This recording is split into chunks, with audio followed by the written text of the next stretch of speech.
functioning.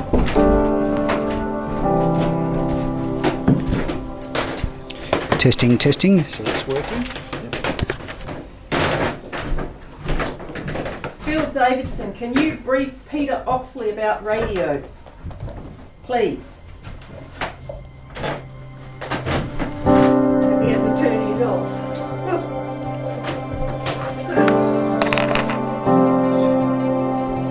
Okay, ladies and gentlemen, we are ready to get underway. Round 2 of the Ted Gaby. In round 2, our judges are Bill Davidson and Peter Oxley, both from New South Wales. Our first competitor is Grant Cook from Western Australia. He'll be followed by David Lacey from Victoria, Bernard McGlashan from Tasmania, and Anthony Ireland from South Australia. So our judges, I believe, are ready, and we will get underway. We have another 18 runs to complete this afternoon.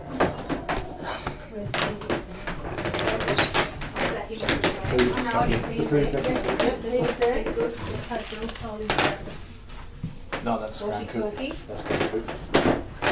Peter's blocking. Yeah, there's Peter. There's Peter. Oh, yeah, okay. The PA is still shit. Very annoyed about that. I'm going to have to ring Kevin again. Kevin, it's not working on that side at all. You could nearly hear it in Geelong yesterday, and now we've got nothing.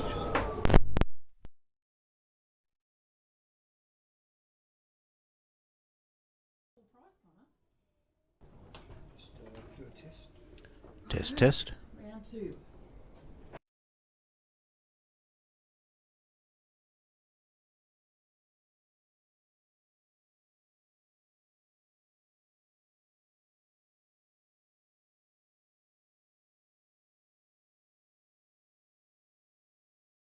Gaby.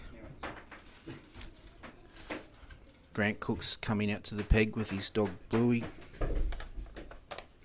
So the running order has changed for the second round, as it will for the third round as well. So Grant comes in on a score of 78.5. Sorry, with Grass Valley Palmer, not Bluey. No, it's Bluey. Beg your pardon? It is Bluey. And he's away. Cast out to the left ground. Just a little pause from the dog on the outrun. Sheep are holding up well. They've come out beautifully.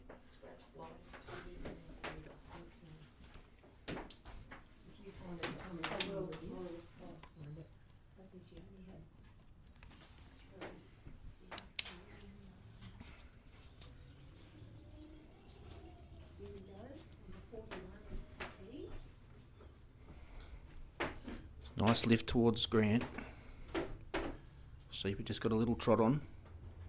Don't want to bring the dog in too close and pressure the sheep.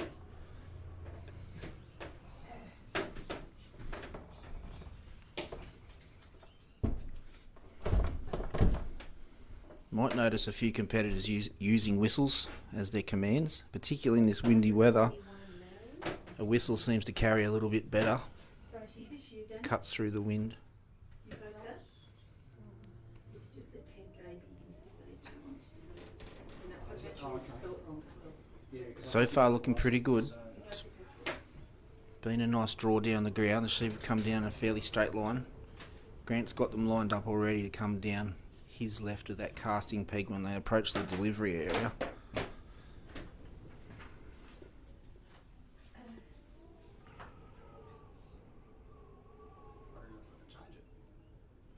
Just testing the dog, just with a little mini break to the right, only a couple of steps.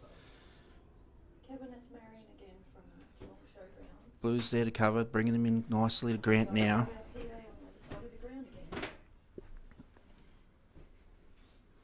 Thank you, Kevin. So we've got about 4.5 hours trialling ahead of us this afternoon. There is a little bit of cloud coming in, so it'll be interesting if it brings a bit of rain with it or not. That might change things as well, but we'll worry about that when it happens. Sheep just moving nicely behind Grant. Blue's there to cover him, just holding them up, letting them settle a bit. Grant's right, he stepped off on his carry. Just turned around, took a couple of steps back. Blue's there to cover. Moving them forward, keeping them on course just nicely. Our two judges for round 2 are Bill Davidson from New South Wales and Peter Oxley, also from New South Wales.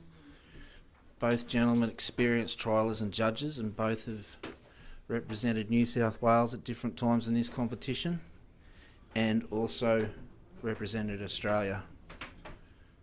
I believe Bill's had 2 green blazers now. Peter made the team last year and went to New Zealand with his dog Caesar.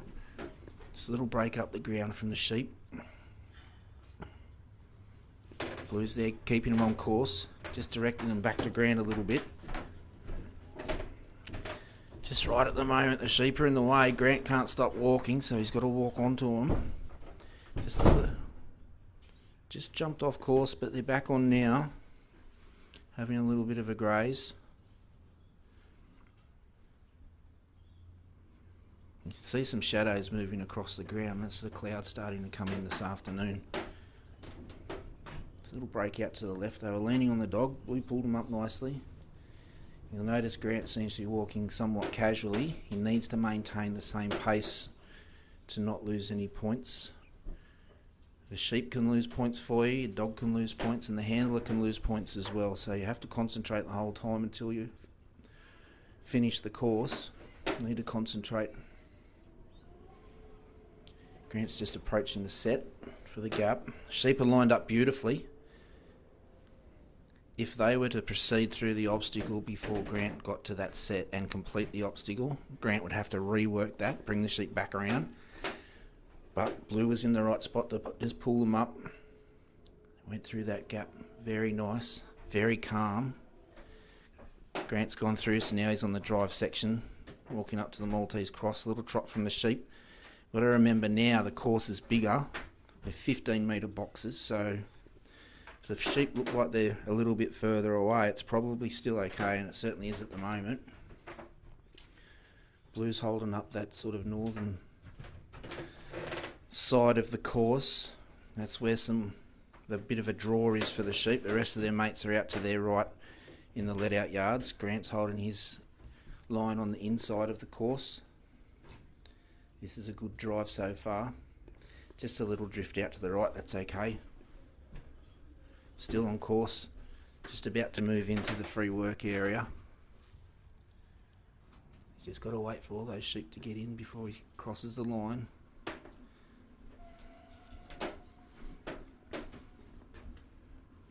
Yeah, he just needs to line the sheep up, let them have a look at that obstacle. They're walking nice and calmly into that obstacle, having a look out the side exit. Blue's there to cover. You've completed that first half. Sent Blue around clockwise. Need to bring them down to that second half of the Maltese cross now, which will go from roughly north to south, or to our left as we're looking at it from a commentary position. You can see Grant just getting a bit more active now. The sheep are leaning on him. He's turned them onto Bluey. There's one just with its head out the wrong side of the obstacle. Now it's in. Grant's just covering that lead sheep so it doesn't come down the side exit of the obstacle. Through they go. Completed the obstacle well. They're moving on to the drive.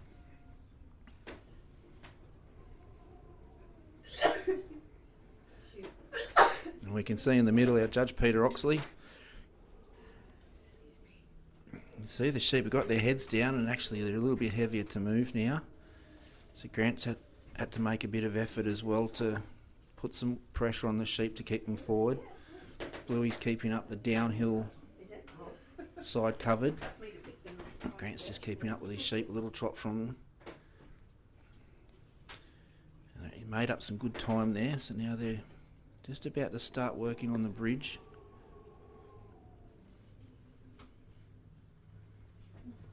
Still got 8 minutes. Good cover from the dog, good cover from Grant. Still got 8 minutes to go, so he's only taken 7 minutes to get to this point, which is really good going. They're up on the bridge, but they're just having a look around.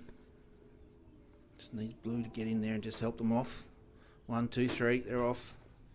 Came off nice and quietly too, so they're in a pretty good position where they are. Grant just needs to decide where he wants to place his dog before he moves off. And now he's heading up the hill towards the pen. Sheep are in a good position on the course there, just a little bit in front of Grant, probably not too far away. So reminding you again now, Grant has to keep that constant pace from the bridge to the pen. That's on the Australian carry part of the course again.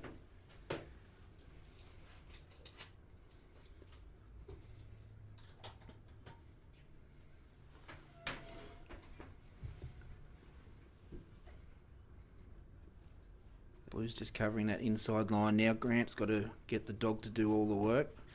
He just needs to walk at a constant pace towards the pen. So he's about halfway along.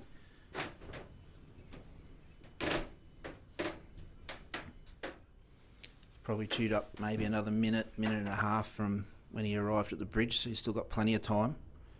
Just slowing the sheep up, just a little bump from the dog there. The sheep took it well. Probably just outside the corridor from our vantage point.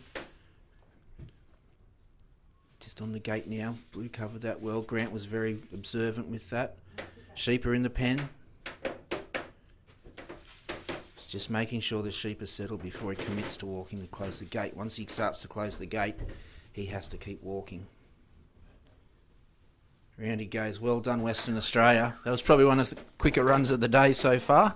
Well done, Grant. Yep, 6 minutes still up his sleeve.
Next competitor out is Dave Lacey from Victoria with his dog Akuna Blondie.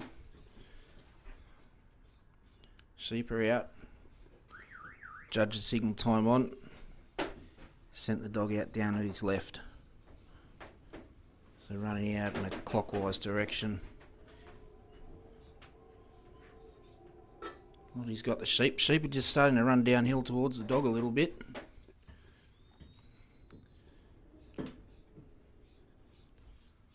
Just pulled them up, got on the head and stopped them.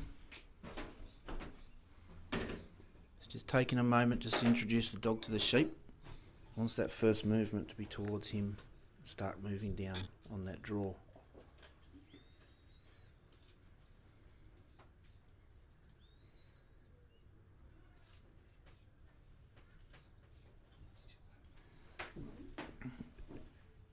Dave comes in from the first round with a score of 80. Our last competitor, Grant Cook, scored an 87 for Western Australia. Now Blondie's lifted the sheep, starting to move them down towards Dave. However, they are being a little bit more difficult now. They're sort of coming across the ground instead of down the ground. I think there's still a bit of a draw for them to come back to their mates in the let-out yards, so Blondie has to be there to cover it, pressure them forward away from the yards.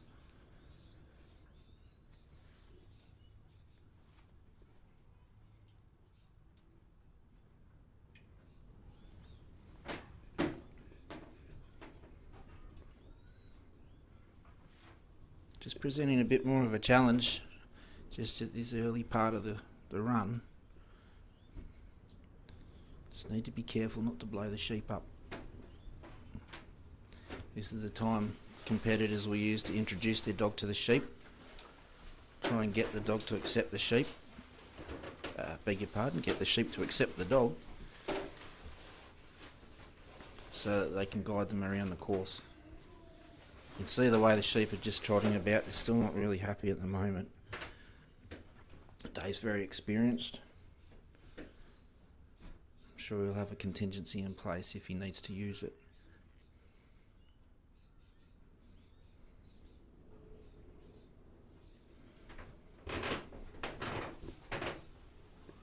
As he's getting the sheep closer, they're just leaning on his right hand side as he's looking down the ground towards them.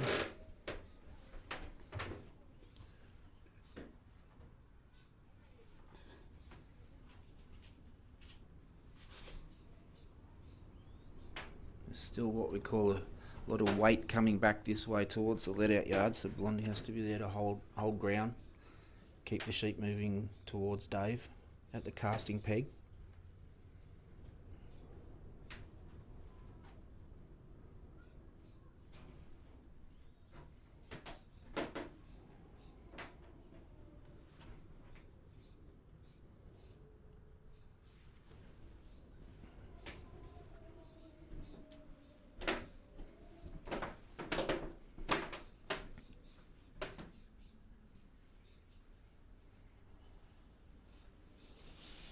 Sheep are being just a little bit heavy at the moment.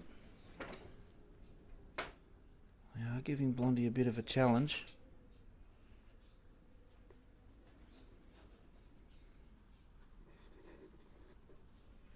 Starting to proceed in the right direction to start commencing going around behind Dave, so they get delivered, walk around past the balance marker, which is directly behind Dave, the orange marker on the ground.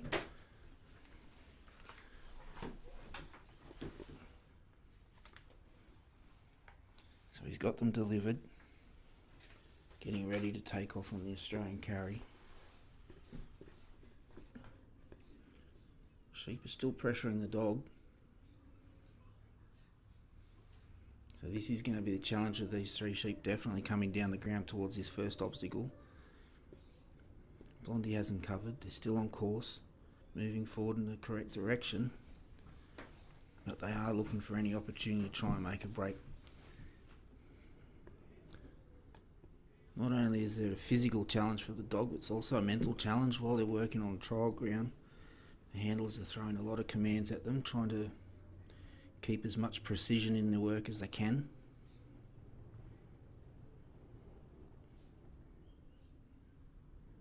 In the background, Peter Oxley from New South Wales, judging the inside line, is following the action.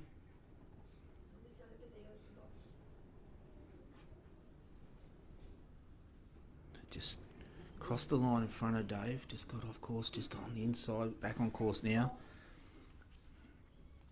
There's a little bit of pressure and tension building as they're approaching the first obstacle. That means they're also getting closer to the rest of the mob in the let-out yards. You see that lead sheep still with its head in the air. They still know where their mates are, they can smell them, they can hear them.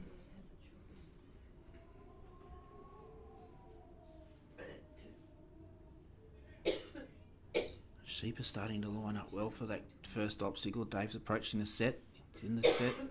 Blondie has them covered on a clockwise run. They've looked through the gap. That lead sheep's taken a step forward. Just need to let them flow through. Beautiful work. Blondie's out to cover. Dave's now on the drive as well. Sheep are taking off. They're on the toe. So's Dave. Blondie's held them up. That'll allow Dave to catch up.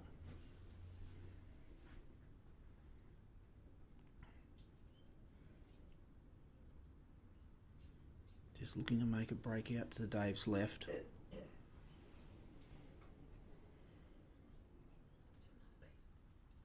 Sending Blondie anti-clockwise. He's got the sheep back in front. Outrun to the left, pull the sheep up. They're heading towards that back fence with the high pro banners.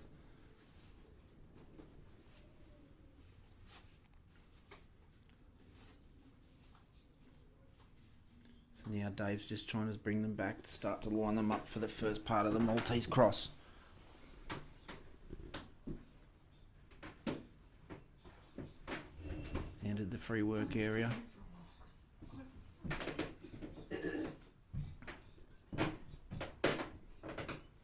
Just edging forward. They need to come over towards the centre a bit more just to be able to enter the obstacle cleanly.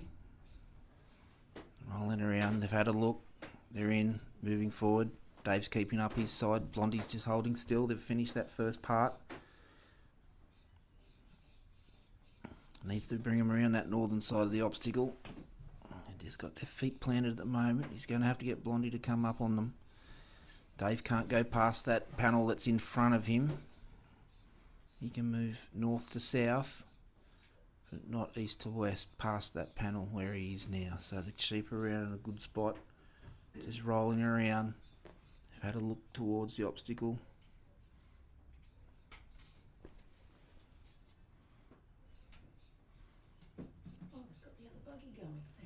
Just that sheep just ducked past the left hand side of that entrance. Dave covered, put a little bit of weight on the sheep, got it back in place.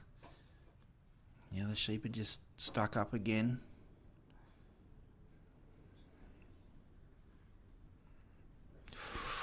Oh, they're trying to escape out that side. That first exit they went through. Blondie's out on that downhill side, the western side of the obstacle.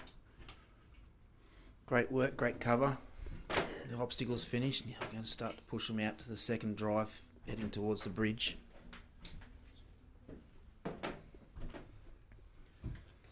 Oh, they're just broken back into the Maltese cross area, so Dave's going to have to get Blondie to push them out. Now the drive's commenced.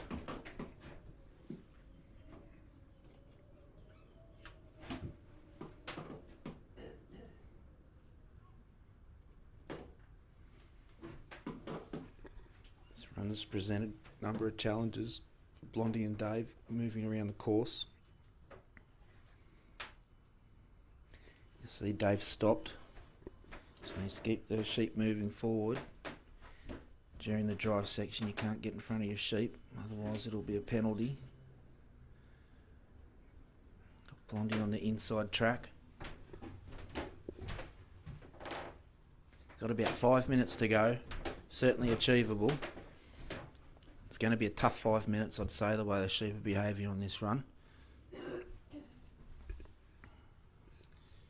Let's move forward into that area in front of the bridge we call a free work area. So the bridge is a challenge of an obstacle. You've got to push the sheep up a ramp. It can be a challenge if they don't want to do it. It can be a challenge for the dog as well, having the sheep stand higher than them. It can be a bit intimidating. Shows you the courage the dogs have to achieve great success in this style of trialling. They've had a look. Dave's helping. Up they go. They come off with a little bit of a trot. Blondie's gone around on the anti-clockwise run to hold them up. Dave set off towards the pen. Just a little bump across in front of him. Sheep have come inside the carry up to the pen.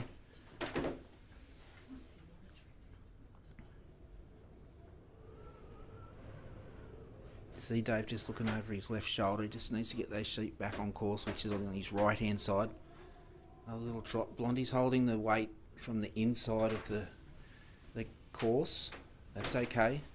The dog can work from whatever position it needs to keep the sheep carrying nicely, keep them on course. They just pulled up again. They're watching the dog, so she's going to have to come in.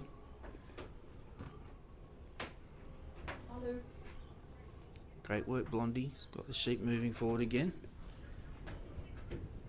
And they're still looking to break down the ground towards the let-out yards at this later part of the run. So they haven't been easy for Dave or Blondie at all. So starting to line up okay for the pen. Nearly a little break down the inside. Dave's approaching the set. He's got a couple of metres to go. They're just at that gap between where Dave needs to stand and the edge of the gate. Just trotting downhill away.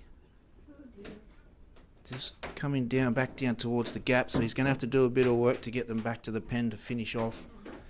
And so about 3 minutes to go. It can feel like an eternity, or it can go very quickly.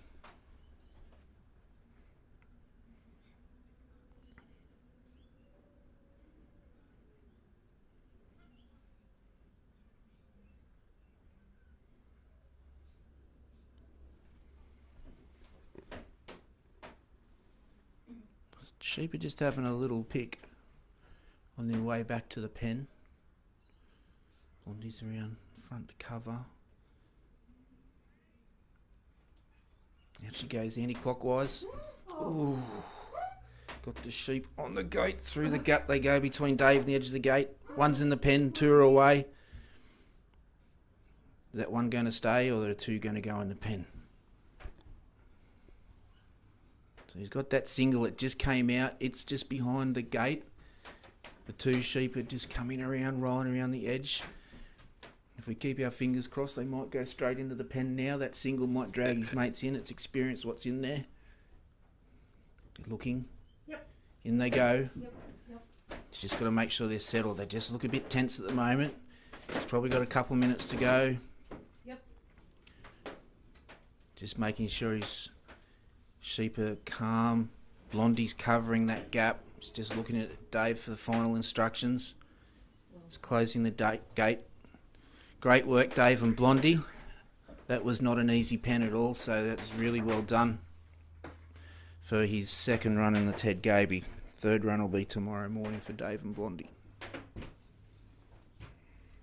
Well done, Dave Lacey, and a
So our next competitor at the peg is Bernard McGlashan from Tasmania. He's working a dog called McGlashan's Talia. This is a dog that Bernard bred carrying his prefix. They're at the peg set. Sheep are released.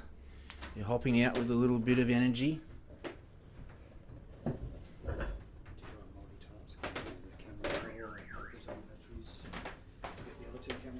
Time on.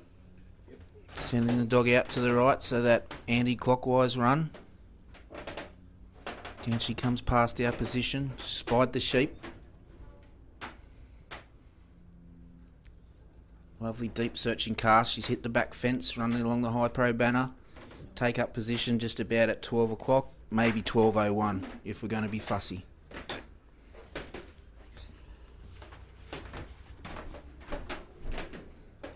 Sheep are lifted. Starting to move down the ground towards Bernard.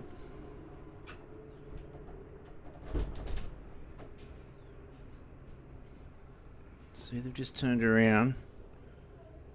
They just want to check the dog, trying to make their own assessment. Sheep at the rear of the mob's just having a feed.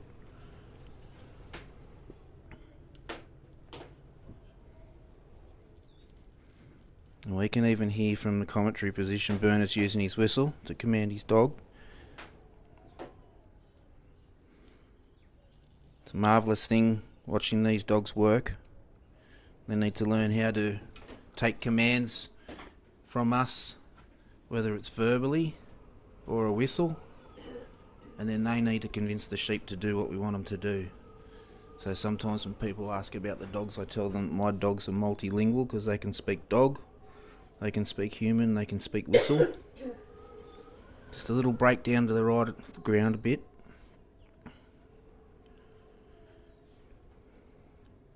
You can see Talia's just near the Maltese cross. I'm negotiating that just in a little while. And now she needs to get the sheep delivered first, down to Bernard.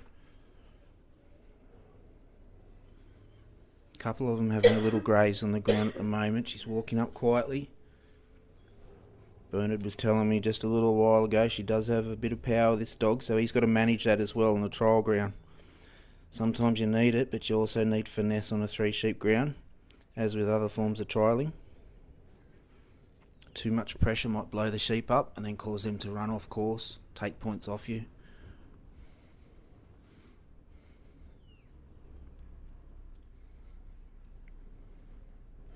Just starting to come a bit closer to Bernard, coming down the ground, about halfway down the ground from where they were picked up by the dog. It's a beautifully marked course. You could judge it from this position where we are in the commentary box. The markers are very clear on the ground. But the best position is where the judges, both our judges, have on the ground. We have 2 judges judging the Ted Gaby Challenge. You'll see a little bit later one judge moving around the ground in a buggy around the fence line. It's Bill Davidson from New South Wales. And our other judge, Peter Oxley, also from New South Wales. Peter's walking the inside line this afternoon.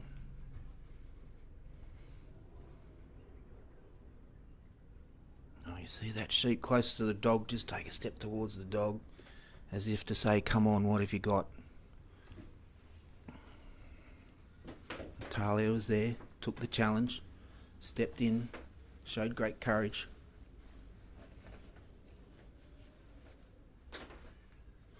Two sheep still having a feed. Might have heard Jim O'Connell commentating earlier today. It was an interesting point that he made. Sometimes if you let the sheep graze too much, they might forget about the dog, and then when you move the dog, give the sheep a bit of a fright, and it might cost you a couple of points. So you need to keep the dog in the mind of the sheep as well. And all these great handlers in the Ted Gaby this afternoon, they've got great skill, great experience, great dogs to work. So he's getting the sheep closer to the delivery area, we'll call it. Sheep seem to be accepting Talia. She's coming a little bit closer a couple of times. He's coming around the back of Bernard in the correct direction.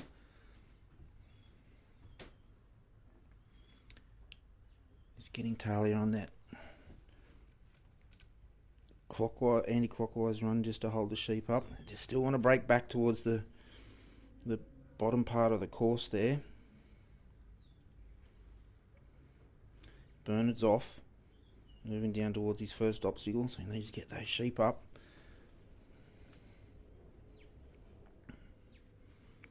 I think that one at the lead's the one that hasn't put its head down for a graze yet. The other two have been led by it. Got him on course. Talia's hit their head and blocked them up. They're just dancing on that outside line of the corridor. Just stepped over it. Talia's there to just keep them in check. As Bernard gets close to our position, we can hear him working the whistle. Clearly Talia understands those commands. It's a great way to communicate in this windy weather. Bernard does have a few hills at home that he needs to work when he's working the dogs, so that whistle noise does carry very well. Sheep are lining up for that obstacle well. Bernard's coming close to the set. Talia just needs to pull him up just to keep it in that great spot. Bernard's stepped in the set, needs to work the obstacle. Just bring her around a bit on the clockwise. Sheep are just looking the other way at the moment, just deciding if they might try and make a little break, but no, I'll just have a little bit of a pick. Just bringing Talia in, one head up. Tried to make a little break. His mate actually stopped him in the middle. Just looking towards the obstacle. They're seen through the gap. Just chose to walk away a little bit. That's okay, they're still in a good spot. Bernard needs to keep still and just use his whistle or voice commands or hand signals to command his dog just at the moment. Once they complete this obstacle for the New Zealand drive, then Bernard can get a bit more interactive.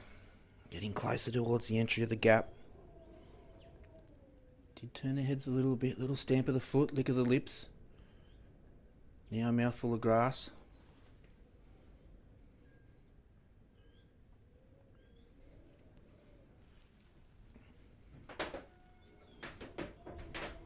Just a little break past that outside edge of the obstacle. They're still in that working area for the obstacle.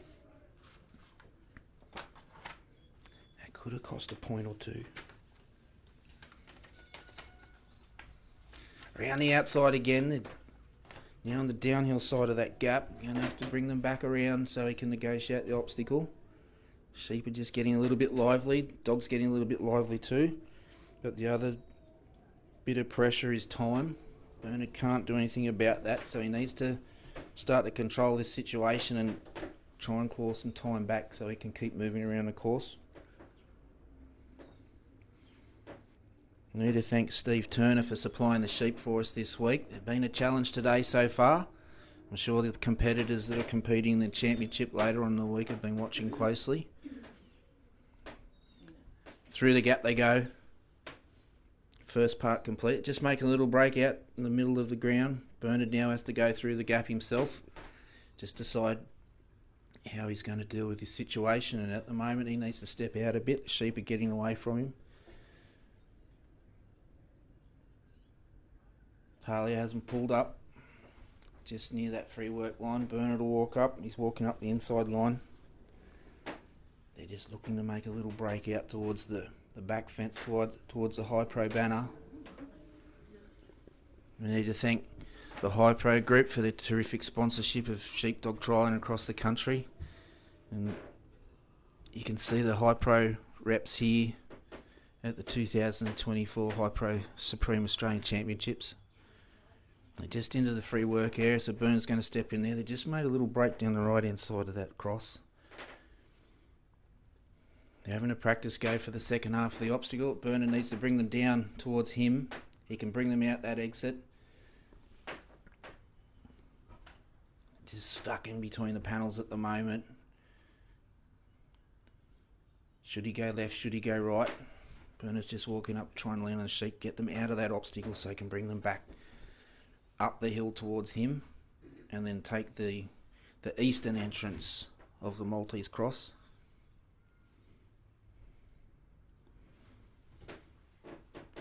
Bill Davidson, our judge, judging the outside line. He's got a perfect view of proceedings. Bill won't miss anything. So now they're walking towards the entrance of the cross. 5 minutes to go. Still a little bit worried about the dog.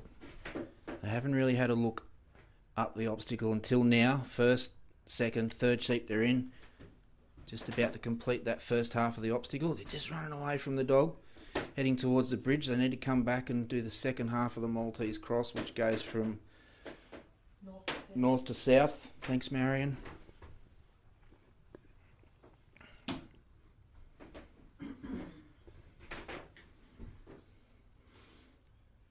As we look in the western direction where the sun's heading at the moment, we can see the home of the Geelong Cats. Believe they had a win the other night, we were told, when my wife and I crossed the border. The sheep look like they're just above the entrance of that Maltese cross. The burner's just getting Talia to bring the sheep onto him so they can line up for the second half. Here they go, 1, 2, 3, they're in. Moving across nicely. Needs to keep a little bit of pressure on him now. He is starting to run a little bit short of time. He's about halfway through the course. He's used more than half his time. Sheep are on the toe a little bit. Bernard's just trying to keep up with them. Staying on course. He gets Talia just to hold up her inside line. Bernard will hold the downhill line. Just trotting again. Moving their way into the free work area for the bridge. Just holding Talia back a little bit. They're lined up well for the bridge. Nope, they just lift their heads up. They're looking at maybe taking a little excursion around the top side of the bridge. Talia's there, hold them. Bernard's holding downhill line. See Bernard just getting a little bit more animated now. Talia's lined up. Sheep are still looking away from the bridge at the moment. You need to have a look. First one is, second one is, third one doesn't know what it wants to do. Turn around, join his mates. Consider going up the bridge. I'm sure Bernard would like that to happen. And keep turning back on the dog. It might be they just feel Talia's just a little bit of a threat. So Bernard's going to change sides now. The sheep would just walk back into that drive area. Bernard's going to take the uphill part of the bridge to cover. Get Talia to bring the sheep onto him and then hopefully across the bridge.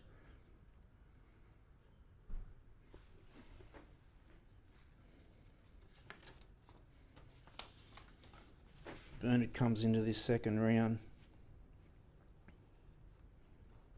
on a score of 62.25. We get that part point because in the New Zealand section you can score half points, and when we got the scores from the two judges, when they averaged, that's how we ended up with 62.25 for his first round run. I just don't want to have a look up that bridge. They're looking, but they just don't feel comfortable to take a step towards it at the moment, so it's getting a little bit difficult for Bernard. Time is ticking away. A couple of minutes to go, only 2 minutes to go, so it's achievable, but it's going to be very difficult. Break down the bottom side of the bridge, around full lap around the bridge. Talia's there to cover. Bernard's gone downhill again. Cover that bottom side of the bridge. He does need to start to drive into the sheep a little bit now. Time ticking away. We have said before as well, a lot of competitors carry a timer. It's a popular one is a countdown timer that actually talks. So Bernard would know that he has 2 minutes to go.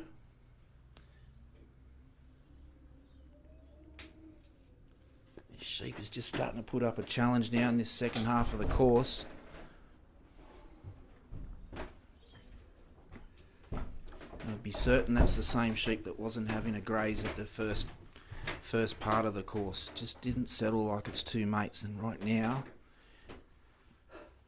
it's starting to become a little bit more difficult to get them to flow forward. And you can see as this challenge gets harder, the sheep are getting more upset. Tension's building between Bernard, the dog, and the sheep. This is dog trialling. This is dog trialling at its best. We've seen some of the best handlers in the country today and tomorrow morning and throughout the week. 1's up, 2's up, 3 turn around quickly. Up on the bridge. They're not off the bridge yet.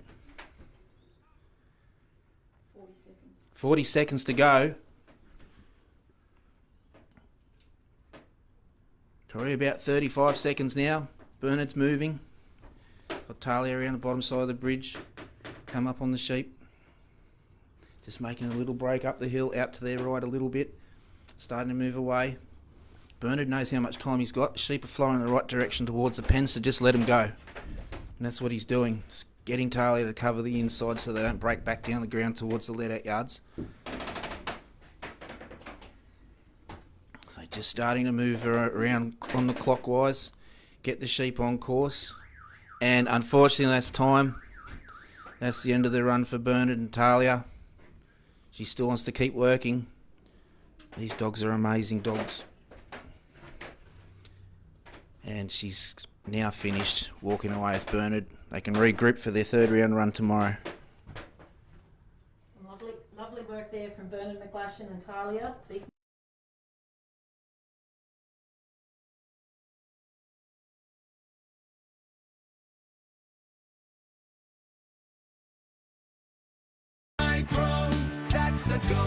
Oh, I love High Pro Premium because it's just great nutrition for the dogs and gives them plenty of stamina for their work on the farm and keep their coats and everything else in great condition. Quality food like High Pro Premium ensures sustained energy levels for efficient handling of livestock. High Pro, that's the go. High Pro, that's the go. Get behind.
Coming out for their second run, Anthony Island, Oakdown's Bin, coming from the first round on a score of 49.75.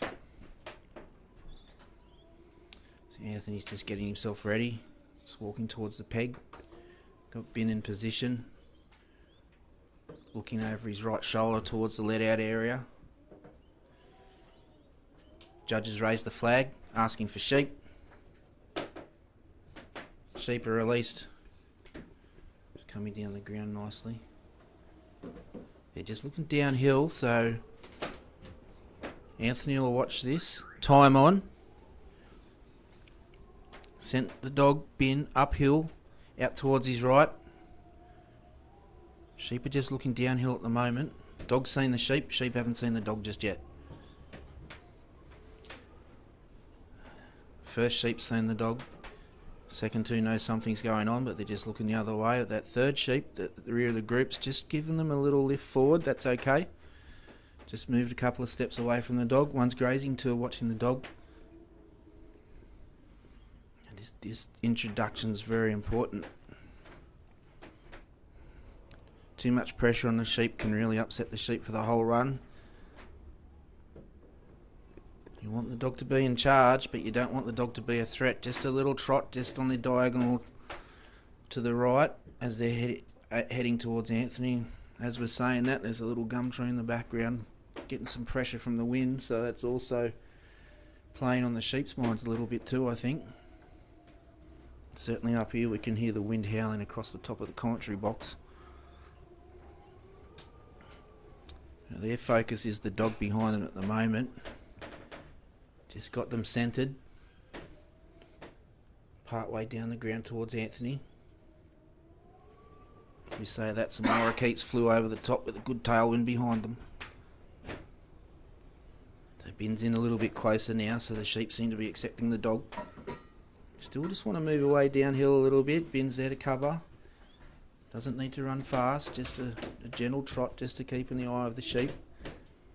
That rear sheep just keeps looking back at the dog, just a little bit nervous. Now they're trotting away, coming up here a little bit. Steering them back on that line, down towards Anthony.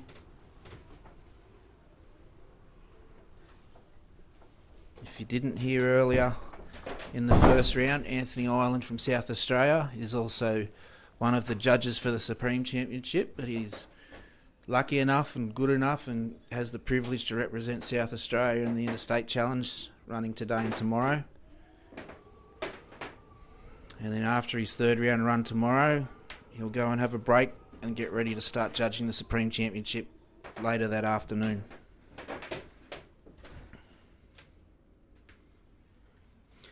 One of the other things that happens from this competition is that we will pick 4 competitors to make up the Australian team, and we have our friends from New Zealand sending a team over. They'll arrive shortly, and we'll have the test match for the Waylego Cup at the end of the week. So Anthony and the other competitors are also fighting for the Ted Gaby Shield. South Australia won that last year, and Anthony, Stefan and Ben are hoping they can keep their hands on it this year. Just about got the sheep delivered. Just needs to bring the sheep around the back of that casting peg. They're on the correct side. They need to work that anti-clockwise behind Anthony to then commence that first carry towards the gap. It's taken a little bit of time. There's a challenge from one of those sheep just walking back on top of the dog. Almost used 4 minutes just getting these sheep delivered. So he's got a bit over 11 minutes to go. Certainly achievable. Sheep across that balance marker now, and Anthony can proceed, but he's going to set the sheep up, showing some experience there. Sheep are just backtracking where they came, so this is also costing a couple of points, but at the same time it's chewing up time as well. And these little battles the sheep have each time with the dog, if they march over the top of the dog, in their minds it's a win. They can get away with it again and again. Sheep just coming uphill behind Anthony. Bins out wide above the sheep, just behind the pen at the moment. Sheep are trying to make a break down the ground. Bins putting the brakes on them. They're still trying to walk over the top of the dog. It's not a very big dog. She's a good little dog. Just come inside the course there. Anthony's catching up now. So made that break probably about halfway down that first carry. Anthony's just about in line with them. He's going to pass them and see if he can get them back on course. But they're still breaking down the hill, still leaning on the dog. Just about to come back on course in front of Anthony. He has to maintain his pace on this first carry. So now the pressure of the dog and Anthony being close by, it's not really letting the sheep settle that much. And there's a single break just down the ground. Anthony just redirected Bin to collect that single, and the other 2 sheep joined it, so he needs to bring them back up, back to this side of the obstacle, so they can negotiate it in the correct direction in the flow of the course. But this isn't easy. Time ticking away. Anthony needs to just keep a little bit of pressure on the sheep and get command of the situation. They're going to go in that obstacle in reverse. That's okay. Now they can turn around. They've experienced going through the gap, so that might even help get them through from the correct side now. They just moved away off course a little bit. Sheep at the back of the group just had a look back towards it. They're heading in the right direction now, but they circled back.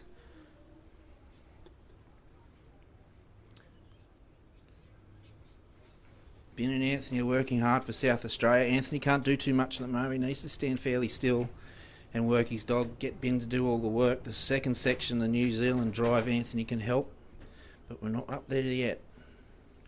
Still got to complete this first section, get the sheep through the gap. They're looking down the side. Still looking down the side. That third sheep's drawn with his mates towards the centre of the obstacle. Just dancing past it again.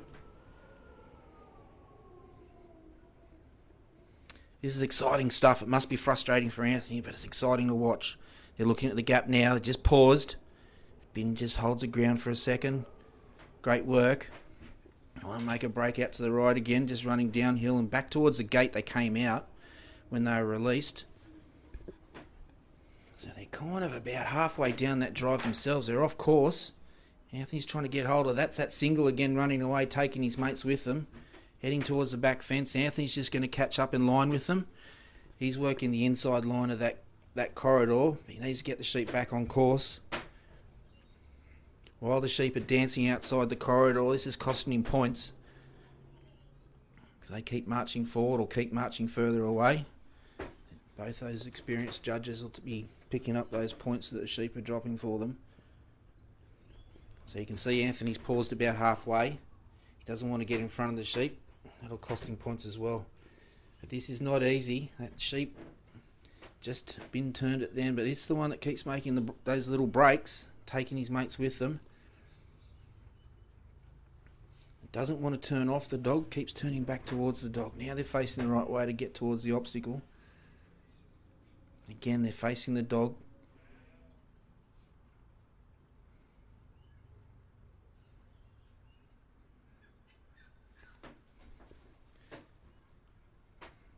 In the free work area for the Maltese Cross, they're heading towards the first opening. Just need to get to their left another couple of metres to line up for a nice walk through the opening of the obstacle. They're just turning away again. They're not comfortable with Bin behind them.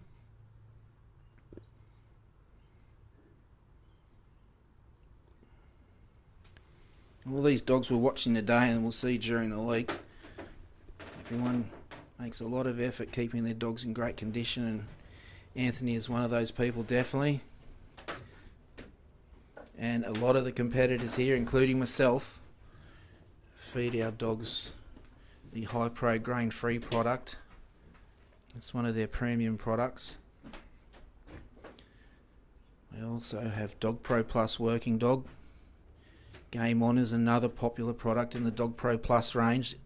Sheep are starting to settle a little bit. They've negotiated that first half of the obstacle rather calmly, so hopefully Anthony can get them around that second part in the same manner. It's taken a little bit of time to get there.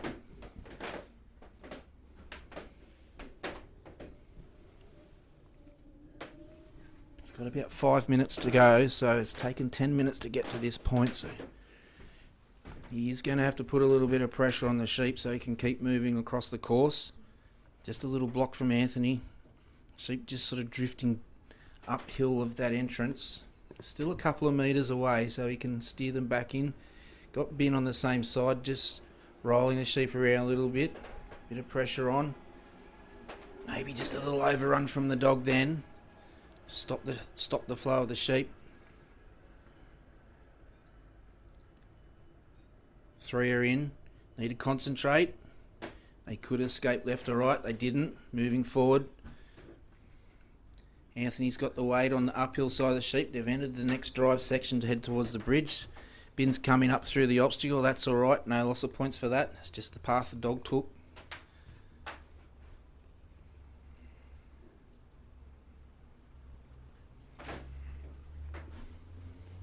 We do have a bit of cloud coming over, but the sun's out at the moment. Starting to warm up a little bit, even with this breeze. And these dogs that are competing today, they're in great condition. Good cardio, good diets, and good training all equals a really great dog to work. So we're just about at the bridge. We're probably over halfway on the drive towards the bridge. We've got less than 5 minutes to go. Sheep have stopped. Anthony's got Bin walk up a little bit now. They've started and stopped again. Just coming up to that line to enter the free work area for the obstacle. They're in. Anthony's in. Bin's just behind this, pushing on the sheep just gently to have got their head down. That single still got its head up. Anthony's working the top side of the bridge. They're looking. Ooh, nearly a break back down. They're still in the mouth of the obstacle, so he's clawed a bit of time back. So once they get off, he's on the carry section up to the pen. A little bit of dust coming off the bridge. Just a small breakout away from the bridge. Anthony's off. got 3 minutes to go. So he's done great work from the cross. He had 5 minutes to go. He's now completed the second New Zealand section, which is the drive to the bridge and the obstacle. Now he's heading to the pen with time up his sleeve.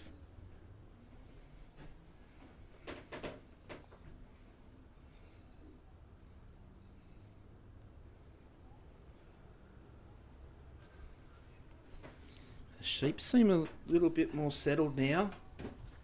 Hopefully you can keep them that way moving towards the pen. Just a little trot from the sheep. Bin's coming up the inside of the course just to cover that side.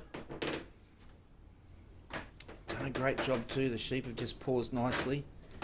They're getting in a good position for Anthony to carry him in his hip pocket, just walking that last part towards the pen. Probably got about 15 metres to go before he hits the set. All three sheep have got their heads down. Just don't want to give them a little fright at this stage. They're just trying to make a little break behind Anthony up the inside of the course. It's coming towards us down at this northern end of the ground. Not too far away for Anthony to complete the course though.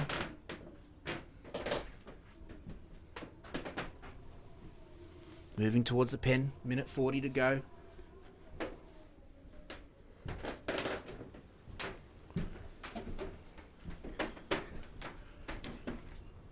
Still got their heads down. They're interested in a little bit of a feed. Sent Bin around the back of the pen. That was a great decision from Anthony then. Kept the sheep in the mouth of the obstacle. Ooh, just a little break down the hill. Still in the mouth of the obstacle. 1, 2, 3, they're in. They've crossed the line. Probably still has a little bit of time up his sleeve. I just moved away from the clock. Just making sure they're settled. He's going for the gate. Sheep are looking at the dog. Bin's covering that opening. Great work, Anthony and Bin. That was hard. That was a hard run, especially at the cross. Got the pen and we'll wait to hear the score from the judges. What do you have left? 59 seconds.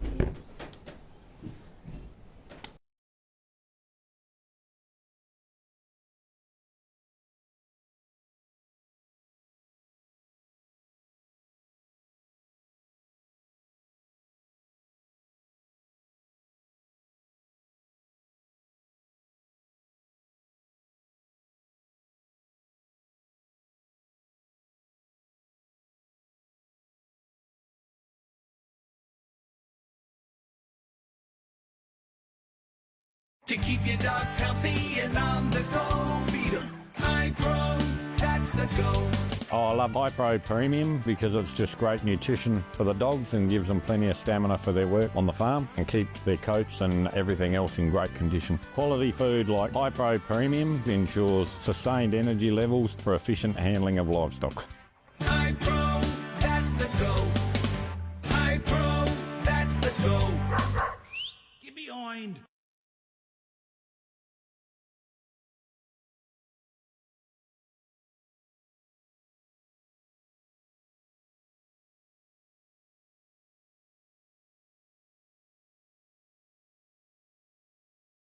Dog, Gibson's Polly. There's one that he So our last competitor, Anthony Ireland with Oakdown Bin, had a second round score of 67.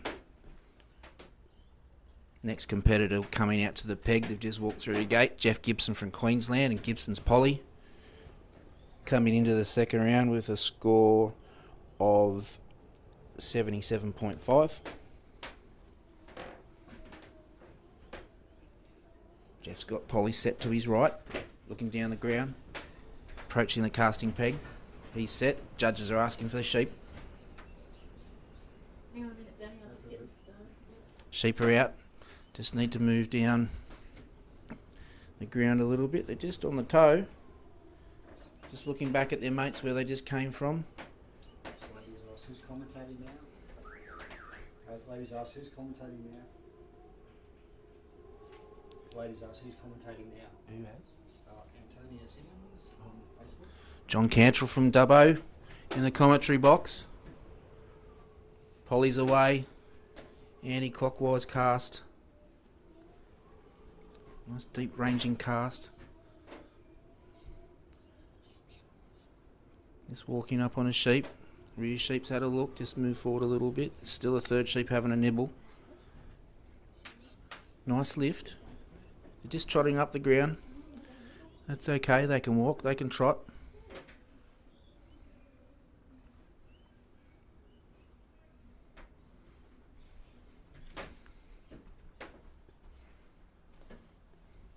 Just taking a little bit of time here to introduce Polly to these sheep. Each competitor gets 3 fresh sheep each run, so these sheep haven't been around the course, they haven't seen a dog today.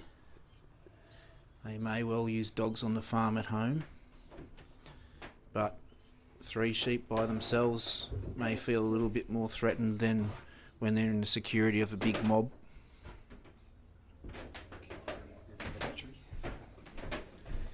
You can see from our vantage point here, there is a bit of distance between the sheep and the dog.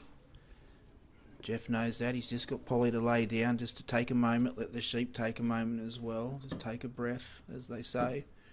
Some of the old blokes you talk to, when you're getting a bit wound up, they'll tell you to roll a smoke.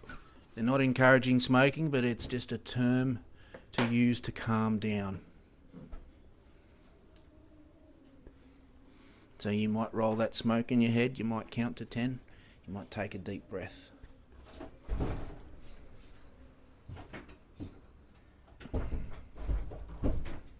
So the sheep are coming up, getting closer to Jeff now. Just starting to get in position to work that casting peg in that anti-clockwise direction, which is the direction of the course. And you can see in the background a high pro tent.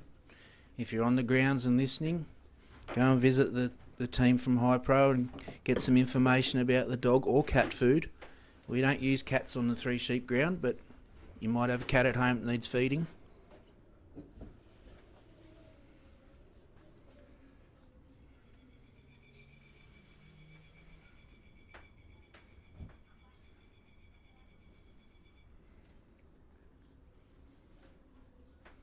So if you've just joined us, this is Jeff Gibson from Queensland with his dog Gibson's Polly.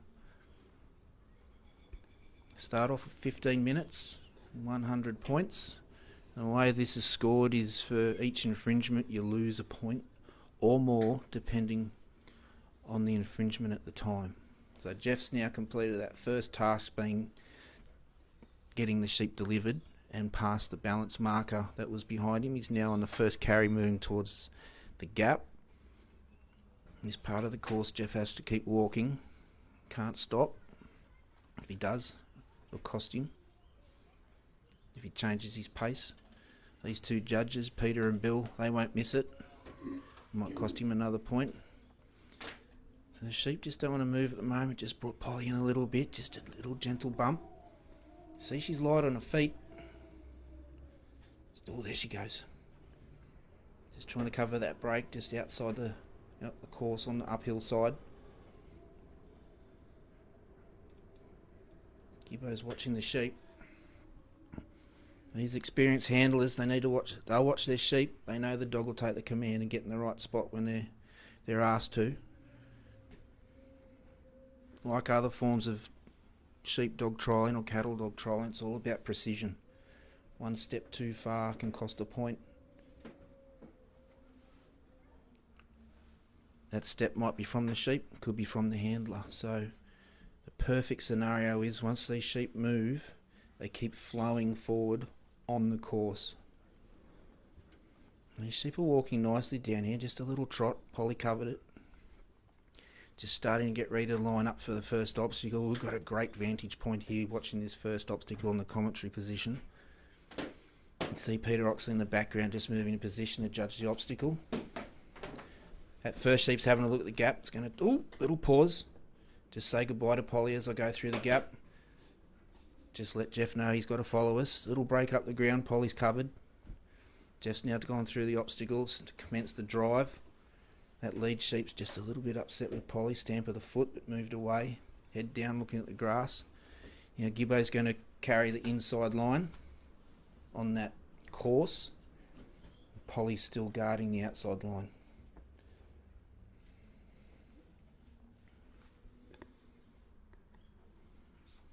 This is starting to turn into a nice drive. Sheep are just increasing pace a little bit. Jeff is as well, just to try and keep up. They're just trotting away from him. One of the great things about this sheepdog trialing that we all know and love is that we've got a great age range of competitors. Gibbo is one of our more senior members. One of his teammates, Bailey Knight, he's probably the youngest competitor in this Interstate Challenge this year. And the other great thing about this sport is that men and women compete equally as well, like some of our equestrian sports. At the moment it's all about Jeff and Polly and these 3 sheep. They need to get to the pen, but we're not there yet. We've got to negotiate the cross first. They're lined up beautifully for it. Just head down grazing. Jeff's very experienced. He knows not to put too much pressure on these sheep. He's been watching them progress around the course to this point. Lovely work on this. Just moving the dog enough, not overworking, not trying to stress the sheep out. They just came out the obstacle. They've just paused. Polly's just there to bring them around the Jeff side of the obstacle on the northern part of the cross. Lined up for that second approach. Just got a few little drops of rain falling on us now here at Geelong Showground. That's not going to dampen Jeff's enthusiasm for this run, however. 1, 2, 3, they're in. Southbound for the bridge. Finish that part of the obstacle. They're just about to enter the next drive section. Just walking onto Polly a bit, just taking up position uphill, downhill on the course. Just on that sort of western side of the ground. Now they're driving the sheep forward. It's in a great position at the moment. Sheep, Jeff on one side, Polly on the other, just moving forward quietly and calmly. Sometimes you hear people say when we're talking about working the dogs, less is more, and it's just a good example at the moment. Just a little bit of pressure on the sheep. Ask them to come forward. Now sheep are just asking the dog a question, do you really want us to? And we know the answer is yes at the moment.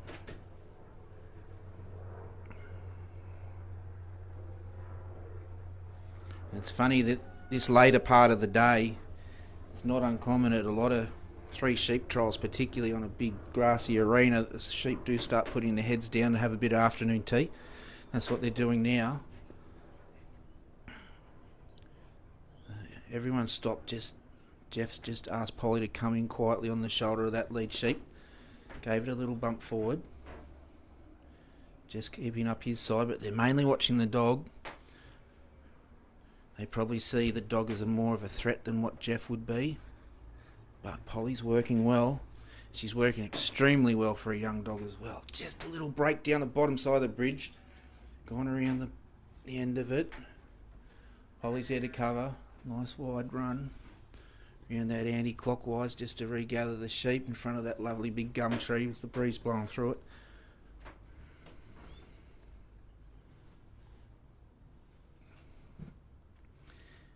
This will just chew up a little bit of time. I think Jeff's probably going okay for time. He's got about 6 minutes to go, so certainly doesn't need to panic at the moment. Jeff's got a lot of experience. He's represented Queensland, I think, 12 times. New South Wales prior to that 4 times. Been in the test team 8 times.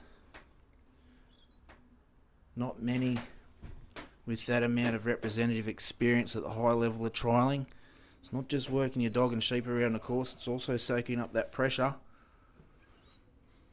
Sheep are looking up. First sheep's had a little trip up the ramp, but the last sheep's still looking at Jeff now. Not really sure if it wants to follow. Let's turn it around. Great work, Polly. Great work, Jeff. Up on the bridge. 1, 2, 3, they're off. Polly's coming around on the clockwise again. Jeff's just pulled her up for a sec. The sheep are coming uphill, so he's going to let them come. He's on his way to the pen. Still got a good solid 5 minutes to go. And as we see Jeff walking up, judge on the outside line, Bill Davidson's passing down the bottom part of the ground in the golf buggy. The golf buggies are great as well, especially the electric ones. They're nice and quiet for the judge to move around the ground without upsetting the action in the middle of the ground.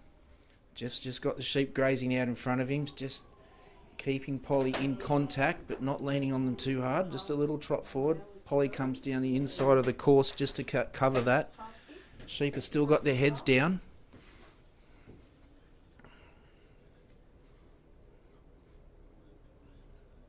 Jeff has a very calm demeanour as well. That experience is certainly helping with that. I'm sure in the early days he probably felt the nerves too.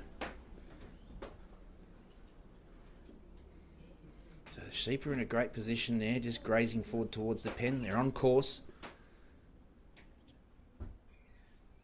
Just a little turn towards Jeff, still grazing forward. Polly's just covering this inside of the sheep now. Oh, just a little break around the outside. Just around the end of the pen. Polly's there quickly to gather up.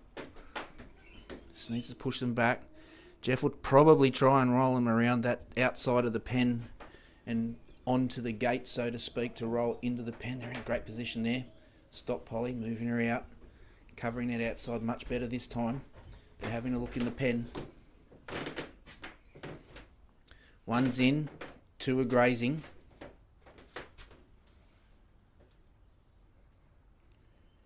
Nearly in, but not quite. Just needs to probably get that rear sheep, just get its feet in. I'd say with the time Jeff's got, he'll want to make sure the sheep are securely in before he commits to closing the gate. Now it's just getting a little bit tense. They don't want to walk off the dog. They know they can escape from where they've come. But the pen is nice and light. It's painted white, sun's shining nice and bright on it, so there's not a lot of shadows in there. Shouldn't be too threatening, but now it's just that pressure from the dog. It's probably the closest she's been to them really at this point throughout the course, so they're feeling that tension from the dog as well. I think it was noted earlier it's Polly's birthday next week, so let's hope she has a good birthday with some good runs under her belt as well. She's done very well to get the sheep to this point, but it's still not over yet, not until that pen gate's shut. There's a sheep grazing ever so slowly towards the back panel of the pen. The other two have had a look, they're moving in. That looks a little bit better, but still watching the dog. Just got her to move, just going for the gate. Polly's holding her ground, picked up the gate, moving to close it. Polly's just saying, what do you want me to do now, boss? Just hold position. Great work, Jeff. Great work, Polly. We'll get a score from the judges in a moment.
Out at the peg now, Will Goggin and Vaimari Trixie from New South Wales. Trixie's ready to go.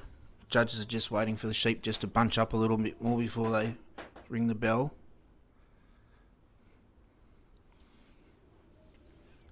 Trixie's watching just around Will's left hand side. Sheep are mobbed up. Time on from the judge. And we're away. Trixie's coming out on an anti-clockwise cast. Out to Will's right. Sheep are spotted already, so they're in contact. Game on. Just slowing up a little bit here on the right hand side of the ground as Will's looking down.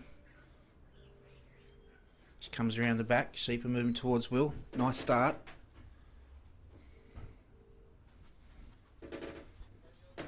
Good, mate. Yep, you called. Wow. Just trying for a little break up the hill towards the gap where the sheep are positioned at the moment. Trixie's there to hold them. Fantastic. See? Media star. Told you. Will's got 15 minutes to complete this course. It's probably coming to the close of his first minute. Just spending this time to introduce the dog to the sheep. 3 fresh sheep for each competitor. These sheep haven't seen the dog today. Little dance, little pirouette from that outside sheep. Little trot to the middle of the course. Yep. Thanks. Bye. Trixie's there to hold the sheep.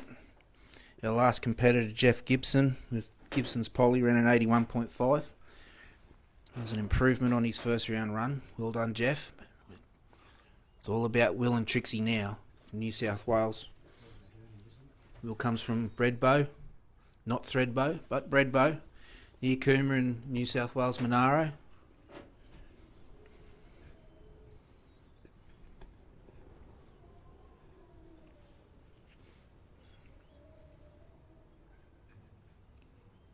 Will and his wife Lauren have a property in the hills there just near the showground where we hold the Breadbow 3 sheep trial for our competitors, usually in November each year.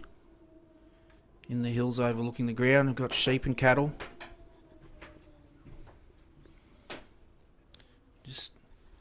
Will's just taking a bit of time, letting the sheep accept the dog. Trixie's back on her feet, just coming in. As she's walking in on the sheep, clouds are coming in a little bit too. It's becoming a little bit overcast now. We did have a little bit of rain yesterday before we started proceedings today. Been a mostly sunny day, but it's been a bit windy too.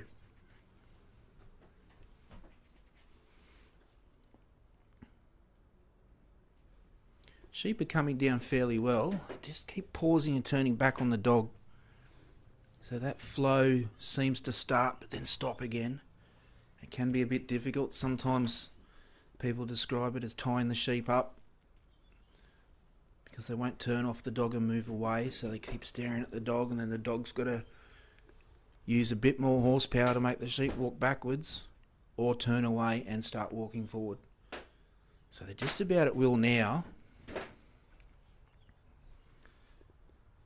One is looking the right way. The other two still just keeping an eye on Trixie.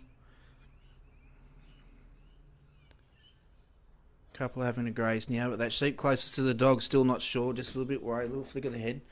Just walking away, taking its mates with them. Got them past the balance marker behind Will. So whenever Will wants to, he can step away. He's off. So now he's got to keep walking.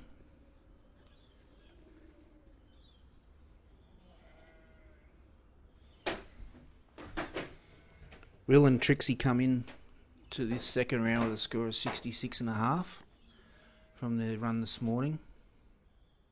Hoping to improve on that. Hoping to improve for the individual scores, but not only that, try and get that shield back off South Australia. If my memory serves me correctly, New South Wales was successful in 2022. And in that team was Mick Hudson and Bill Davidson, one of our judges today. And Mick's been good enough to get back in the team again this year. We'll see Mick run a little bit later. Right now, Will's got the sheep in a great position, taking them down to the first obstacle. He's just popped him in his back pocket. Sheep just looking to make a little bit of a break towards the centre of the ground. Trixie's there to cover, push them back on course. Just in front of Will now. That's okay. Just needs to get them back in the corridor, walking towards that first obstacle. You might see Will's also carrying a stick while he's working the dog. That's allowed. Some states have a couple of variations on the rule with the stick. They all agree that it's 18 inches long or 46 centimetres. Some specify colour, specify that the stick can't be hollow.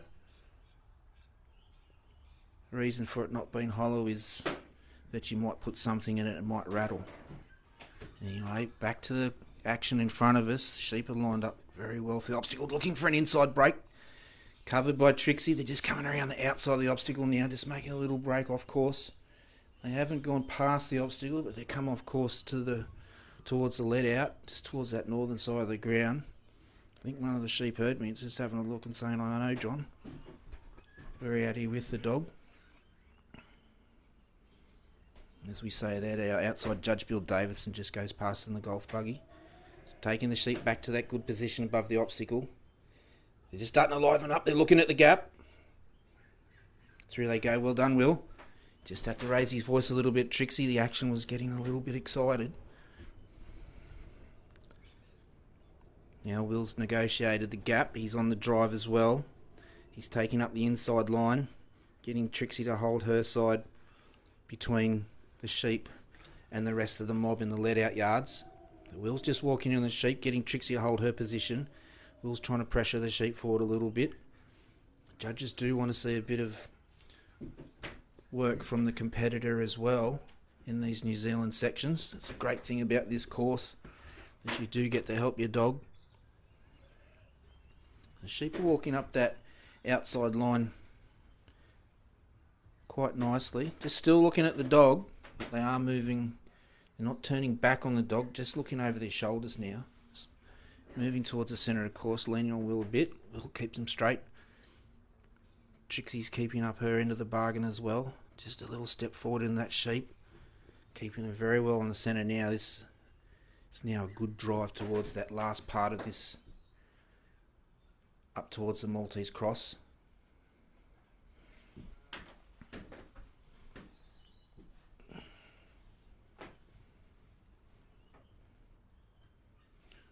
Just tried for a little break around the outside. Trixie just put a couple of steps forward and pulled that up. Sheep are looking straight up the middle of the obstacle. Here we go. They're in. Just looking out. Ooh, looking out the right hand side of that obstacle. Trixie was there. Got in the eye of the sheep. They're out. Trixie goes around anti-clockwise to bring them around on the northern side of the cross. Will's just holding there. They've come back in. He's going to have to clear them out of the obstacle. So now he can rework it. They already cleared that top side of the obstacle from our position, I'm quite sure. So that first half is finished. Now Will has to work the second half. So the sheep have just got themselves in the corner of those two panels. They need to be just a little bit more to their right to go through the obstacle. They need to let them back. Trixie's just holding them well. Having a look in the gap they're in. 1, 2, 3, walking through. Will's just got to manage his side here, closest to us. Trixie's coming in behind them. They're through the obstacle. Through she comes. She's got a panel in the way. Little wag of the tail. She might be feeling a little bit of the pressure as well. We're starting to feel it up here in the commentary area too. So they're on the second drive now. As we say that, the wind's picking up a little bit more as well. I hope that awning on my caravan's holding out. Will's just walking up on that shoulder of the sheep, just trying to get a little bit of movement. He does know that they were taking a little bit too much pressure from Trixie, so he's just holding her in a good position, just a nice distance from them. So Will's working the left-hand side of this part of the course. It's a little break, send Trixie around. Much quicker on her feet than Will. That sheep's having a look at Trixie again. Just a little bump. Still on course, and not forgetting this part of the course is a 15-metre course. So sometimes, because we don't tend to work a lot of Trans-Tasman in New South Wales, we do panic a bit sometimes when the sheep make a little trot. But if it's on the 15-metre course, it's much bigger than our New South Wales 8-metre course. So heading towards the free work area of the bridge now. Will's just starting to take up position downhill. Just need to keep sheep moving forward. They're in now. Had a little bit of a look at the bridge from further back. There's no commitment from the sheep yet. One's having a graze. Well done, Will. Just bumped a little bit too hard. They've come up the top side of the bridge. It's hard to tell from our position if they did go past that wing or not, but Will's holding up that weight. Well done, Will. Well done, Trixie. They're having a look, having a sniff of the ramp. 3 of them are on. 3 of them are off, sending her around the anti-clockwise towards that gum tree. Just picking her up. Will's on his way. It's got 4 minutes to go. I'm pretty sure Will carries the timer as well. It's got the sheep in a nice position now. Trixie's just coming around the entrance to the bridge. Little trot from the sheep uphill. Trixie's covering the inside. Will's just walking up the ground. He's just going to pass the sheep in a moment. Just slip them back in his back pocket again, but they don't really want to do that. They prefer to walk themselves this time. So up the ground they go. Just getting Trixie to hold this inside where the weight is starting to increase. They do want to pull down this northern end of the ground still. They're having a little cheeky look, but they're still on course. Will's just approaching. He's just reversing Trixie. Just took a little bit of pressure off. Made a bit of space for him as to walk past the sheep as well. Now another little trot. They just aren't quite settled, but they are moving in the right direction. The passage of the sheep at the moment is great. They're on course. They're not getting away from Will. They're staying in that 9 metre area with him. So he's approaching his set. Just got Trixie laying down. Up she get. A little trot. They're heading towards Will. They're going to head towards that gap around the gate. No. Well done, Trixie. Great work. In the pen they go. Trixie's around the cover. Will's going for the gate now. He's not going to waste any time. Oh. Just looked like there was a little bit of movement from the sheep. Well done, Will. Well done, Trixie. Great pen. Probably about 3 minutes to go, so he could have done a bit more of that if he wanted to. But we'll wait to hear a score.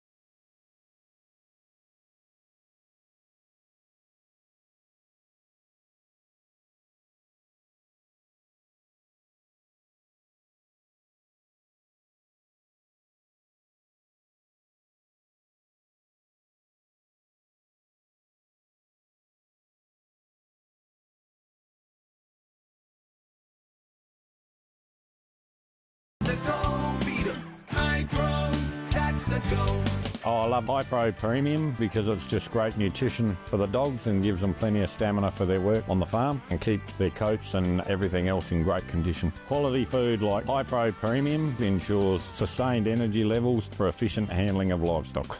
High Pro, that's the go. High Pro, that's the go. Get behind.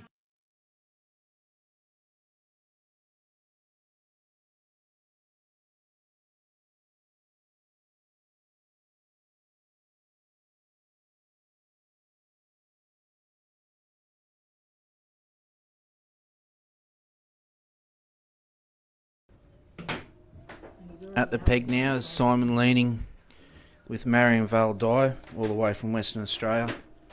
Simon comes in with a first round score of 80 from this morning's run. Simon was last run out in that first round, and now he comes out for his second round run.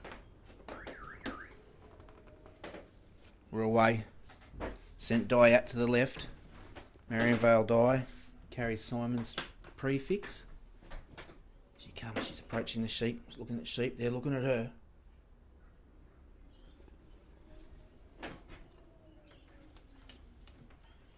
Nice lift towards the handler. Just on the trot, moving down the ground a bit. Simon will probably pull her up. Just let the sheep have a moment.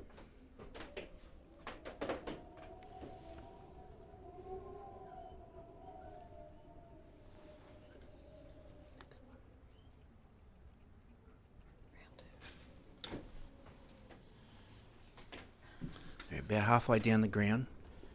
Just a little bit active at the moment. Di's just coming out to her left just to cover an uphill. Now downhill to her right just to try and steady them up, straighten that line up towards Simon. The wind's picking up again. You can see that Southern Cross windmill above the shed starting to spin again. Sheep are trying to make a break up to the left in front of Simon, so he's going to have to bring them back down to negotiate this first task being delivered around to his left, around that casting peg. Our last competitor, Will Goggin with Vaimari Trixie, ran a 79.75. Great work, Will. Great work for New South Wales. And now we're watching Simon Leaning from Western Australia. I met Simon about 6 years ago at the Hawkesbury Supreme in Sydney. Simon was kind enough to come all the way over and judge the novice and encourage event for us, and also did some great commentary later in the week. This year Simon's a competitor representing representing Western Australia, and also competing in the championship when that starts tomorrow. Now we're focused on the Ted Gaby Interstate competition. Sheep have been delivered, Simon's watching and he's away. Di's coming around that anti-clockwise run just to pull the sheep up. They've just done a bit of a spiral around Simon. They just come off course down the inside or his left, just looking over his shoulder. Just needs to get them back on his right hand side to hang on to his points, but the sheep aren't going to make it easy for him at the moment. Got a big chesty one just trying to lean on the dog a bit. They've come on course, but they've run uphill. Just grabbing another point, just coming off course there, but that's okay. Simon's very experienced. He's had a terrific last couple of years trialling as well, some great results.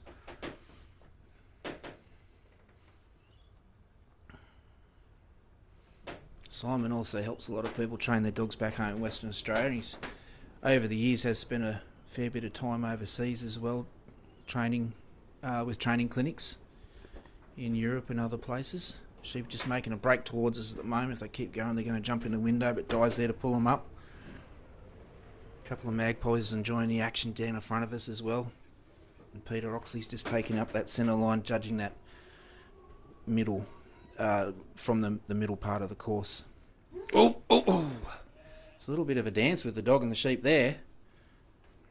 It's a big challenge. Is that chesty sheep again. It's got that big flappy bit of skin in front of its chest. Just making a little breakdown past the obstacle.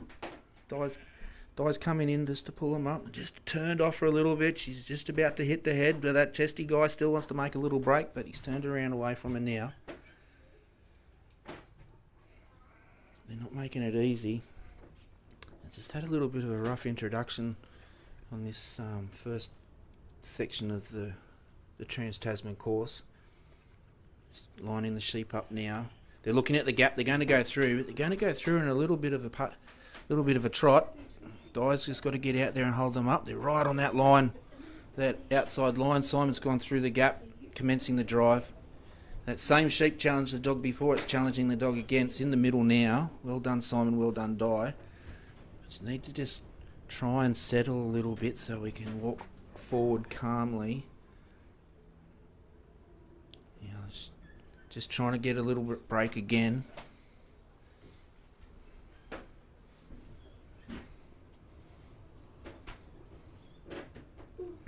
So they are rolling forward generally in the right direction, but they're testing the dog and testing Simon's experience as well. It's just jogging to catch up. He's allowed to do that on the Trans-Tasman's, on the New Zealand section of the course. The Trans-Tasman course is what we call it.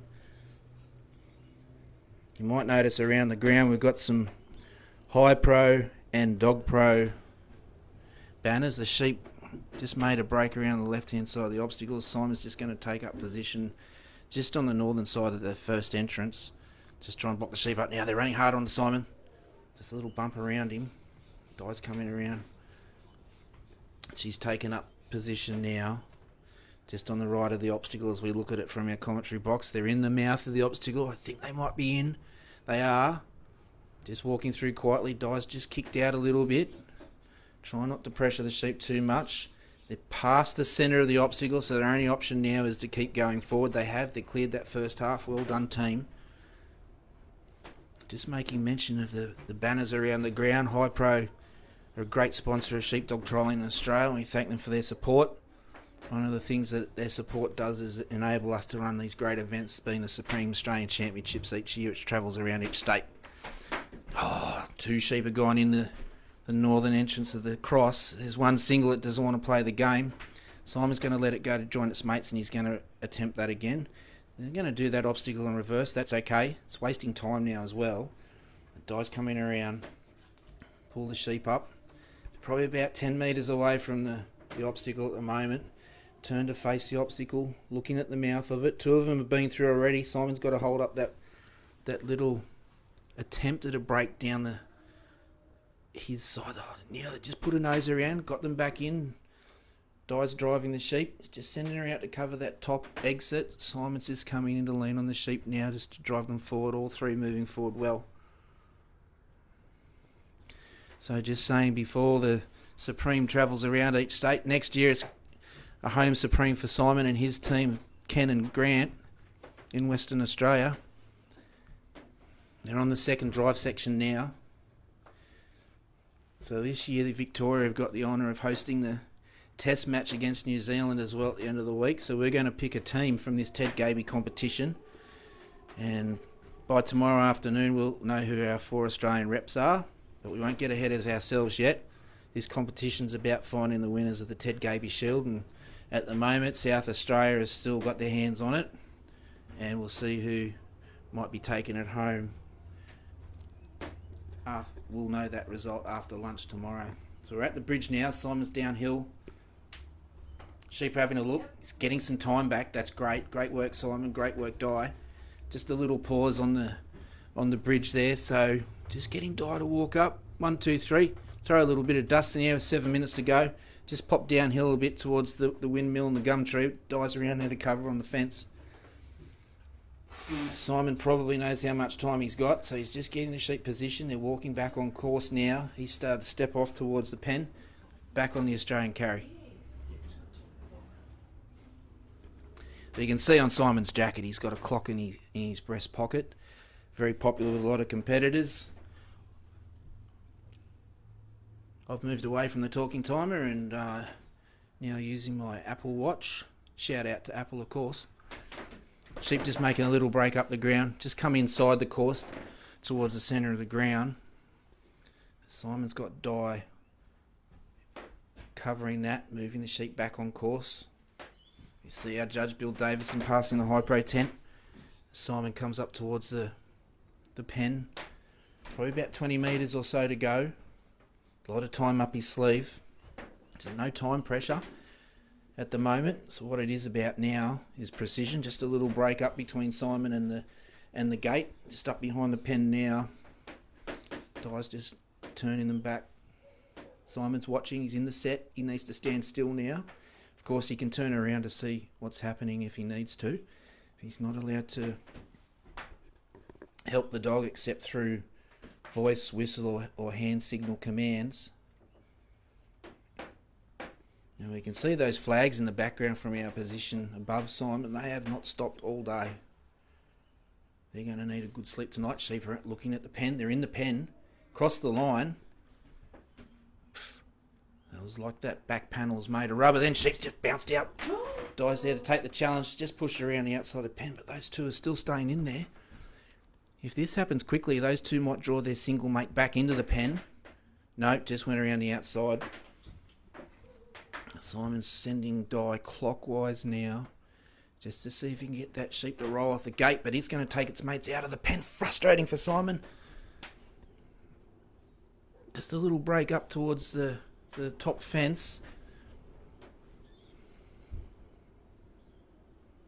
Just calming things down. He's probably still got about 4 minutes to go, I'm guessing. Great work, John. 4 minutes on the dot.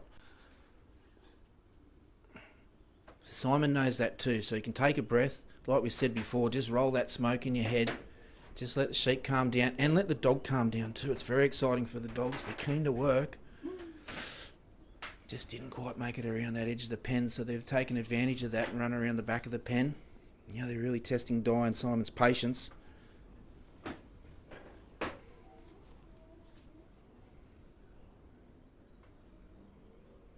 just lining up now. They're just drifting a little bit away from the pen.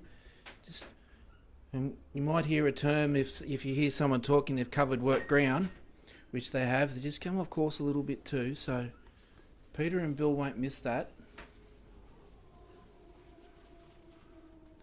Working towards the pen now. They're having a look inside. All three are in. But like we saw before, he's going for the gate now. Nearly got stuck on the little catch on the ground. Good work, Simon. Great recovery. Tough run at the pen, but they both did very well. We'll get a score from our judges in just a moment.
Representing Victoria. Next competitor coming out to the peg is Connor McConnell. Let's not mention his first round score. What a privilege for Connor, Victorian president, and hosting the 2024 High Pro Supreme. Sheep have been released. Glenn's seen the sheep. And he's away, anti-clockwise, out to Connor's right. Echo Park Glen. Echo Park Glen, I think, also has a litter mate from South Australia competing in this Ted Gaby competition as well. We'll talk about the other Echo Park dog in a little while. It's all about Glen and Connor at the moment. Good cast. Sheep are making their assessment of Glen right now.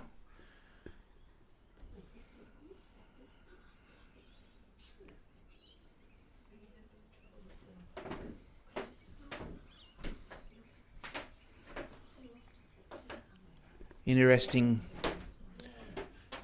part about dog trialling is everyone comes from quite a range of backgrounds and occupations.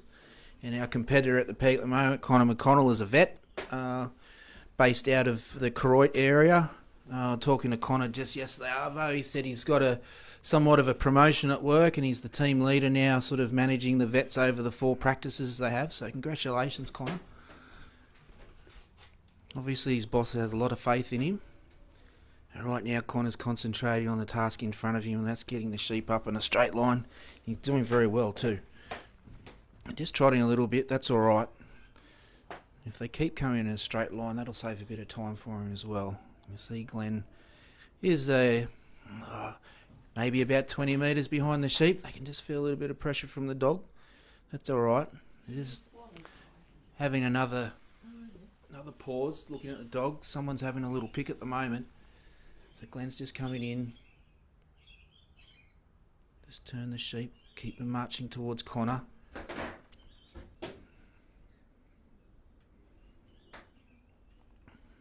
I couldn't tell you the history exactly, but one of the other great things I think most competitors take some pride in is how long sheepdog trialling has been going on.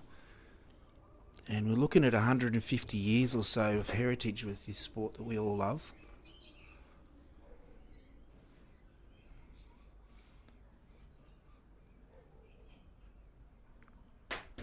It's a very popular sport.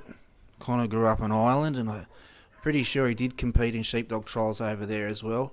Slightly different to the style of trial that we have here, but clearly Connor's made the adjustment very, very well, stepping into the high level of trialling. He's won a number of trials in Victoria. Sheep just breaking back a little bit. They weren't quite delivered around behind Connor. But now Connor finds him representing Victoria, which I'm sure he's very proud of.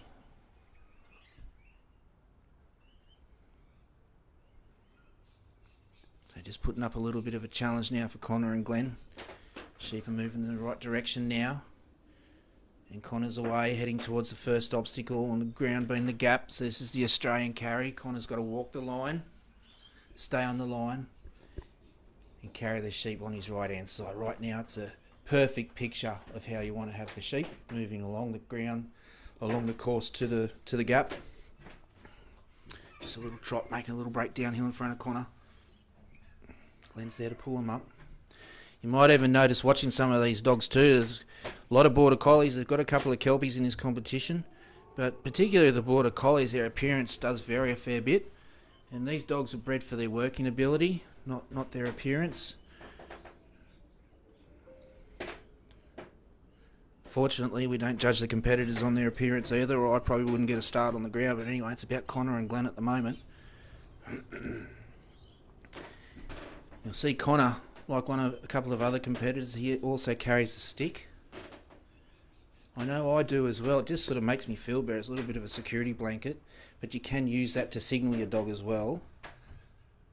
Help them take a side or a stop. So the sheep are just coming back on course on Connor's right. Glenn's coming around, just standing at the gap, just holding away the sheep. Connor will move him in a sec. Around the outside of the gap he goes. A little step off course. Connor's in the set, preparing to line the sheep up for the gap. One's grazing, two did have a little look. They're a little bit away from the gap, not far, 5-6 metres. They're moving towards the gap now. Maybe the slightest overrun there just pushed that centre sheep back. They're having a look. They're going to go. Maybe they're not going to go. That lead sheep's just having a graze, and that centre sheep still just got its nose in the air. But that lead grazer is taking the three of them through. Connor's left the set now. As soon as the sheep complete that obstacle, the second part of the course has commenced, being the drive. And the competitor, like you just saw, Connor had to walk through the gap as well. So this is a good drive at the moment. Echo Park Glenn's just holding the sheep up just nicely, just working it outside shoulder. Connor's got that inside line covered. Sheep had a little trot, so did Connor, just to keep up, just so they don't get away. And he can keep in contact with the sheep as well and guard his inside line. As we say that, it's a train just going somewhere in Victoria in the background. I hope everyone's having a great trip. Sheep are just moving to the right of the corridor. They're still on course, that's okay. You see Connor's paused. He just needs to get those sheep into that free work area, and then he can move in as well. So now the sheep are challenging Echo Park Glen. Just ever so slight gentle push from the dog, turn the sheep in the free work area now. Connor's going to set himself up. Set an approach up to eastern side of that Maltese cross. Sheep still just leaning on the dog a bit.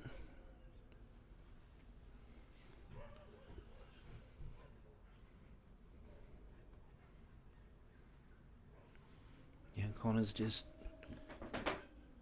helping the dog. Just lean on the sheep. Just keep them lined up. They've entered the obstacle. They're just having a look out that northern exit, but out they go. Out to the west, up to the bottom side of the ground from us. And they just came out quietly. They didn't run away, so that's good news for Connor. Just bringing them around for the second half of the Maltese cross to start to line them up for the entrance.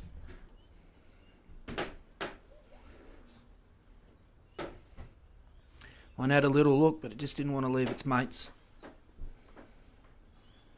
In they go. Well done, Connor, that's right. Just about to enter the second drive section. 7 minutes to go. He's got heaps of time up his sleeve, so great work to get to this sort of halfway point of the course. So you can see him moving well. Just pausing now. Sheep will pause. The Connor pause as well. Doesn't want to get in front of his sheep. Just sort of working that hip of that sheep closer to him. Sheep turned on Connor, so he stopped. Trying to hold his side up, get Glenn to straighten him up and get them moving again. Just staying in touch with his sheep. Well done, Connor. I would guess Connor's probably the second youngest person in our competition. I'm not sure how old Ben is from South Australia. We'll find out later.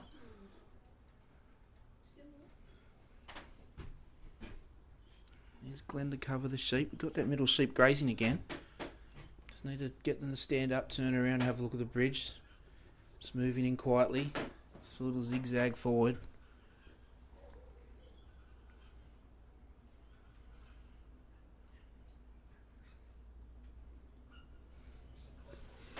It's a little bit new for me trialling down here in Victoria, especially at Geelong. Normally at sheepdog trials we don't see seagulls, but there's a few flying over and enjoying the spectacle as the sheep get close to the bridge. They're still looking at Connor.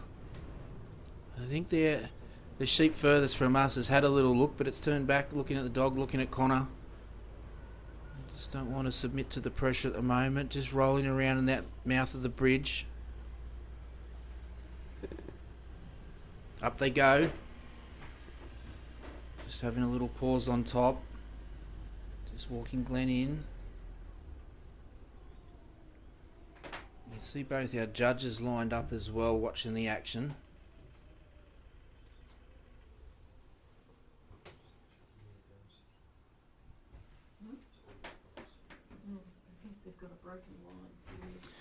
Three are off the bridge.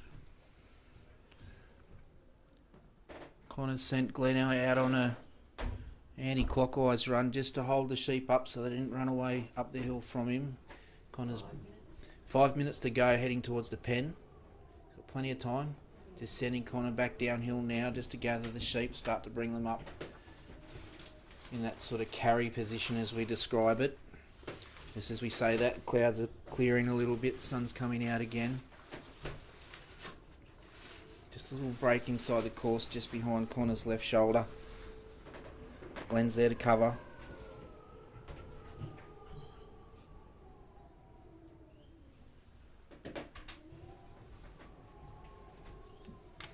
Two sheep grazing, one walking forward. Just paused again. Beg your pardon, Glenn's still there. Connor has to keep walking, so he's keeping an eye on the action over his left shoulder. He'll switch around, look over his right shoulder in a sec. Sheep are in a good position now. They are interested to try and have a nibble.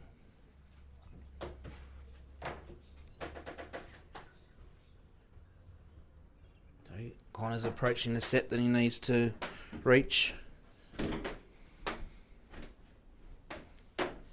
Just keeping an eye on the sheep, keeping an eye on Glenn.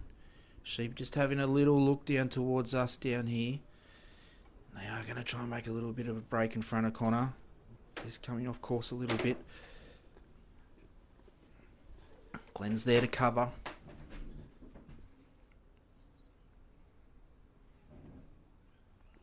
Probably just under 4 minutes to go, I'm guessing. Sheep have still got their heads down, but they are sort of rolling around the right direction. Glenn's out on that far side. Connor will probably just hold him there. The sheep are moving forward. Just a couple of steps to Glenn's left. Let's get behind the shoulder of that closest sheep and hopefully drive him forward a little bit. No, the sheep turned around, but they're still in a good position, resting on the gate.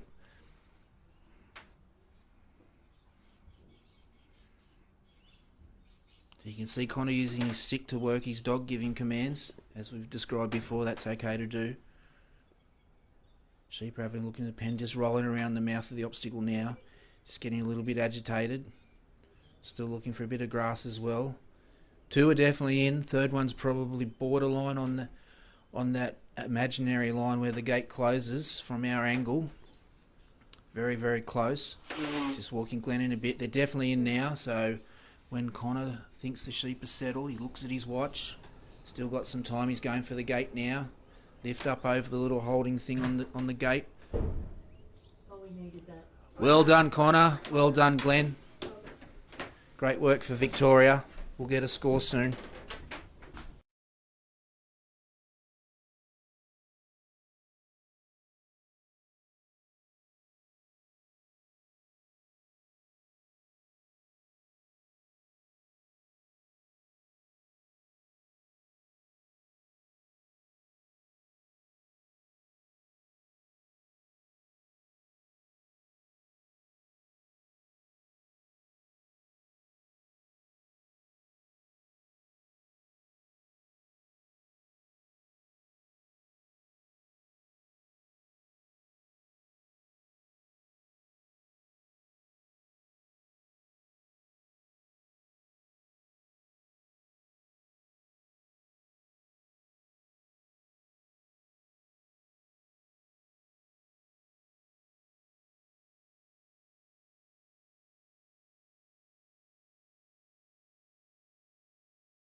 Well done. Our next competitor is already on the card. Thank you so much.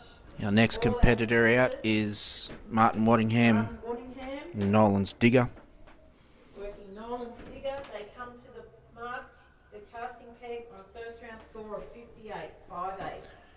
Anyone that was following on from a little bit earlier, if you're interested to know how old Ben Simmons is, he's 43. Thanks very much, Facebook.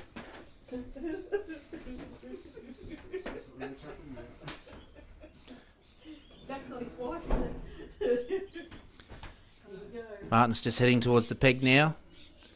Judge is waiting for him to take up position and ask for the sheep to be released. Flags up, gates open, sheep are out. And just having a little run down between the ropes. Just slowing up, pulling up. When those sheep stop, the bell will ring.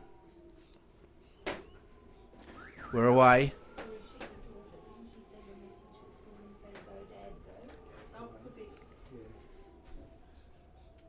Sending Digger out to the right. He's a lump of a dog, Digger. Just a little bump on the back of the sheep there. Just drifting down the hill a little bit. Just pull Digger up. Moving in now.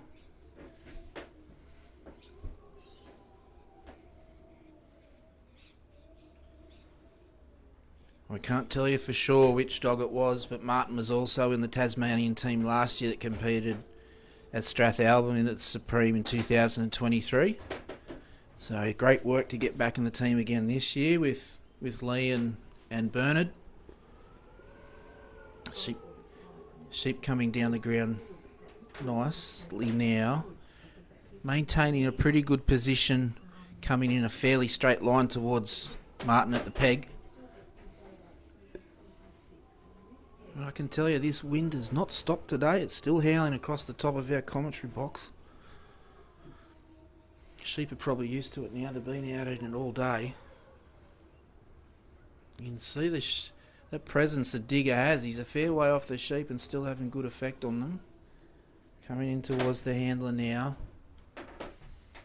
Probably about 15 or so metres away.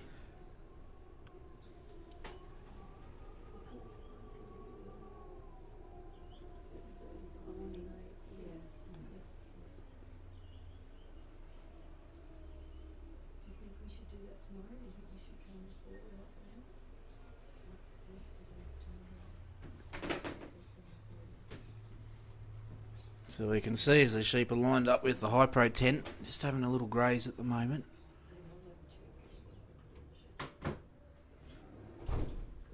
I'll be guessing it's probably used about 2 minutes, 2.5 minutes to get the sheep down here. Still plenty of time to get around the course. The course is big enough, the competitors can't really dilly-dally too much once they set off. It is a good walk between obstacles, and that's what we want to see at this top level of competition. We've got the 18 best dogs competing for the Ted Gaby Shield. And as individual competitors, everyone is also competing for a place on the Australian team, which we'll we will pick at the end of the third round. The top 4 highest individual scores will get them into the test team to compete against New Zealand at the end of the week. Great honour for Victoria to host the Supreme with the team from New Zealand competing here at Geelong this year. Martin's set off now, heading down towards the gap. You see he's just dancing Digger around a little bit. He just feels the sheep are just going to make a break. Just getting Digger off, just taking the pressure off. He's well off the sheep. They do look relaxed now. He does need to get them moving forward with him at some point or he's going to walk away from them.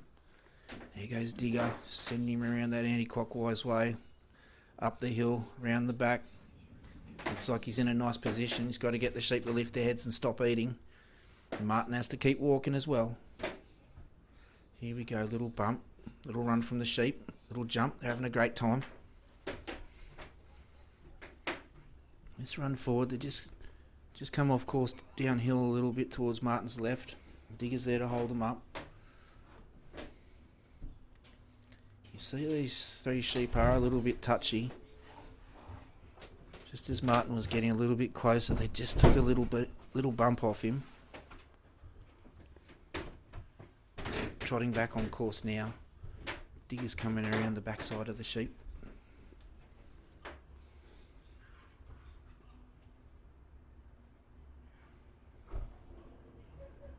He's got them in a nice position now on his right, just moving forward towards the gap.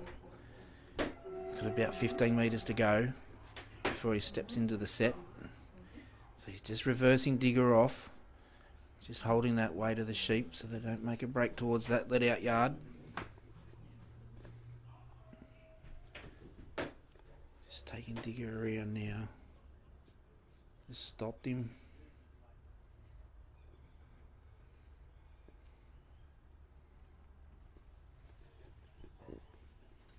Got him on a little anti-clockwise run, just to the back of the sheep. Sheep still seem content at the moment, just going forward, trying to make a little break down towards the yard.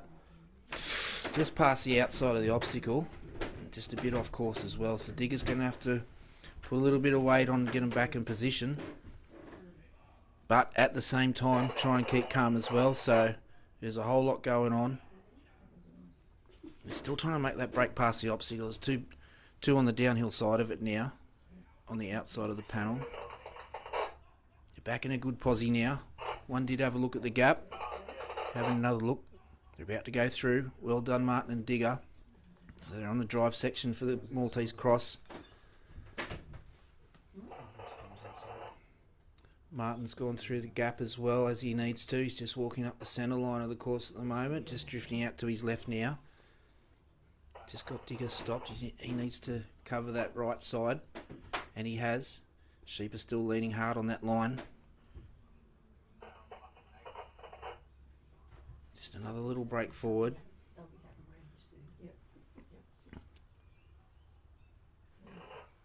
Martin's just catching up with them now. Digger's just holding that right side, just coming in. Got a middle sheep grazing. Nice little turn towards the obstacle. Just got Digger coming around the south side. Sheep are turned north. Digger's going to have to put the hammer down, get around and cover them before they get too far away. He's done a great job. Pulled them up. He's got to steer them back towards Martin and the entrance to that first part of the Maltese Cross on this eastern side, or the uphill side of the cross.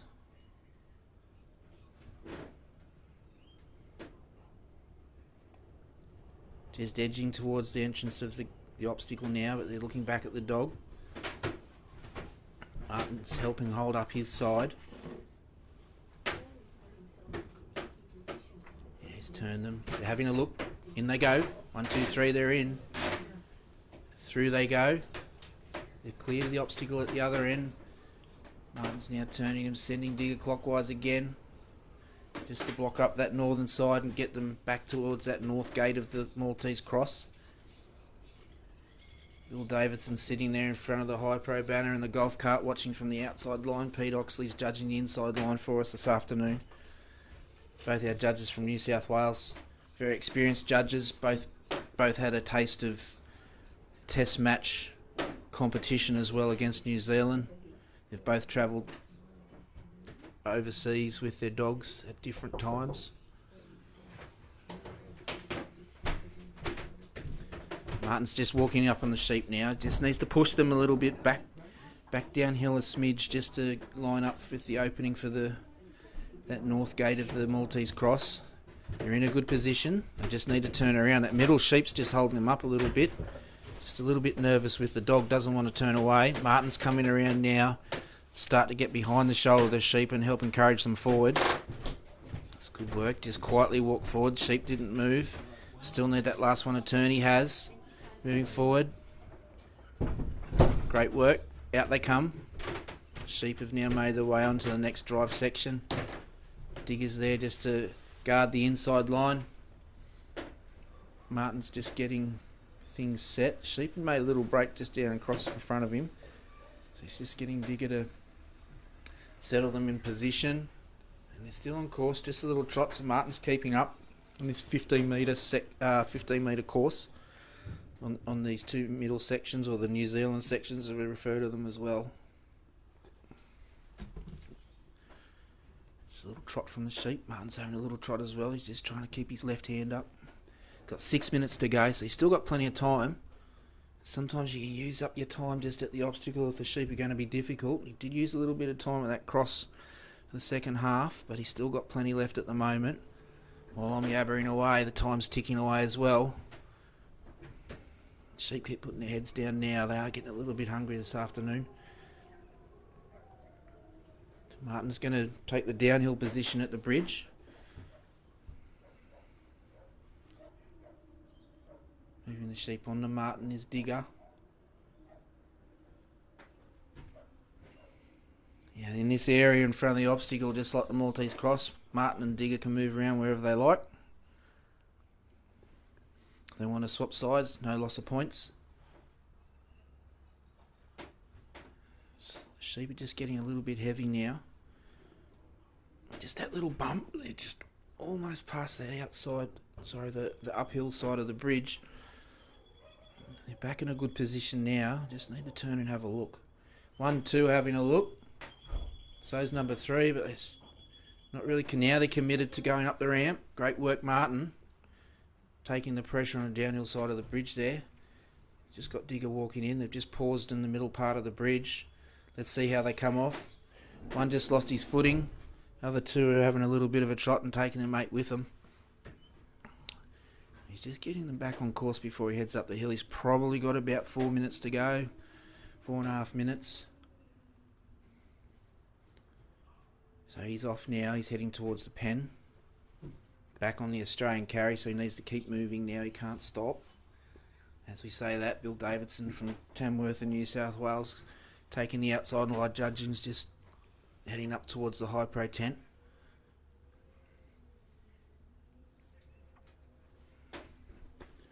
Martin's got the sheep in a nice position just in front of his right shoulder. Digger's there to cover a little break out towards the outside line from Martin. You hear him just telling Digger to get out. This dog does have a lot of effect on the sheep. I'm sure he can move sheep at home. He's moving the sheep today. Martin's also been very diligent to try and move the sheep just quietly. Try not to upset the sheep and keep them on course.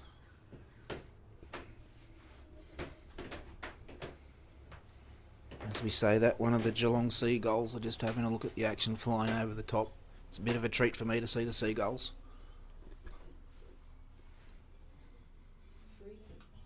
3 minutes to go and 3 sheep grazing.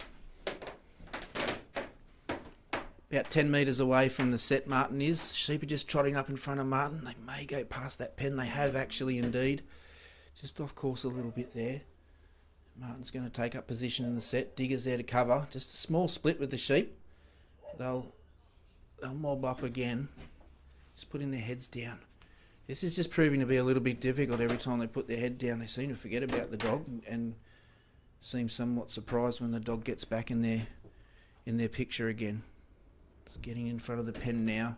The sheep are probably about 6 or so metres away from the opening of the pen. Round between Martin and the gate again.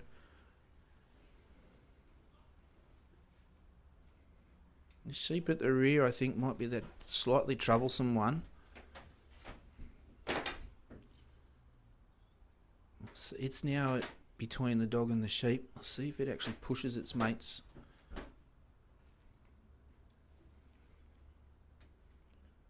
Martin's just stopped the action for a minute.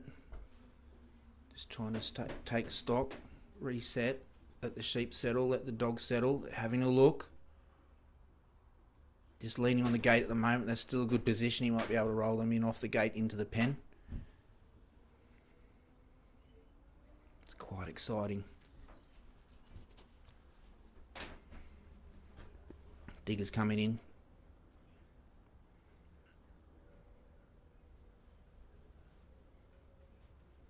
Just edging in quietly.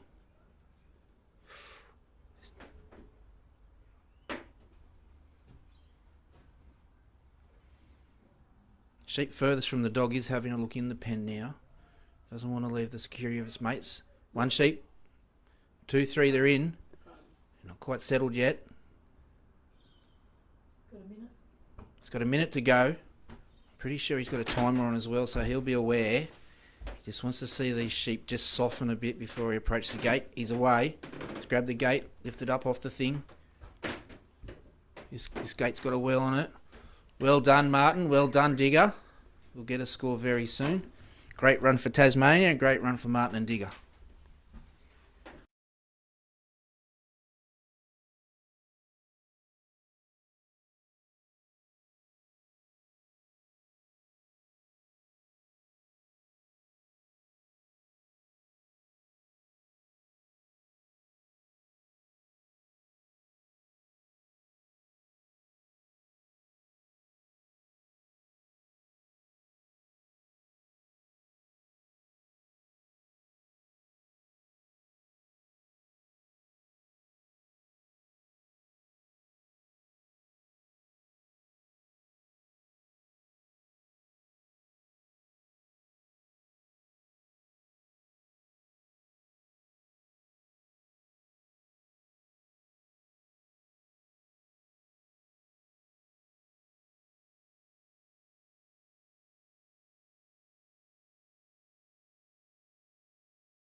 Ben Simmons and Charlie Parker, our next competitors out.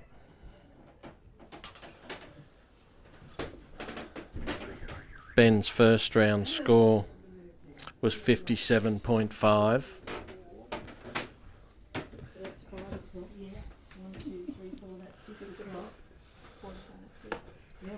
Charlie just makes his way down the ground, get in behind those sheep there. He's That's the Coming a little bit close there, and the sheep have taken advantage of that and moved over to the far side of the course, and Charlie is getting around behind them there now. pen that you think they're going to spend.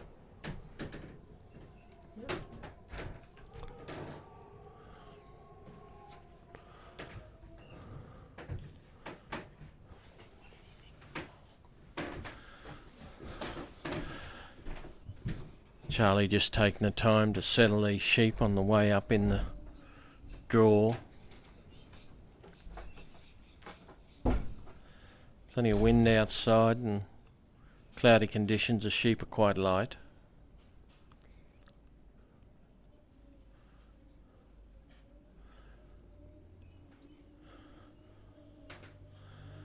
Charlie just getting around on the side of the sheep there now and brings them up beside Ben as he's working his way around behind the back of the casting peg there now, just trying to the sheep a little bit settled and get Ben in to make a little bit more contact with the sheep.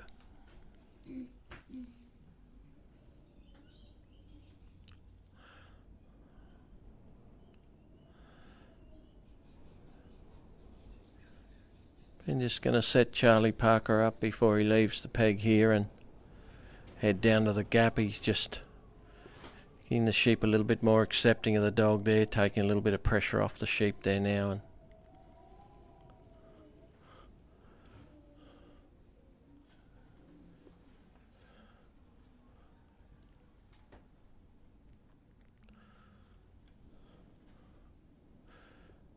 Charlie in a nice position there now as he brings the sheep around, heading down to the gap, and Ben's left the peg and on his way. And Charlie's in good position there as he just works his way in front of the sheep and takes a little bit of the run out of them there, and Ben's got Charlie going back nicely off the sheep there.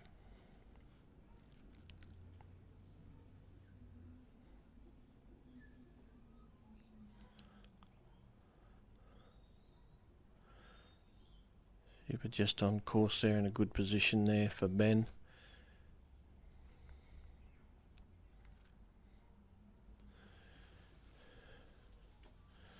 Making his way down to the gap.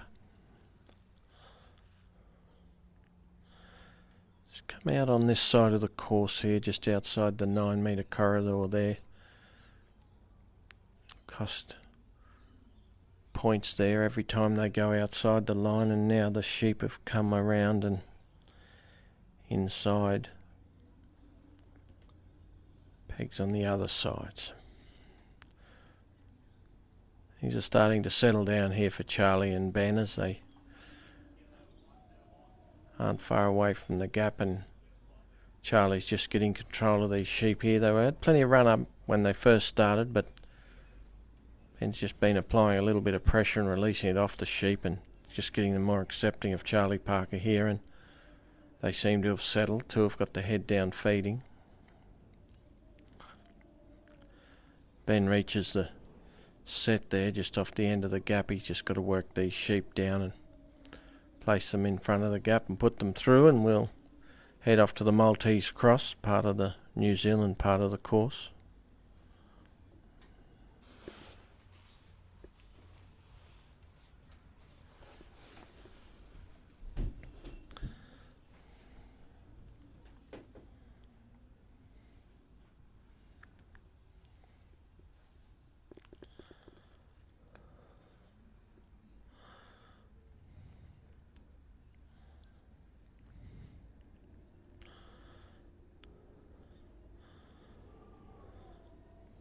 Ben just working the sheep there, putting some pressure on with Charlie Parker, and then taking it away and just trying to get Charlie in a little bit closer so the sheep are more accepting of him. Bit hard to block sheep when you're a long way away, so Ben just trying to settle things down here. We've got the 3 sheep eating and making their way the right way down in front of the gap.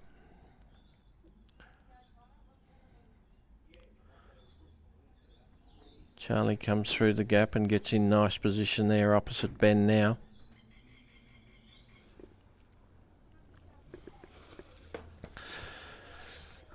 The 15 minutes to complete the course. There's been a fair few pens here in this second round, and competitors are working their way out round the course.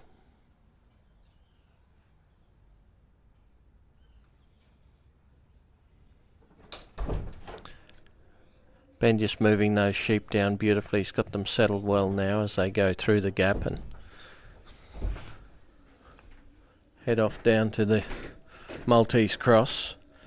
Ben just makes his way down now. He's got to make his way through that gap, as he does, and takes his position up on the left-hand side of the sheep. Just going to move forward and straighten them there, Ben, as he goes forward there now, and the sheep have got a bit of a run up down the ground there. Charlie Parker right round on the outside now. Charlie be trying to keep in contact with the sheep, and Ben stepping it out on the inside. Got them in a good position. They might be just out over the line there now. That'll cost them a point. And Charlie's got them held up nicely though, and the weight's on the dog. Good place to be.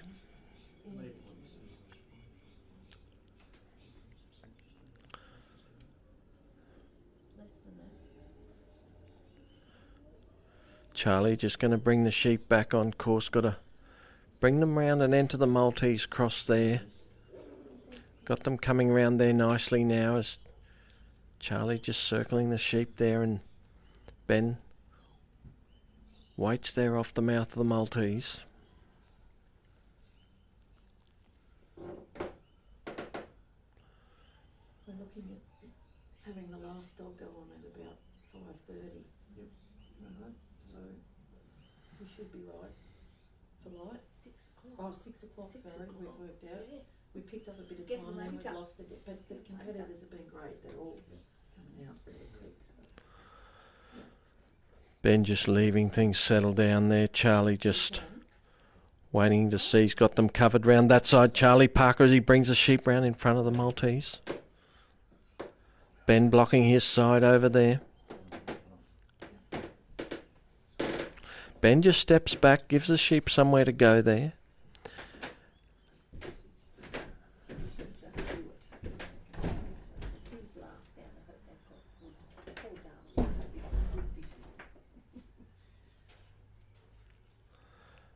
Ben's just still working on these sheep. He's got 3 sheep looking at Charlie Parker. He's got to get them turned around and looking up the Maltese cross.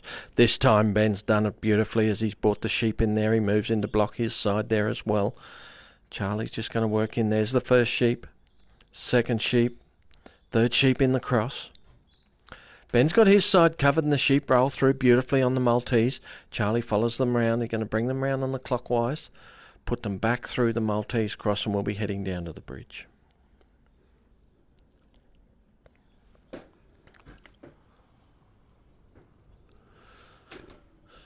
Still got plenty of time here to go for Ben. He's got to negotiate the bridge and the pen at this stage in this last section of the Maltese.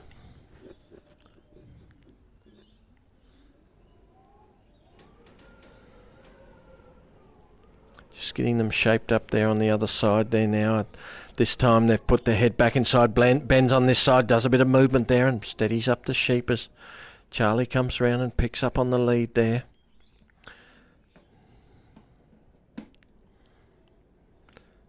Ben just moving to block his side there beautifully, and the sheep go straight up the middle of the multi-cross and straight through they go. Charlie comes around and catches them on this side here, and Ben quickly gets over onto the far side. Still in the New Zealand drive course there, and Ben's got a great position on the far side there as he moves forward onto it there now. Right up the middle of the corridor they go. Working beautifully there, Ben and Charlie. Ben's got his side held up, just going to bring Charlie forward and put a pressure on these sheep and take them forward to the bridge.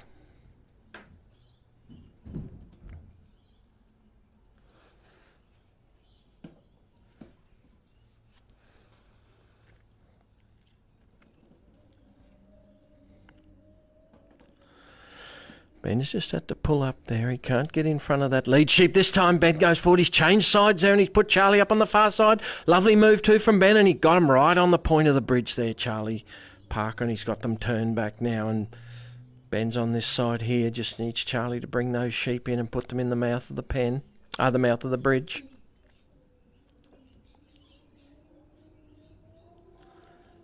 Just letting things settle there now.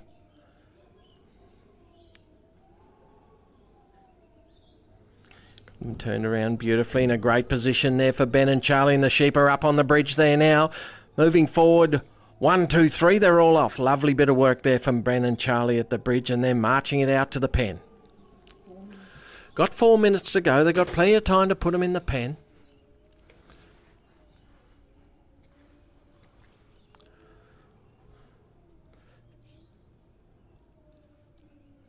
Ben leading the way. Charlie's going to bring the sheep up behind him there now.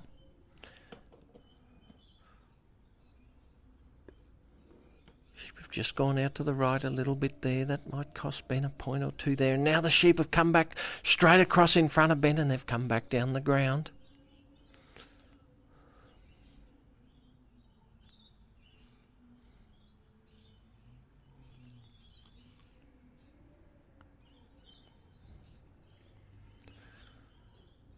Ben has a look at his clock.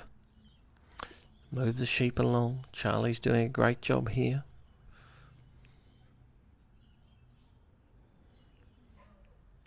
Got the sheep back on course now, Ben and Charlie, and they march straight down the middle of the corridor.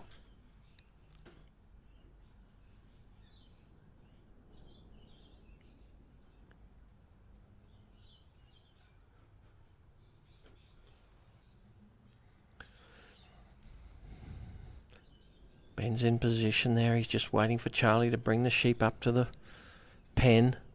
Just settling things down now, giving the sheep time to look.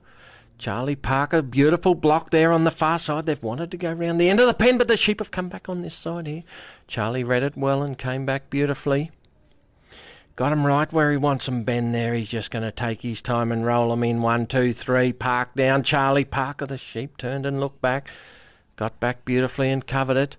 Ben said, oh, the sheep are still moving in the pen there now. Ben's still not happy with that. Just letting things settle before he moves out to grab them. Now they've turned around in the pen. That'll do me, says Ben. He moves forward, picks up the gate, brings it round with Charlie Parker by his side, and shut the gate there for South Australia. Beautiful.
Next competitor, Bailey Knight and Knight's Ron.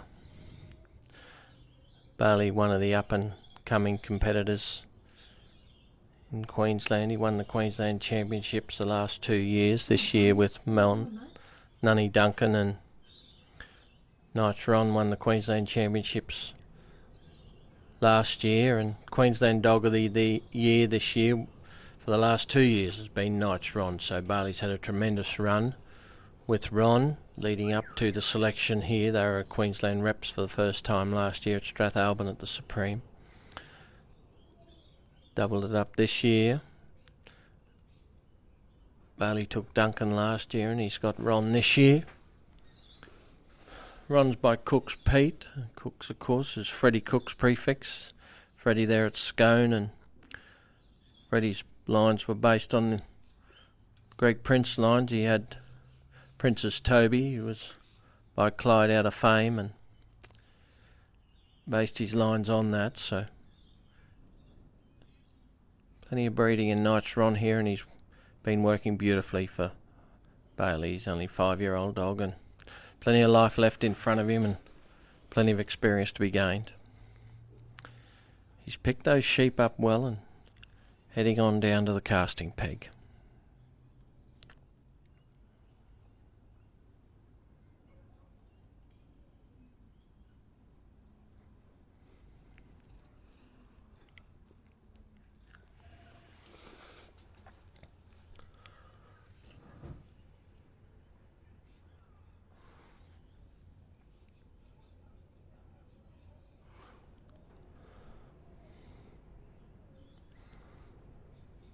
Bailey just taking his time here, allowing the sheep to become accustomed to the dog and not be so fearful, get them more accepting of the dog.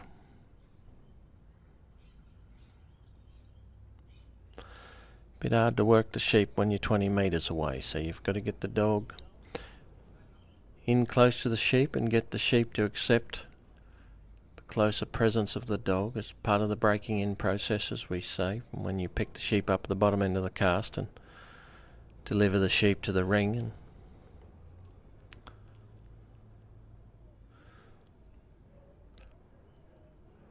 Ron's working nicely here, just sitting on the weight of the sheep here on the left hand side as they're being drawn, and he's going to tick them back over and bring them up on the left hand side of Bailey as he looks down the ground there in an anti-clockwise position around him and head on down this 9 metre corridor to the gap.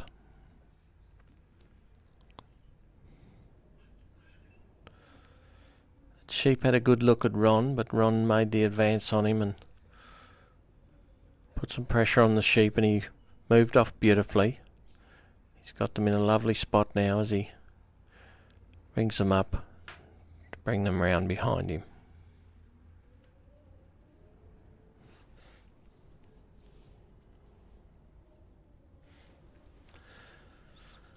Knights, of course, were based a lot of their early breeding on the Fiesta bloodlines. Fiesta, of course, was Danny Begore, Queenslander there at Stanthorpe, and Danny's been trialling for, I suppose we'd say, 50 years minimum.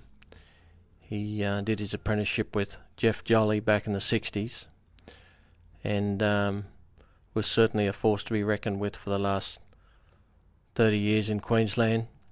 Through the 90s and the early 2000s, Danny had a great team of dogs, Fiesta dogs, going. And the Knights, Bailey's father Barry started the Knights prefix, and so a lot of their dam side is based on the Fiesta line and just put different dogs over the top. But it's been a tremendous line to the family. Both Barry, Bailey and Charlie all started out, and still plenty of Fiesta blood in their lines.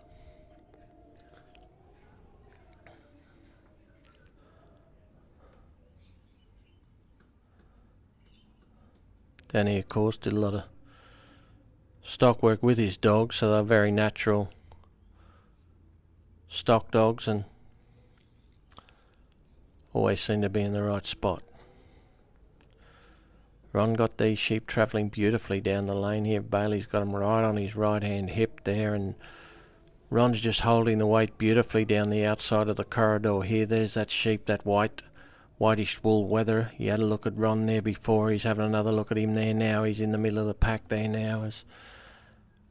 No trouble to Ron as he stepped up on him and headed him on down the corridor. There he is on the outside there now, that weather with the white strip of wool down the back.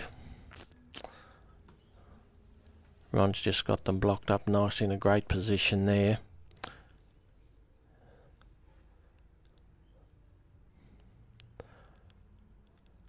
Comes forward on those sheep. They're still on course as Ron comes right out round the front now right round the gap. Keeps on going round. Picks up the weight on the sheep. He's going to bring them down and show them the gap. Run right on the shoulder of these sheep here, right where he needs to be on the pressure there, just to keep them moving forward. Just drop back on to tail there to bring them forward a little bit. Puts a little bit of pressure on the shoulder of that outside sheep there, made him keep coming forward, but keep turning him in towards the gap and showing him the gap.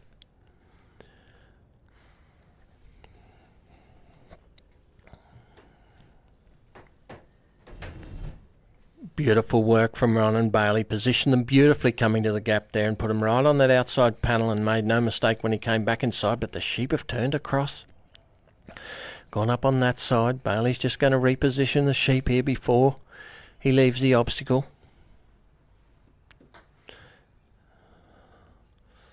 There's that wether on the outside that's having a good look at Ron, but he's still turning off the dog. Now they take up their side. Ron over here on the right hand side, Bailey on the left as they make their way down towards the Maltese cross. That wether there's having another good look at Ron there. He's stamping his foot and he's having a good look at him, but Ron just marches on forward. Keeps the pressure on him and turns him round.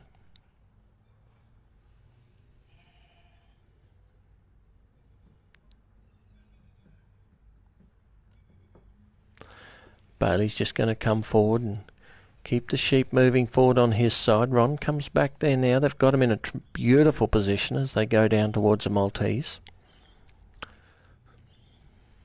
Got the sheep very accepting now of the presence of the man and the presence of the dog. Look at that. There's only a couple of metres between them and they're having an effect on those sheep. But there's that wether having a good look at Ron as they go down the ground.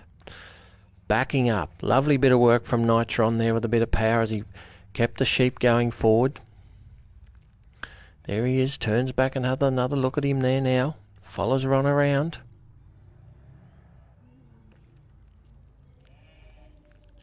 Got him looking the right way now as Ron goes out to cover his side there. They're getting down near the free work area there now.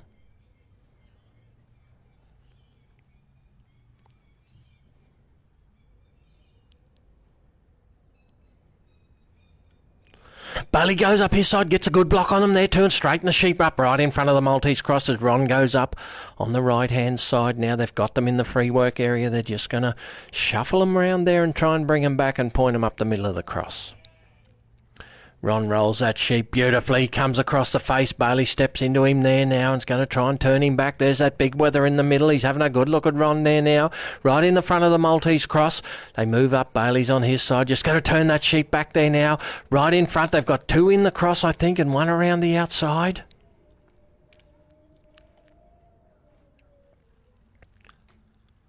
Now he's got him turned around. He was too busy eating that sheep to look up, but he saw him and he went back with his friends right up the centre as the sheep goes straight down the middle of the Maltese. Ron's going to go round and pick him up. We've got to bring these sheep round in a clockwise action. He's going to bring them round.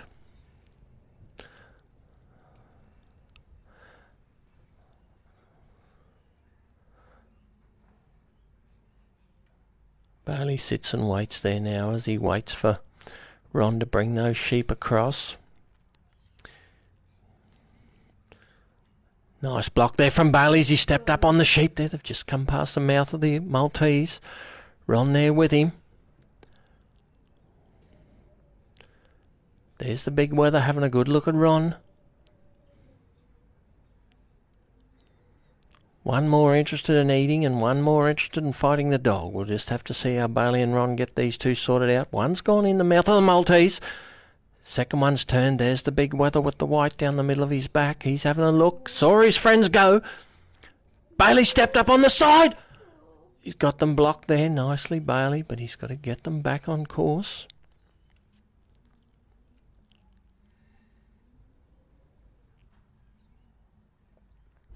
Tricky position here. He can't come past that side of the Maltese without incurring a penalty, but he's got Ron in a beautiful position there, and he's rolled the sheep beautifully up the middle of the Maltese. Comes in from behind to apply a bit of pressure to that sheep who's just come back and had a good look at Ron. Thought better of it and turned and went out the end of the Maltese. Bailey be looking to free these sheep up a little bit as he goes down the draw here now. Got one whether down the back wanting to eat, one up the front. Not quite sure whether he wants to eat or fight, so just moving them along quietly there now. 4.5 minutes to go, so time is ticking away, but as we've seen, that's plenty of time to put them in the pen if all goes well at the bridge.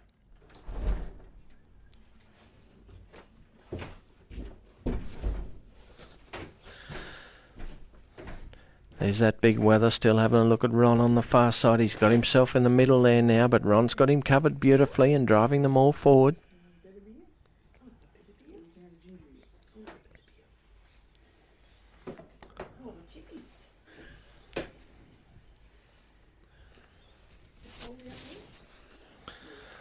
Bailey's just going to come in there and put some pressure on with Ron, and they're going to keep the sheep moving forward. There you go, there's that big weather having another look at Ron's done a good job on that weather, just kept applying constant steady pressure to him and he's kept him going forward.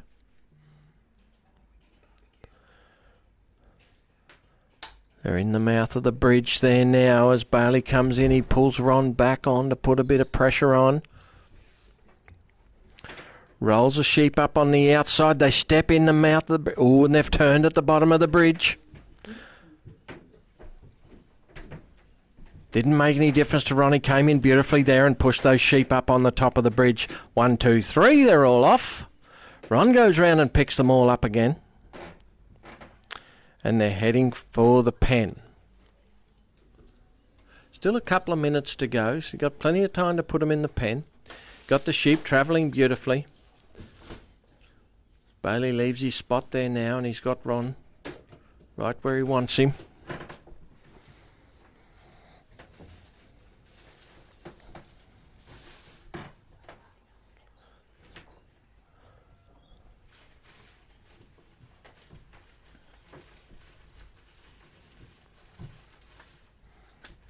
Bring them along beautifully there on his right hand side. Ron's picked up the weight of the sheep on this side here, and Bailey drops him back behind to pick up that tail sheep.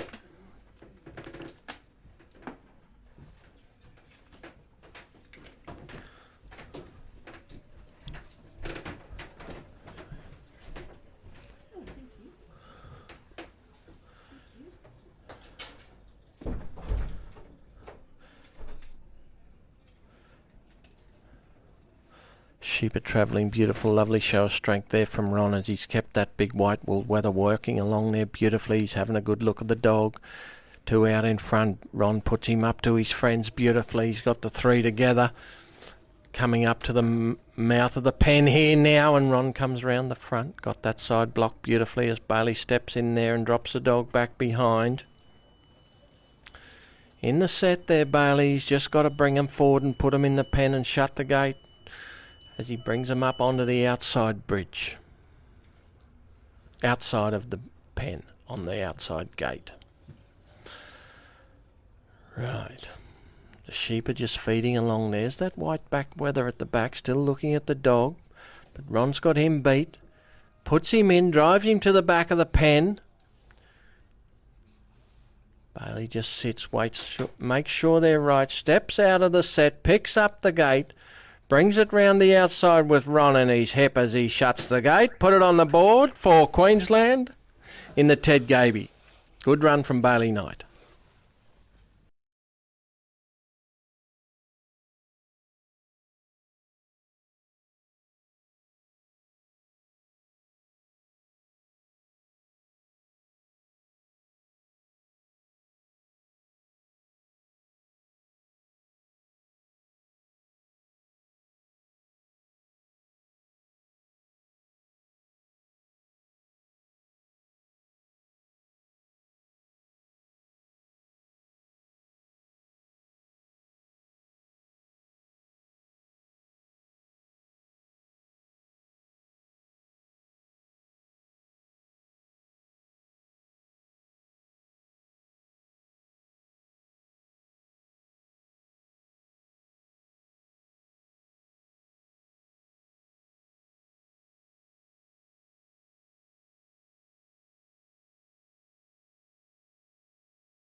Our next competitor in is Mick Hudson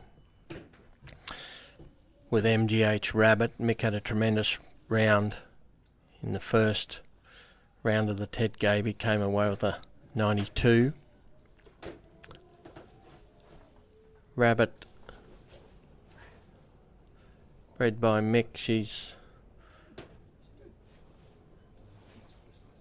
by Makara Ed on the top side, a dog bred by Malcolm Taylor down there in Tasmania with the Somerville prefix, and Malcolm, a few dogs round the ridges he loaned out, and that's where the Makara prefix has come from. This has been a tremendous bitch to Mick. Won a lot of competitions. She's been New South Wales Dog of the Year and national champion, and she's won a Supreme. She's done most things. She represented Australia in the Waylego down there at Tasmania, and she's been a tremendous bitch, and watch her work here this afternoon. She's cast out beautifully there. Mick let her go to the left that time there, and she's got behind the sheep nicely and just balancing the sheep as they come up on the draw.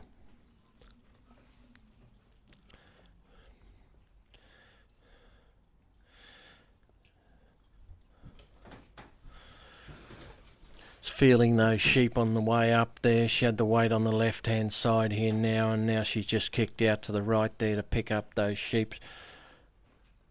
Still probably 25 or 30 metres away from those sheep, but they've just pulled up there now and having a bit of a look around and see what else is out there on the ground, and they've picked up Rabbit. She hasn't taken any ground off them yet, though. She's just covering and holding and keeping things together. Right back on the weight again on this side here.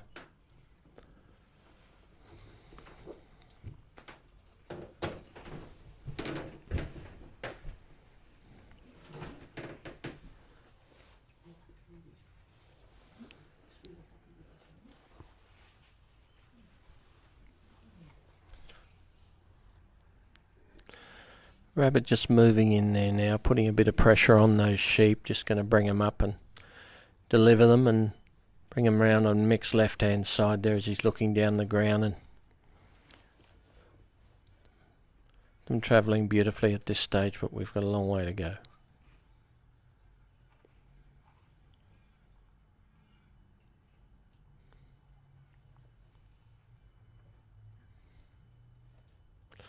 Sheep have come round behind Mick beautifully there now, as feeding across, and Rabbit's going to go round and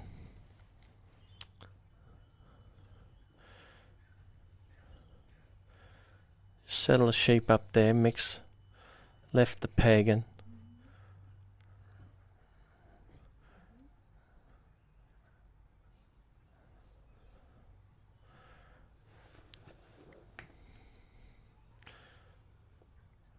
Rabbit comes round in front and just picks up the weight on the other side, and now back around the other side. Mick just taking the run out of the sheep as they come down the ground, and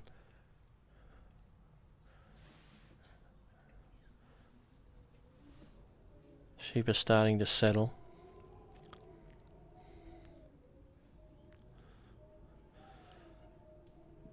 Comes round with Rabbit and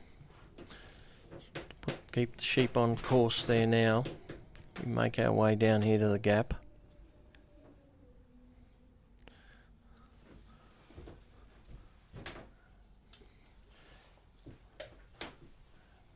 He's just stopped her there right on the point of balance there, as he's just got those sheep held up beautifully there, and he's going to pick up on his side there as he comes down.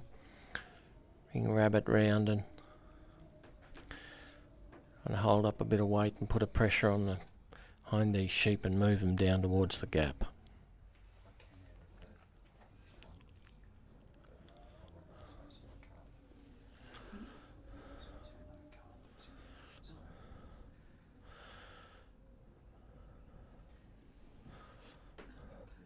Mick's got these in a beautiful position there, just forward of the gap there a little bit, but when they turn and roll in, the only thing they'll see will be the gap.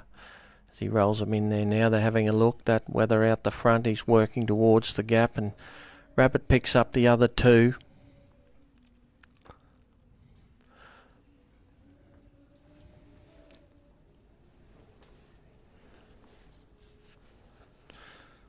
Moves them forward beautifully and puts them through the gap. Mick's going to get through the gap and pick up on his side over there. He's just got the sheep right down the centre of the draw there now as he's going to move along and get up on his side and do a bit of holding there as Rabbit's got the weight beautifully on the other side there now. Mick just comes up on his side, turns them back. Right in the centre there now. Rabbit right on the point, out on the outside there. So go down, Mick will be looking to put them in the free work area down the bottom end. I think they're in there now and the Maltese cross is right out in front of them there. Rabbit's got her side held beautifully and Mick's in good position there on the left-hand side. As they enter up into the Maltese cross, the sheep go forward. Moving forward there now, straight through. Rabbit's got her side blocked. Straight through the middle they go there now. Right out on the other side. Rabbit moves around there. Mick's going to bring these round in a clockwise motion and bring them round and put them through the middle of the cross. Just going to stand and block out in front there. Mick Hudson doing a bit of work out in front of the sheep there. Them turned beautifully. Still a sheep advancing towards there. Mick's got to go in and put some pressure on it. She got them turned around well. This time they're up the middle of the Maltese. Just going to bring those sheep forward now. Rabbit right in behind them. Mick's going to do his side here. They're looking to come out on this left-hand side.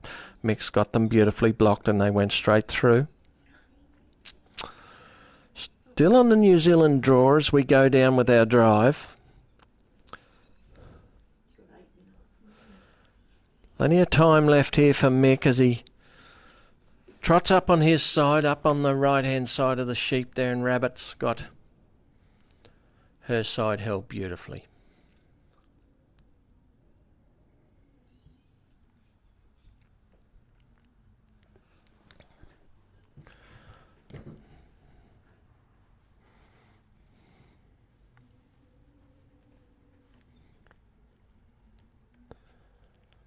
Mick just moving those sheep down. They'll be in the free work area there shortly. I think they would be by now. And all got their head down eating, and Rabbit just sits out here, and Mick's just going to bring himself around.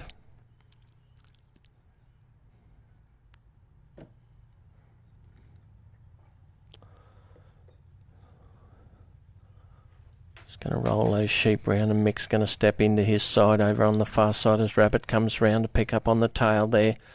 Mick's going to swap sides in the free work area there and get her back on the right hand side. Leave Rabbit to hold that side of the bridge. Sheep are looking up. Rabbit moves in, puts a bit of pressure on those sheep there. They're right at the base of the ramp. Just waiting for them to settle. There they go. Up the bridge they go, and Rabbit comes in behind them. 1, 2, 3, they're all off. Mick sets Rabbit around to pick up the lead of those sheep right over on the far side, bring them back on course, and we're heading for the pen.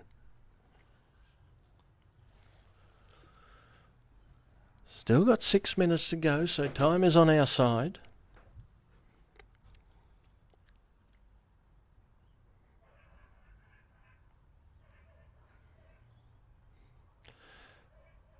Mick brings Rabbit round, picks up the weight of the sheep on the inside here now. He'll come forward, just let the dog drop round behind and pick up on the tail of those sheep there. Keep them moving forward.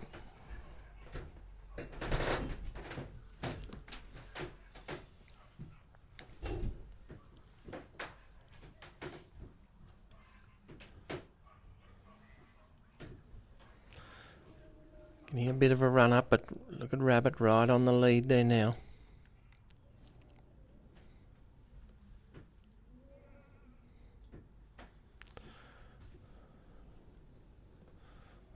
Lovely catch and carry down the draw here, Mick, but he's got a sheep that's just poking out this side here, but Rabbit right on it there as she came up on this side. Still got the weight on that sheep. Come forward here now. Right around the other side now, back on this side. She's pushed them round and all, and they've gone round the outside of the pen.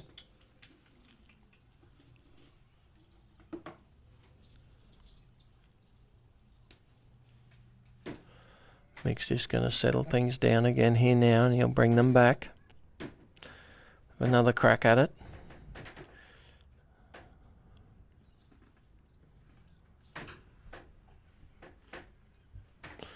Turned around there now, just going to let the sheep come back out the front, and Rabbit's going to race round and pick them up. Bring them back and present them to the pen again.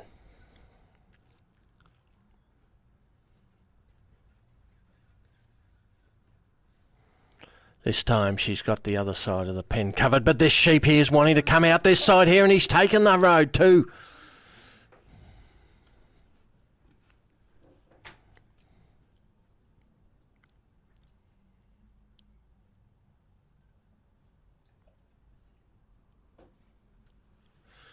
Still got hold of the sheep though, and he's bringing them back into position.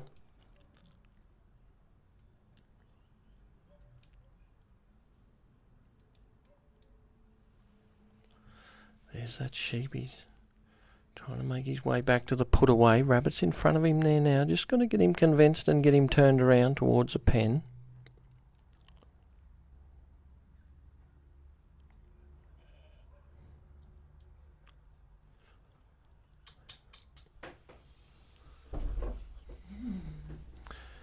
Sheep have just gone back down the course there a little bit now.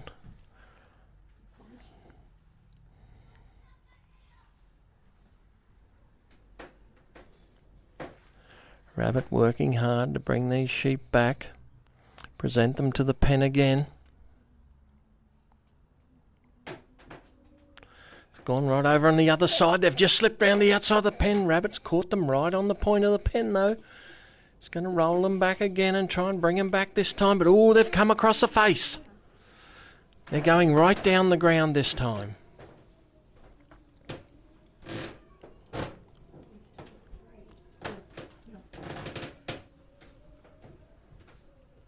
Still plenty of time to put them in the pen here for Rabbit and Mick Hudson.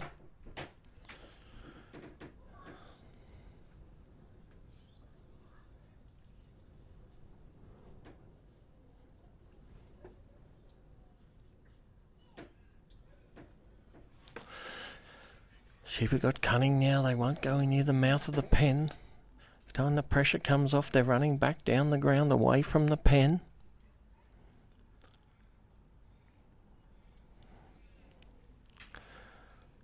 Mick's just going to settle things down and bring them back again here now.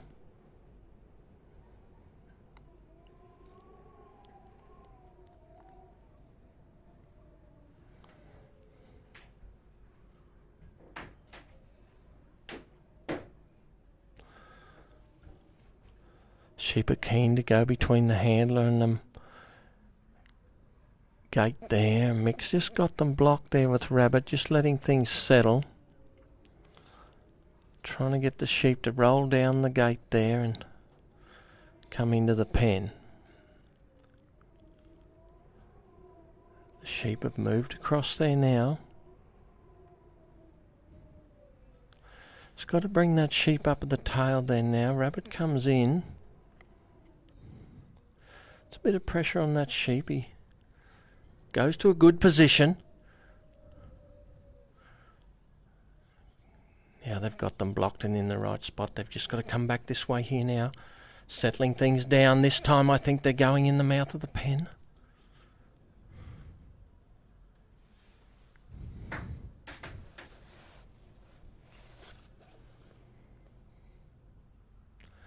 Oh, that sheep's having a look at the dogs. Like to see that sheep go down the back of the pen. He's looking hard.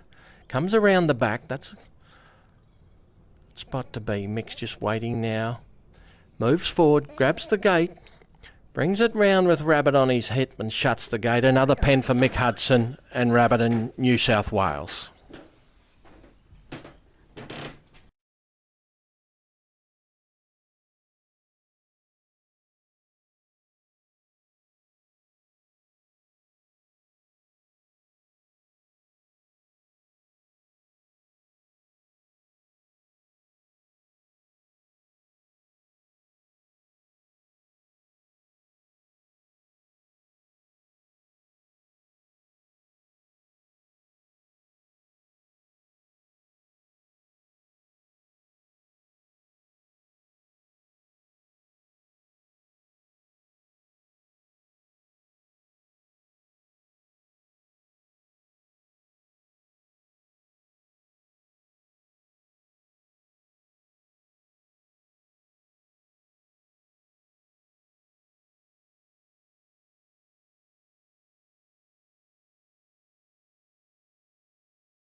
Oh, I love High Pro Premium because it's just great nutrition for the dogs and gives them plenty of stamina for their work on the farm and keep their coats and everything else in great condition. Quality food like High Pro Premium ensures sustained energy levels for efficient handling of livestock.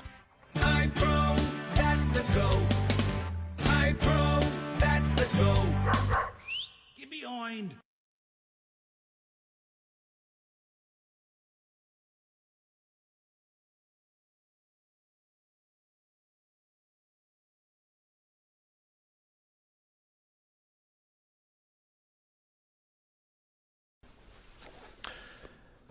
Next competitor is Ken Atherton from WA with Ramulam Charlie.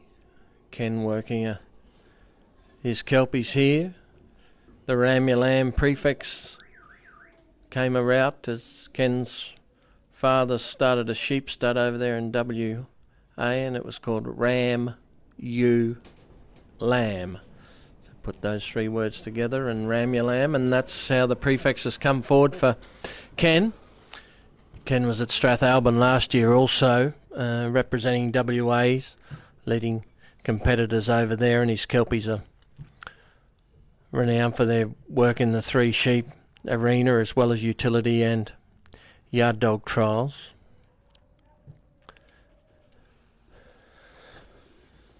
Ken works his dogs on the farm over there in WA, and plenty of practicality about his work.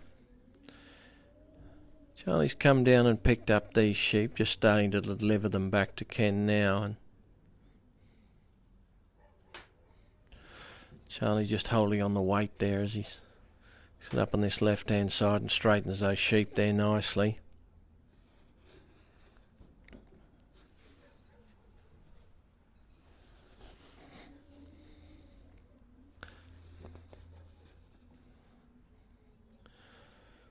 Charlie just takes up some ground there and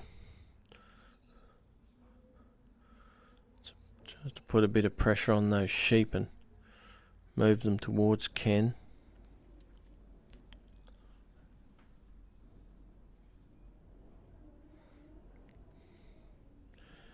Ken just working Charlie there, a little bit left and a little bit right to drop a bit of pressure off and get the sheep used to the dog on the draw. Sheep are coming up nicely.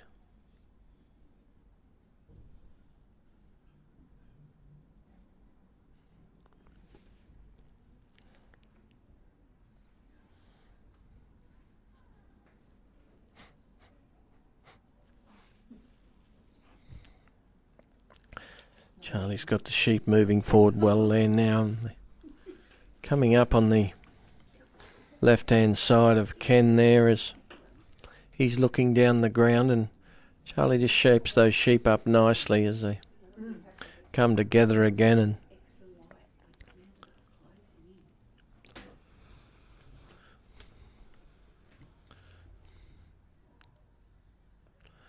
move around the back of the sheep of Ken there nicely as the sheep come around, and Ken's left the peg. He's on his march down to the gap, and Charlie just holding weight of the sheep here on the outside. They've come back on course, and now Charlie comes out in front, catches the sheep and straightens them as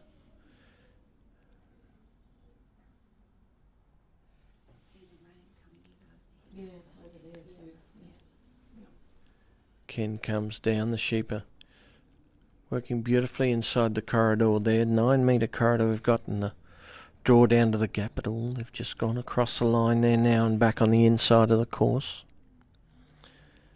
Ken will be looking to straighten these sheep and put them back on course.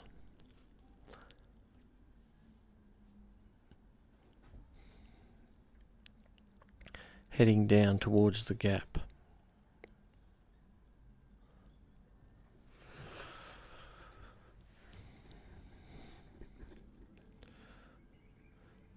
But back on course now. Charlie picks up the pace and comes down. He'll be looking to catch these sheep right in front of the gap. Comes around beautiful, Charlie, and he's done a great job there for Ken. Got them in a beautiful position as Ken looks to take up his position in the set. The sheep move. Oh, they've ducked in front of Ken. come between the obstacle and Ken there. Bad luck, Ken. Sheep had gone round the back of the obstacle.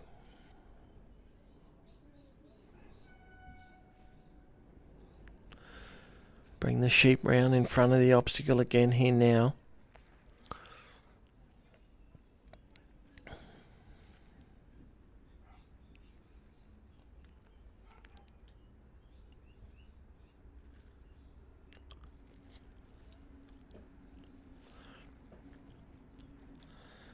Ken is just going to move the sheep forward, bring them round. Oh, they've just gone past the gap though, and they've gone back up the course and haven't quite gone right round behind Ken. Charlie was there. Put the block on them. He's going to try and move them down now.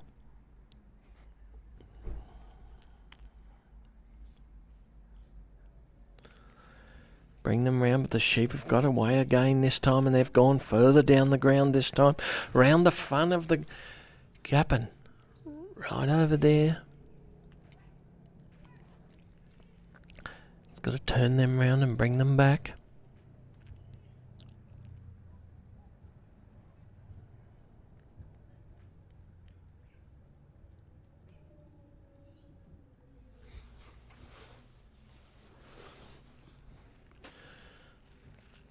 Ken just settling things down here now as he moves those sheep back around, and Charlie be moving around to try and catch him. He got them this time.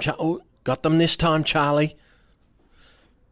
Turned them beautifully and straight through the gap, and they're off to the Maltese cross as Ken comes forward and goes through the gap, picks up his side on the left-hand side of the sheep, and the sheep are straight down the middle of the corridor now, heading to the Maltese. Ken picks up the pace on the inside. Charlie's got his block beautifully on his side. All starting to come together for Ken now as they head down to the Maltese.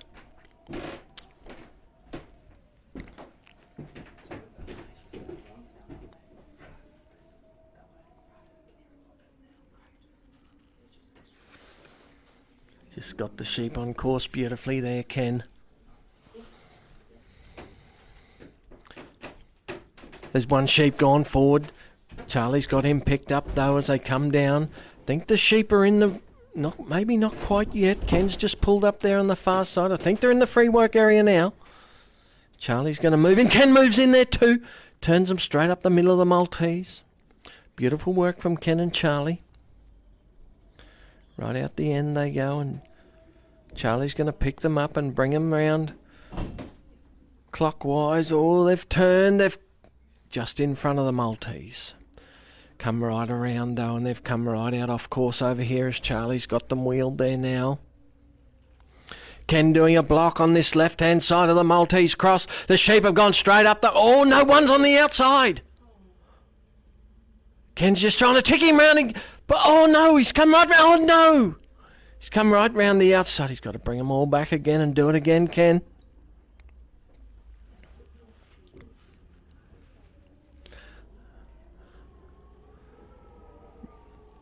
Bringing them round nicely now, Ken Atherton and Ramulam Charlie.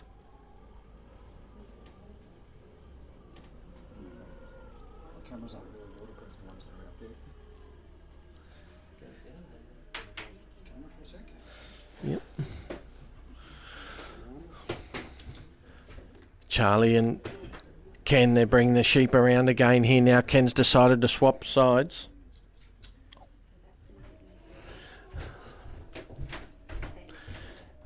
Ken's thought better of it and come back over on this side here.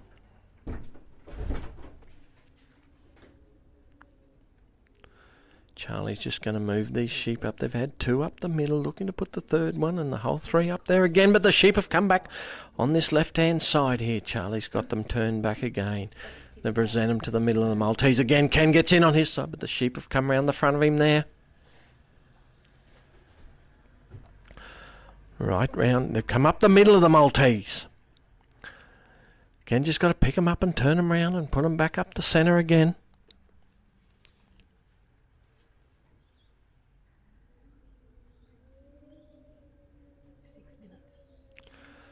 Time ticking away for Ken too. We've got about 6 minutes to go and 3 obstacles to get. Plenty of time if we can get the sheep looking the right way, and Ken's going to block up on his side, but all the sheep have got cunning and they've come around behind Ken. Charlie's picked them up well there though. Just going to pull them up there. Turn them round.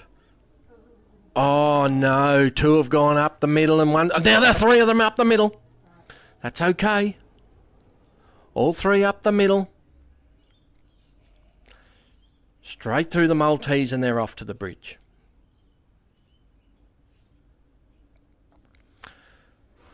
Ken's going to take position on the right hand side of the sheep and Charlie's going to hold this side here. Sheep are tickling over there, but Ken right in front of the sheep there and turns them back nicely. Oh, they've got around the inside. Ken's going to have to change sides and Charlie goes over there now.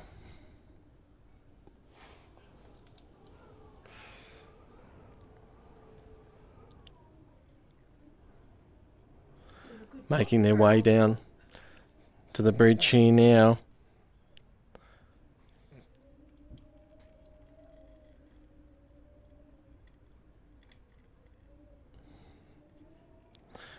Charlie and Ken right in the mouth of the bridge, and the sheep come up on Ken's side. He's blocked beautifully there and turned them round. Charlie's just going to come in. They need those sheep to roll around and look up the bridge. There goes first sheep. Lovely work, Ken and Charlie. 4 minutes to go and they've got the bridge. They've got all day to put them in the pen.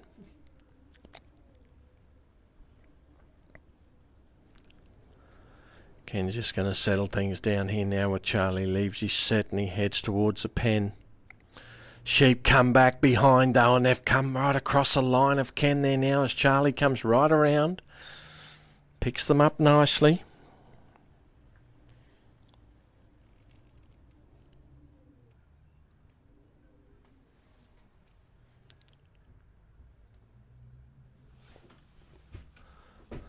Sheep have just come out the front of Ken there now, but he's got them in a good spot on his right hand shoulder as he's coming forward there now.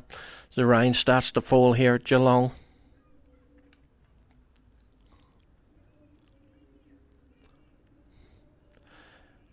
Charlie's just holding up as Ken comes down, comes past his sheep.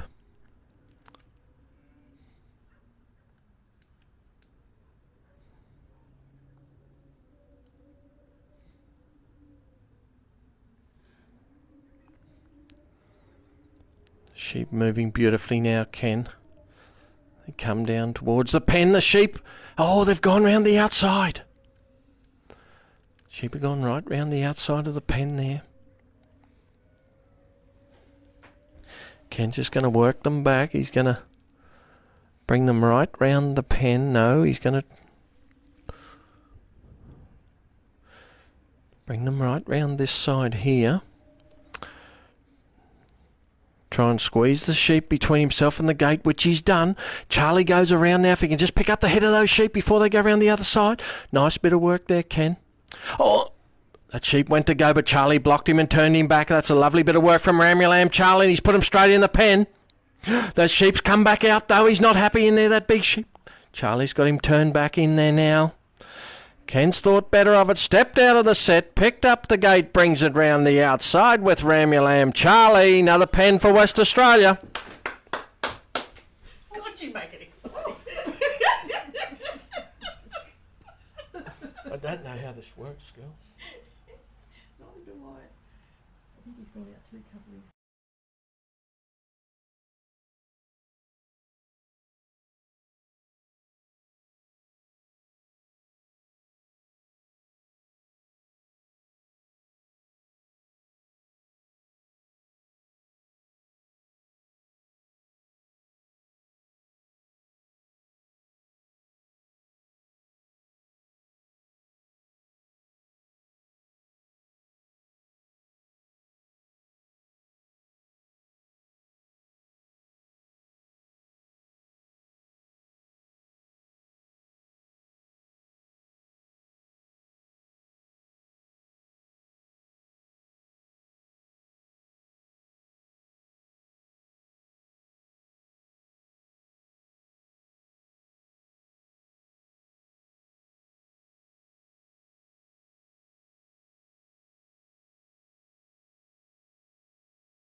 Our next competitor, Richard Davies, with Celtic Gypsy. Celtic Gypsy. Richard, of course, first time representing Victoria. Very accomplished handler in all forms of the sheepdog trialling, yard, utility, and now making his mark with his kelpies in the 3 sheep trialling. Gypsy's just got down behind these sheep here. Rain starts to fall here in Geelong. She's in a good spot there, got right round behind those sheep and taking the weight up on the other side as she tries to settle the sheep a little bit here now and move them back towards Richard, the casting peg.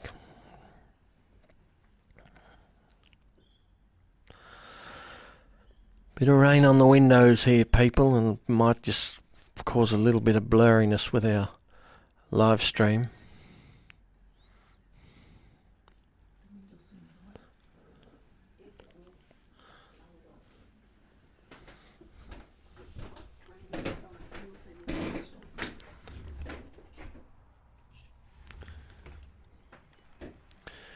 Richard's first round score was 68. Good solid run first up from Richard and his Gypsy, and here working these sheep beautifully back towards the casting peg.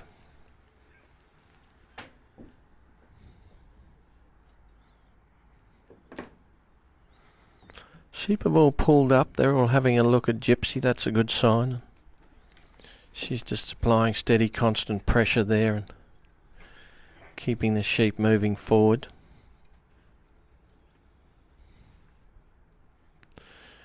Right on the weight of the sheep she is here on the left-hand side, just holding them straight for Richard.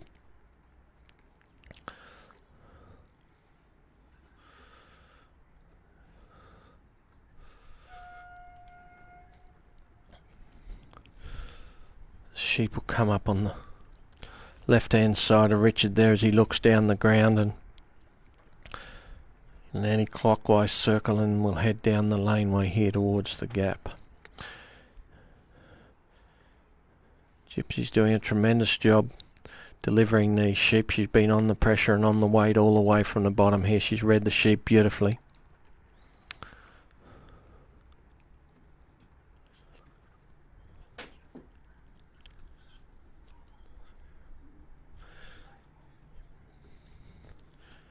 Brings them round the top nicely, and Gypsy cuts back beautifully and picked up the head of those sheep and took the run out of them there. Got them in a good position there right on the right of Richard. He's just going to set them up before he leaves. Takes Gypsy right around now as the sheep turn back a little bit too far. He's got them turned back there now. Going to go right round the outside as Richard leaves the peg and heads down towards the gap.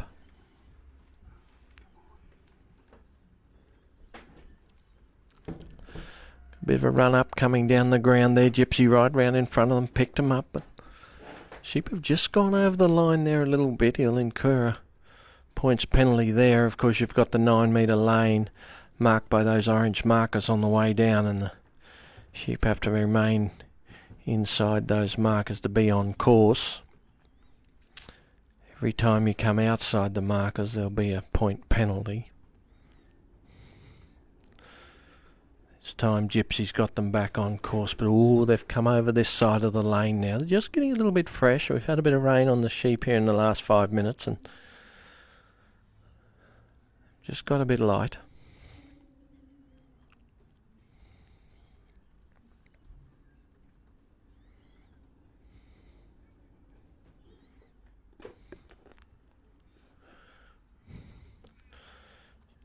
Coming down the middle now, but again they've just come back over on Richard's side.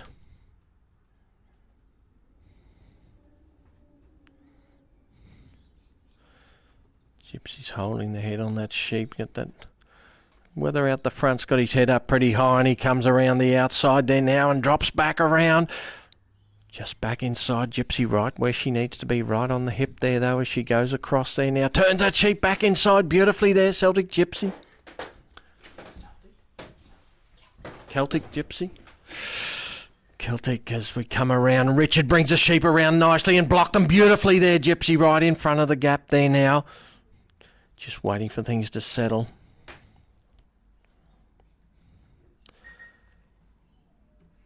Gypsy still got her eye on those sheep. There's that big weather with his head up on the side there now. Brings them back beautifully. Nowhere left for him to go but through the gap there with Celtic Gypsy and Richard. And the sheep come across. Oh, they've turned and they've gone across the course there on Richard. He's going to take up the right-hand side as he goes down the drive corridor heading towards the Maltese Cross. Gypsy's got her side blocked beautifully and the sheep are back on course there now. Long way out in front and they're on the run as we head down to the Maltese Cross. The dog and the man on the same side here, and Gypsy's got the sheep have turned across. Gypsy's got to go all the way round now.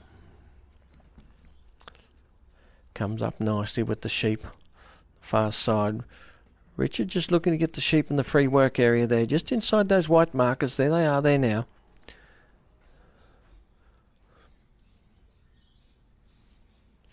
He's got them in a good position to go into the Maltese Cross, but they've slipped up the side of the Maltese here. To go right around there, Gypsy, and bring them back as Richard chooses to swap over now onto the other side.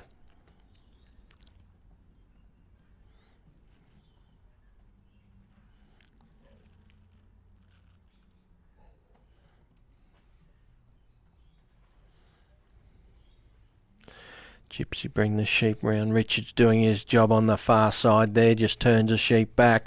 Be looking to get someone to look up the race. They spin around this time. There's one sheep there looking. One up the race, two looking out. Richard doing a good job there. Over on his side. Just putting a little bit of pressure release on those sheep there, just trying to get them to come off him there and look down the race.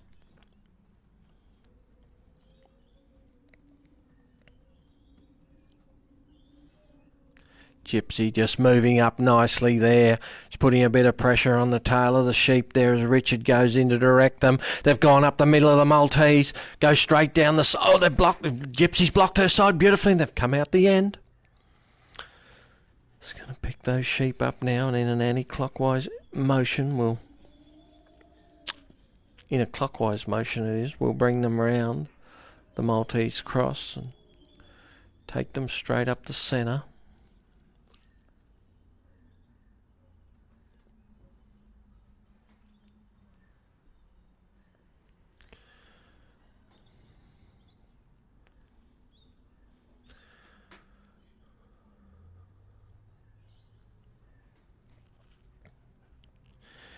Gypsy just coming forward, applying a bit of pressure to the sheep there. Lovely bit of work from Gypsy and Richard. They got those sheep straightened up beautifully and they've come straight up the middle of the Maltese. Richard brings Gypsy over to pick up on this left-hand side, and I think Richard's going to take his position over there on the right as they bring the sheep forward. Now remembering this is another New Zealand drive section. Richard's got his side blocked, and look at the work Gypsy's doing on this side here. Right on the way to the sheep, sitting right on the hip, driving them forward and holding them straight. Richard goes forward there now, still got the sheep going beautifully as they make their way down towards the bridge. Still got plenty of time to go. 6 minutes they've got to negotiate these last two obstacles as Richard goes up on his side there. Gypsy right round the front. Richard still right on his right side there. Goes right around the front to the obstacle, and that's a beautiful position. And look at the sheep go straight in and straight up the ramp and straight up on the bridge. 1, 2, 3 off the front. Lovely bit of work from Richard and Gypsy there. Wasted no time there at the bridge. Set them up beautifully. Put the pressure on. They went straight up and over. Richard working now. Heading out towards the pen as Gypsy brings those sheep back on course, takes up this side here, picks up the weight on the shoulder there beautifully. Gypsy, she just settles up there now. Turns the sheep back for Richard.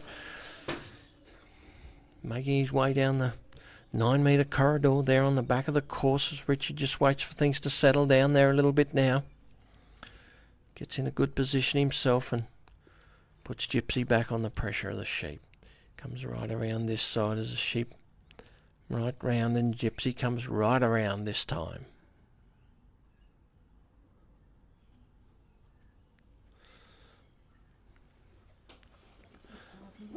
Moves forward there now. Right on the line there. Lovely block there from Gypsy and Richard, and he's got those sheep in a beautiful position to go in the pen. Just going to settle things down here now, Richard, as he takes his position in the set. Sheep are keen to go round the outside of the pen, so Richard will be onto that.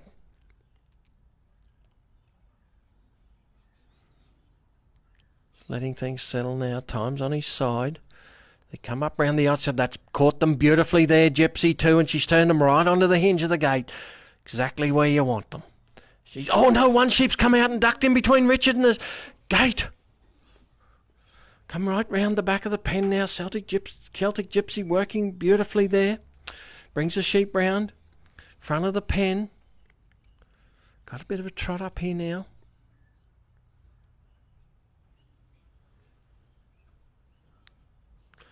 Richard's going to bring them back, but they've been through there before and they'll go through there again.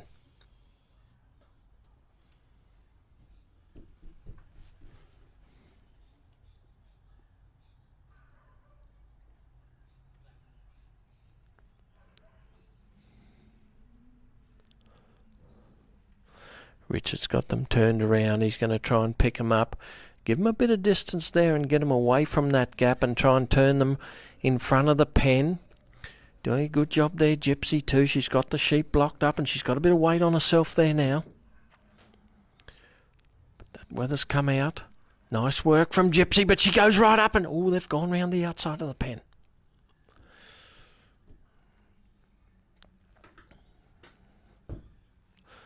Still got plenty of time to put them in the pen. We've got 3 minutes left.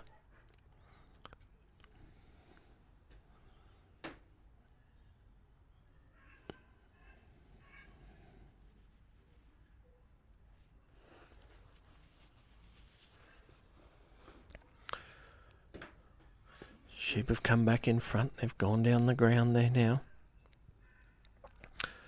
Got about 20 metres away from the pen. Gypsy's picked them up and she's bringing them back again. We'll have another crack at putting them in the mouth of the pen. When they've been left and they've been right round the pen, it's hard to get them lined up to the middle.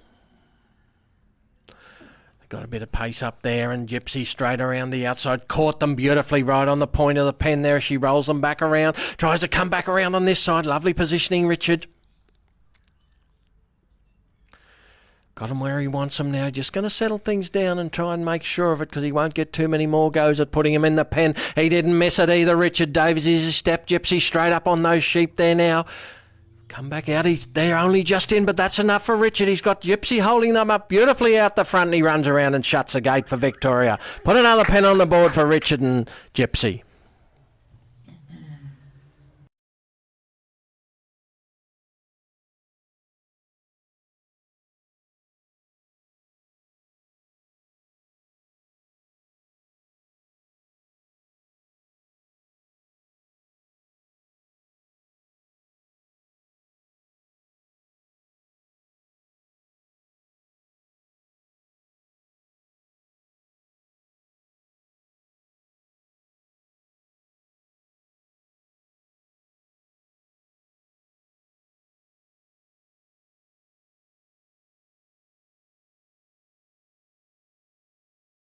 To keep your dogs healthy and on the go, beat 'em.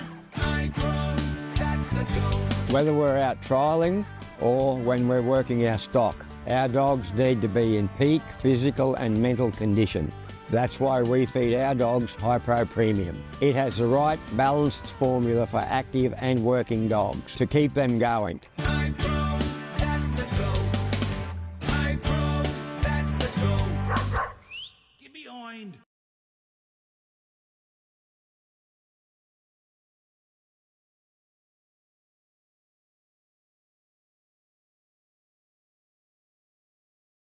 High Pro Premium, the best dog food I've come across. You can tell by the gleam in their eyes and the colour of the coat, and especially the stamina they have for work on the farm. And they'll love it. High Pro, that's the go.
At the peg now we've got Lee Jamison from Tasmania and his dog Glenn Murray Toby, running out nicely to the right.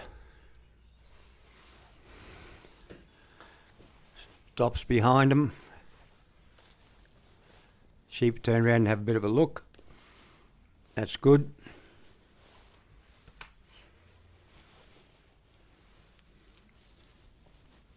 We've had a little bit of a shower, see if that slows them up at all. Probably not, but may do. That might. Just had a light sprinkle.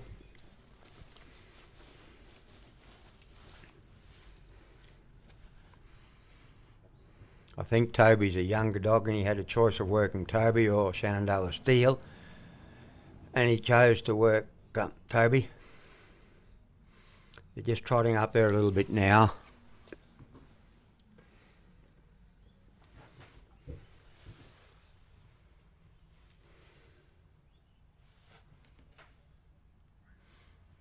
Lee's represented Tasmania on, well, I'm not sure, at a guess 4 or 5 times. Well, this will be his 4th or 5th time he represented with Steele last year at Strathalbyn, and he's definitely represented with Makara Ed, probably a Strathalbyn in 14 actually.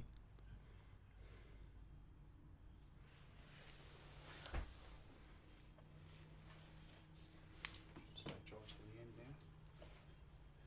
It's the radar, 6:10 of that hit, so it should be dry to the end. Just had a look at the radar and it should be dry now till the end, so that'll be good for the workers because it's starting to cool down a bit. And I'm pretty sure I heard that we've got a 7:30 start in the morning.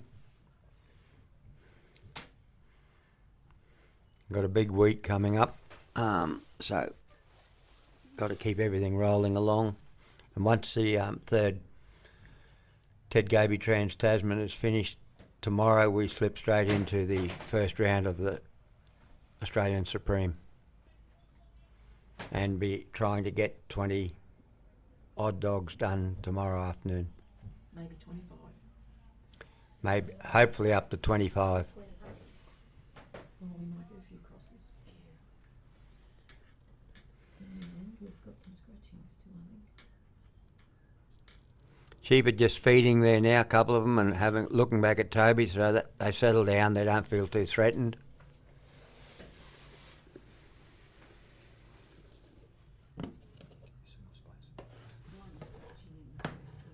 Yeah, but then we've got another two after that. Yep, so.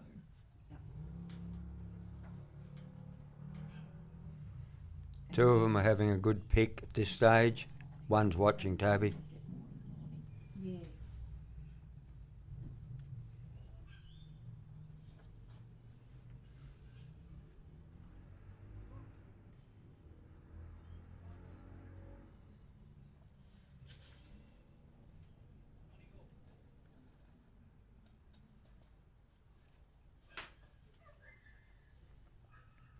Now they're all watching Toby.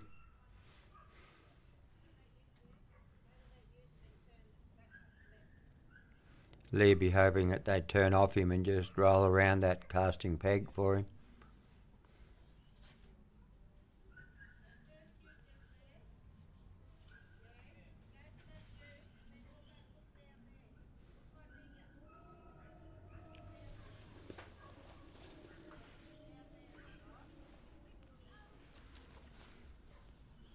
All three are still just watching Toby, but they're backing off him.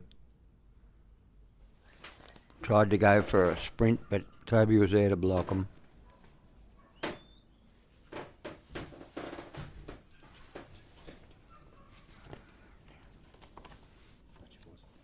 This one.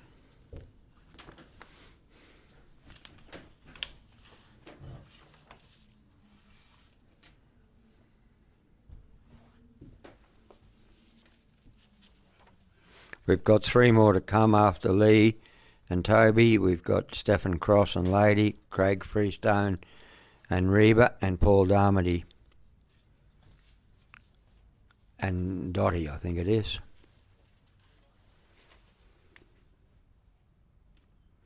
Got the sheep delivered and Lee's on his way now towards the gap. They've just flicked back on the wrong side, so Toby's endeavouring to get them back on Lee's right. They are drawing onto him a bit at the moment. He's doing a good job.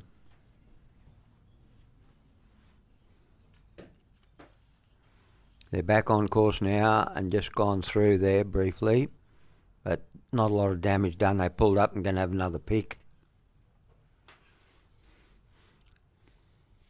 Malcolm Taylor said to me early on in my trialling career, it's good that they want to feed, but he said don't let them, because they put their head down and they lose sight of where your dog is, and your dog ends up spooking them. He said, so once they start to feed, keep them moving. I'd been standing there admiring them feeding and thinking how good this was. But I soon worked out that what he said was correct.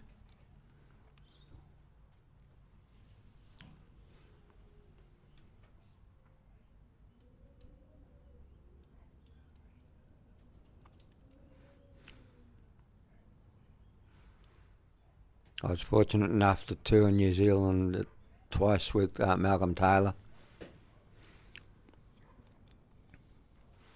2001 and 2009. He was good company. He could always sniff out a bargain. And he wouldn't mind me saying that, because he was proud of it.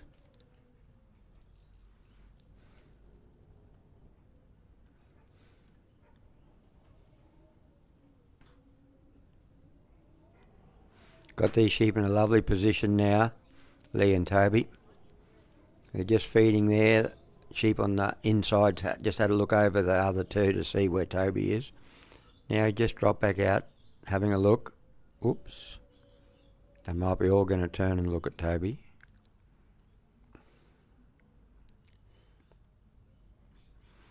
Nice work there, just blocking them up. Got one. Oops, got two, but the other fella, he's going to take the shortcut. Just like most of us, we were looking for a shortcut to get through Melbourne to get to Geelong. They got him this time, just got a few points. A lot of times, the supposed shortcuts turn out to be the opposite. They turn out to be take longer to get there. The back roads, etc. They've turned around and looking now at Toby again. They're very intent on feeding. Lee's blocking them on his side. Nice work there. Turned them, got them going in the right direction.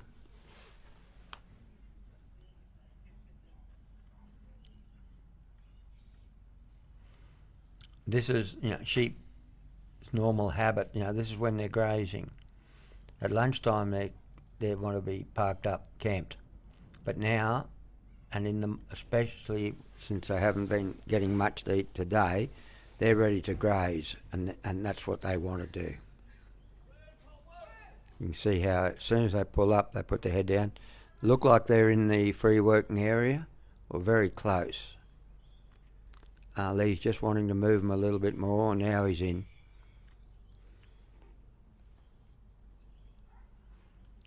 Lee's going to move in there and just poke him, turn his lead around. They're doing a good job.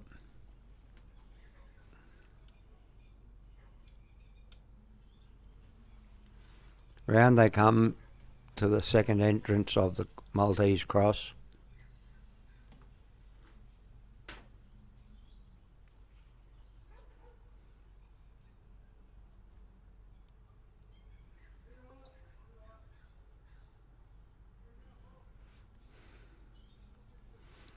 Nice block there. Lee put a good block on him on this side. Didn't let him come through between him and the entrance. And away, nice work. They've gone through. And he's just going to work out now whether he can stay on that side. Yeah, so far he has. Toby's back a bit. He's not pushing him over him. Now they've decided to pull up and have another graze.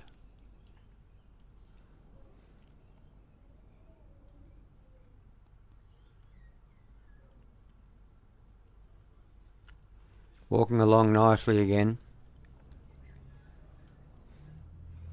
I think he's going to have to change over now because they've just beaten Lee.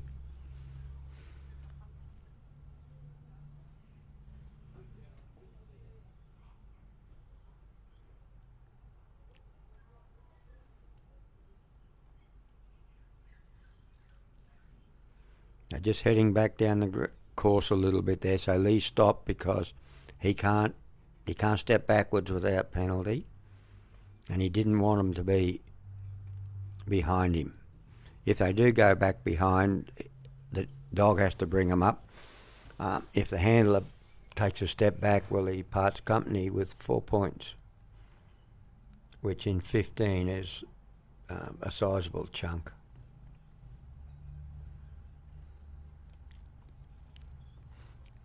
It's not hard to do most things correctly when it's all going well, but when it's all going turned to custard, you start to get a bit rattled, and it's easy to make mistakes as a handler. And some of those mistakes are quite costly. Up the bridge they go beautifully. 1, 2, 3, off. Now, Lee and Toby are on their way now to the pen. 3 minutes. They've got enough time. Got 3 minutes to get them shut in the pen.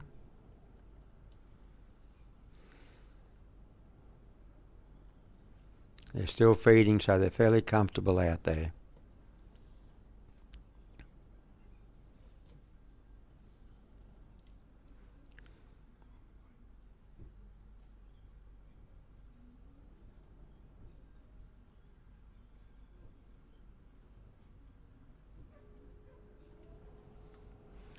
They're on course walking.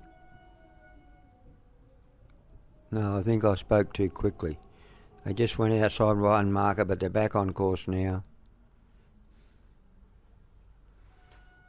Lee's bringing Toby over clockwise to try and keep him on course, and I think he has. Yes, good work.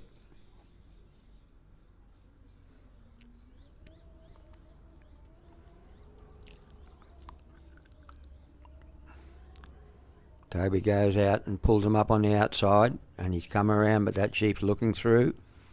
They're very confident of mankind. They're quite happy to walk through between the handler and the gate. They don't jump through or take fright. It's just second nature to them. In they go, and Lee's not going to give them time to think about that. And big hand to Lee Jamieson and Glenn Murray Toby. A successful penning.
They will come to the casting peg on a first round score of 51.5.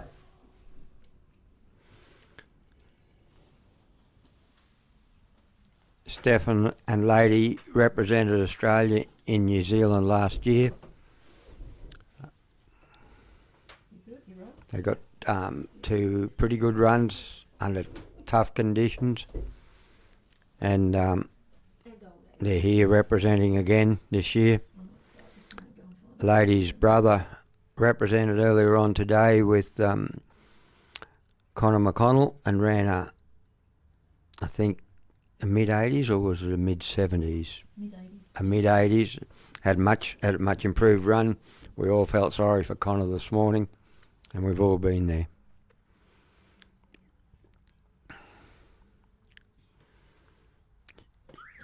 Time. The judges have signalled time to start the 15 minutes for Lady and Stefan. Lady's cast out now, running out nicely to the Stefan's left.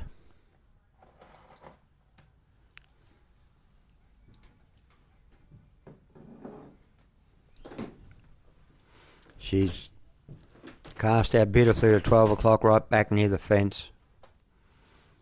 Lady's about 8-year-old. Been Dog of the Year in South Australia on several occasions.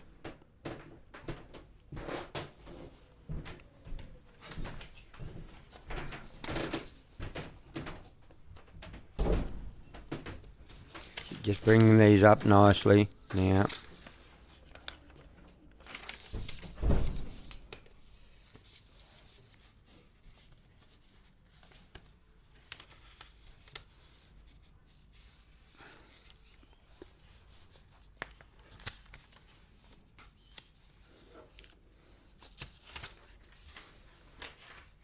In 2021, no, I think 2022 actually, Stefan represented with Lady's brother, Bazza, down at Campbelltown.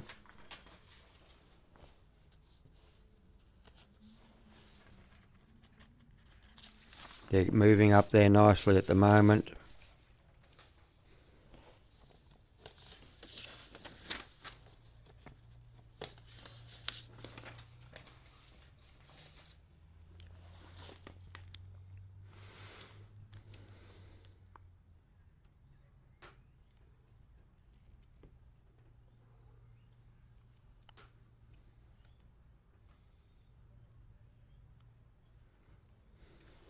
Ladies by Wandara Snap, a dog that's been a very successful breeder for Mick Hudson and a few other people over many years.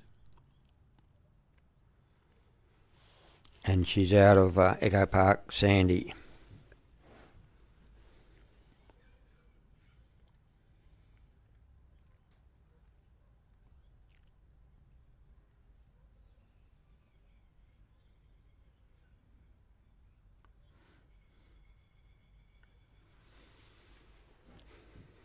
The lady's delivered these sheep now, and Stefan's just left the casting peg and he's on his way to the gap.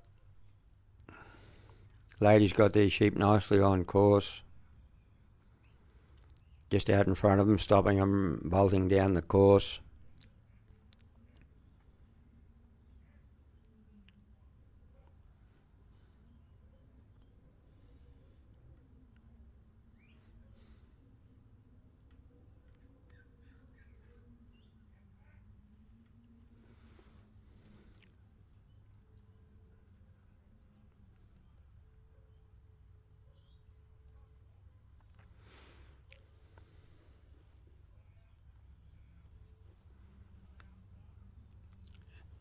Lady's bringing these sheep down the corridor very nicely. At this stage, as I said before, she's by Wandara Snap, who's by Springvale Buddy, out of, I think, Springvale Tiffany. I might be wrong on the mother's side, but a very successful bloodline.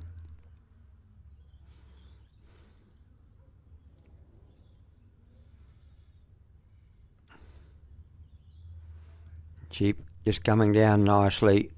Lady's going to pull them up there in front of the gap.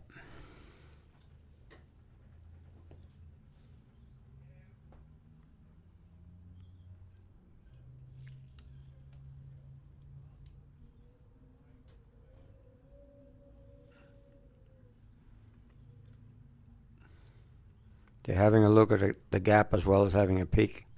Same time, they don't seem to be worried, troubled by Lady.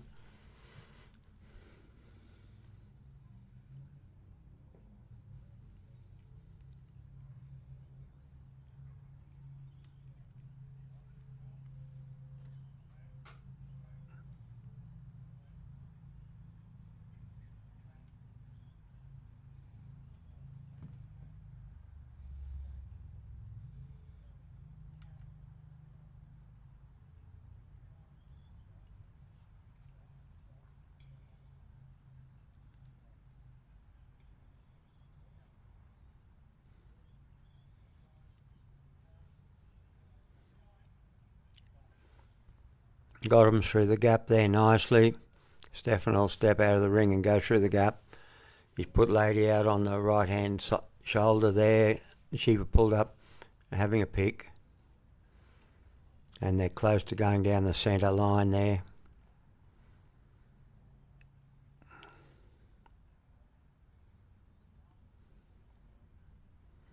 Going along nicely.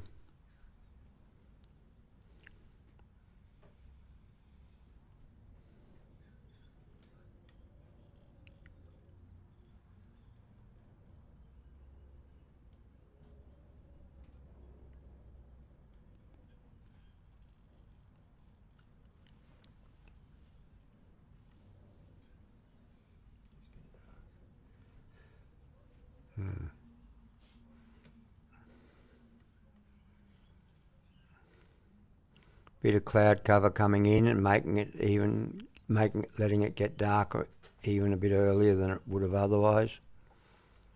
But quite good conditions to be working a trial. Got them pointed nicely at the first entrance to the cross. Now they've just turned around in that entrance, I think. Yep, here I've got a better look if I look in the right place. But they're still in there. Lady turns them around and they're just walking into the centre.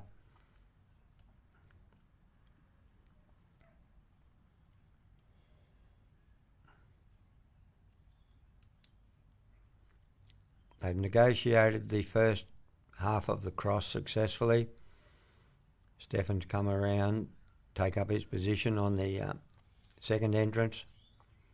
They're having a pick there now, and Lady's going to turn them around and bring them back around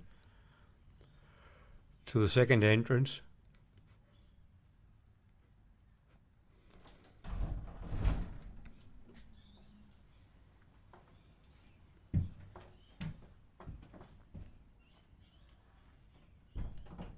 Just walking up nicely. In they go. Through the centre and out the other side.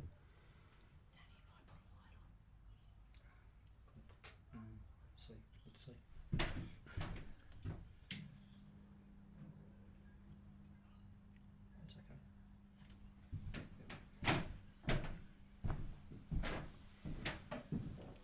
okay. This drive's going nicely.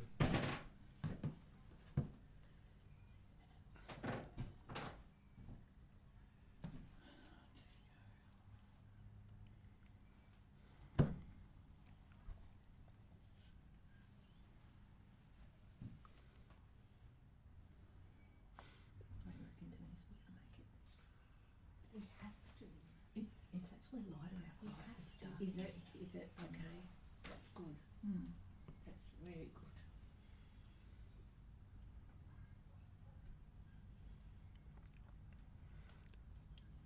They're into the free working area now. Stefan steps in. Lady's still holding the left hand side nicely.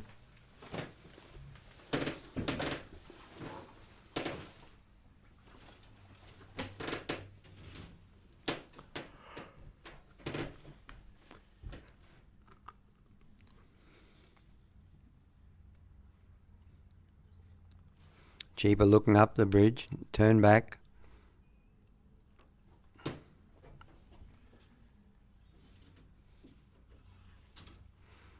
Tried to go past Stefan, but he was up to the task.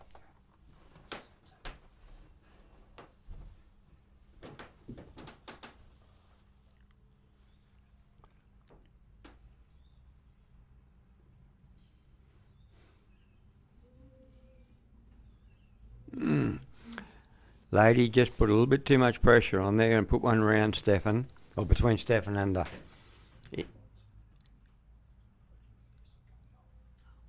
the wing of the bridge. The other two have just gone out there now, and Lady's bringing them back, and Stefan's moving back to the side that we normally work from in most all our other trials, which is the dog working on your right, where Lady will probably be more confident.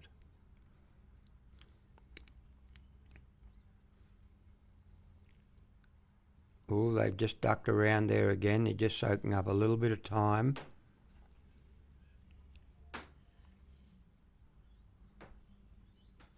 Stefan steps back to take a little bit of the pressure off and let Lady bring them back around. Steps back a little bit further, and that'll probably give Lady a bit more opportunity, I think.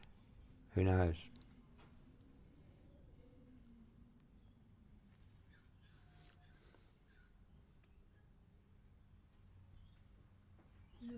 Another one ducked around.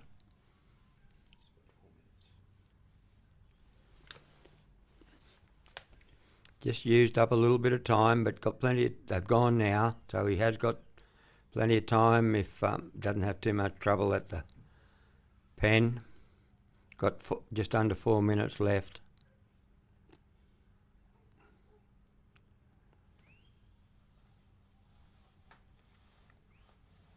They're on course in the corridor, heading to the pen. Judge Bill Davidson goes round in the golf buggy there. We've got the young fella walking in the middle, young Peter.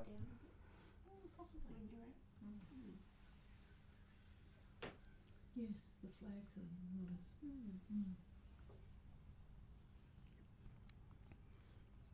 The wind seems to have died down a bit at the moment anyway, which is good.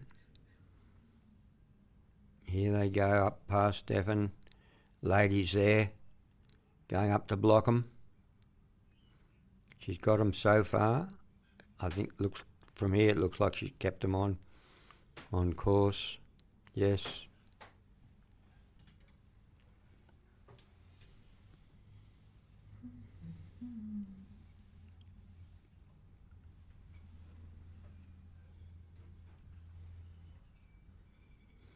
Stefan steps into the ring at the pen. They're just having a look between Stefan and the gate. Lady's coming around to block that, but like all the South Australian dogs, they're not used to the gate being at an angle.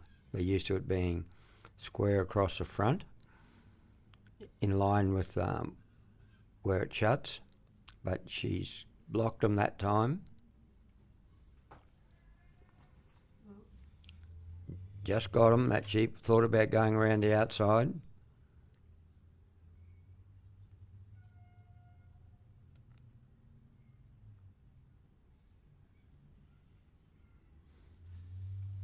They're just about in, but one's looking. No, Stefan's game, he's off.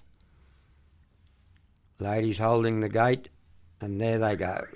Successful penning for Stefan and Echo Park Lady.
Craig and Reba are just waiting for their sheep to come out. Craig, first time representing Queensland from the Gold Coast hinterland around Mount Nathan.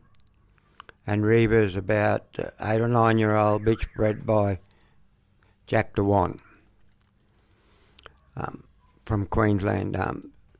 Time's just started and Reba's casting out to the right.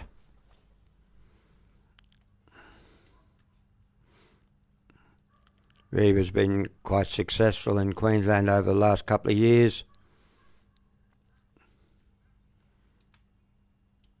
And she won the right to represent Queensland in the runoff of the top 6 dogs in Queensland back in early June, as did Gibson's Polly and Knight's Ron.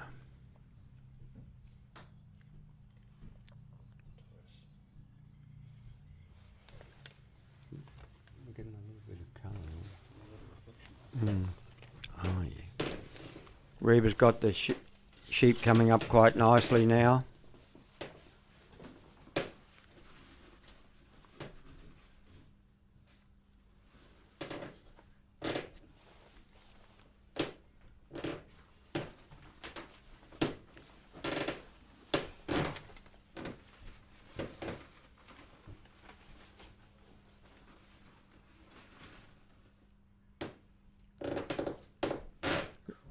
Reba is a very calm worker.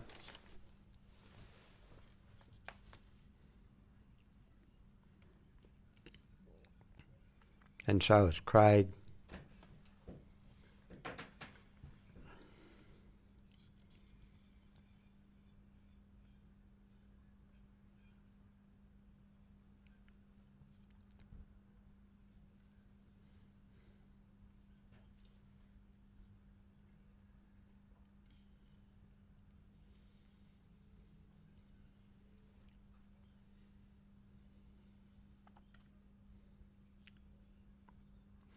Reba's bringing these sheep up nicely.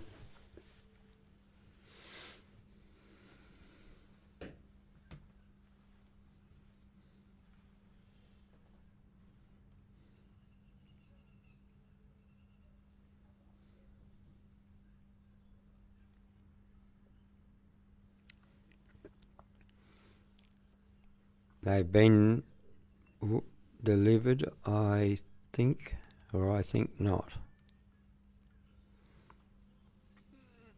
Yes, they have been now. Craig's on his way to the gap. Sheep have just come to the outside of the course. Reba's come around the front of them to put a block up there so that they don't scarf it down the flat. Got one on the outside having a pick there.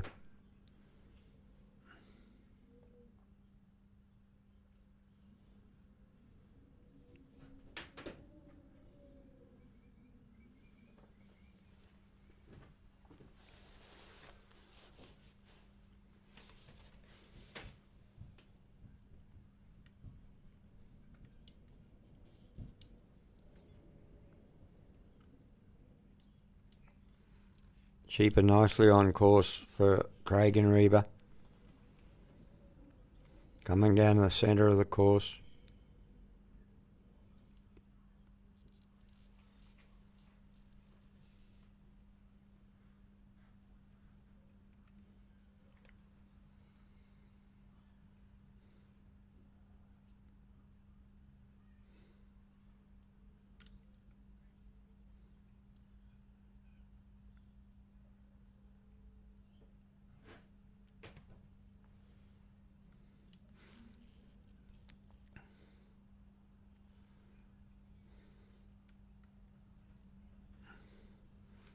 Craig's approaching the ring at the gap, and Reba's got these sheep nicely positioned.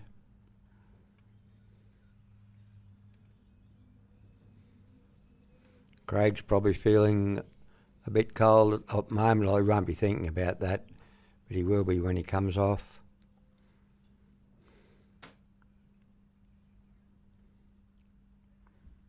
These sheep are having a good pick now.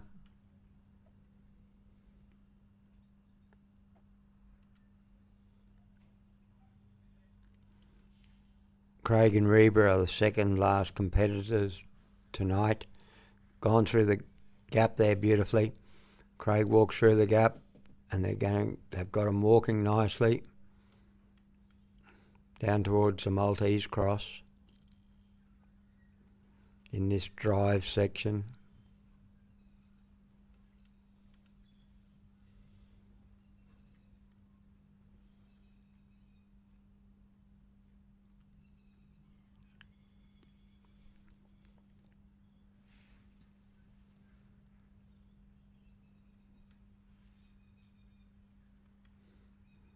Very nice drive.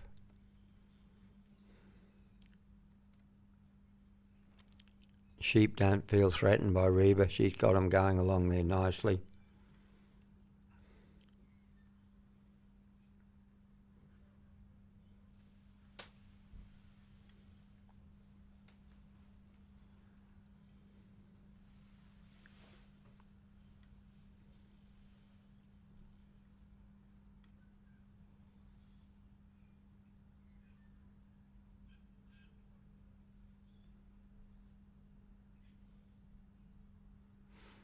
Have gone into the centre of the cross and they thought about turning right and coming out, but Reba was there to block them. She's just holding her ground and the leader's looking through now. No, decided to turn back and join her mates.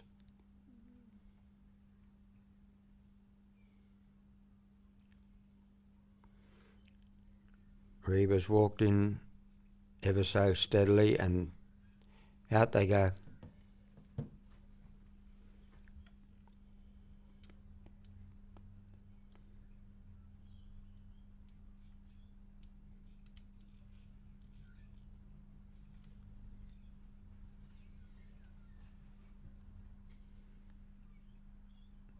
Reba's just brought them back around clockwise to in front of the second entrance. The second half of the entrance to the second half of the cross.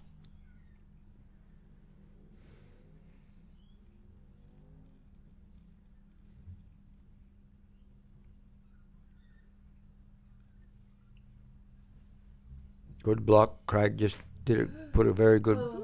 Oh, I spoke too early and they got out his side. One did. If he can put it back in there, he can keep going. Like he has there now. There'll be some point deduction, but it's better than bringing the whole lot back around. You've got to put Reba out on the outside there and stop him exiting on the far side.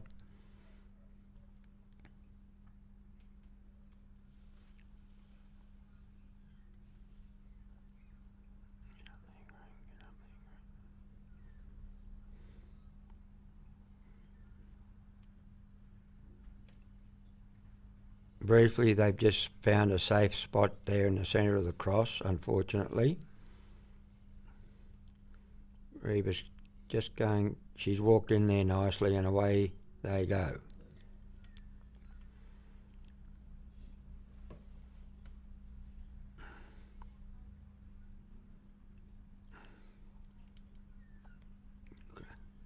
Reba's just pushed them up there a little bit and Craig was quick enough to get there and block him the first time, but the second time he's had to cross over, which will be a slight deduction, and get Reba to bring him back on course because the handler loses 4 points if they go out there and try and do that, as well as probably losing the sheep even further off course. There's a deduction for the sheep going off course, but also the handler. And they add up quite quickly if you do that sort of thing.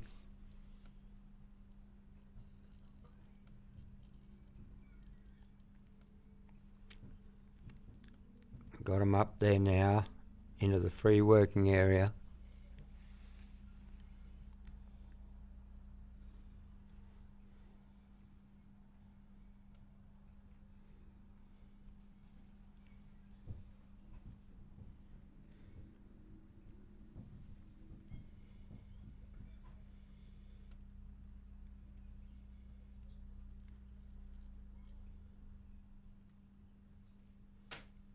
Just moving them up there nicely.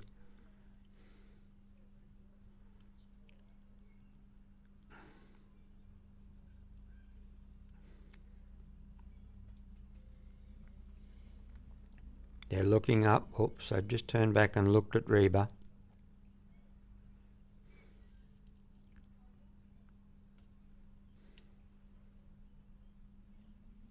Oops. Oh, don't offer them. Yep, got them. Up they go. Craig's looking around and asking Reba where she is.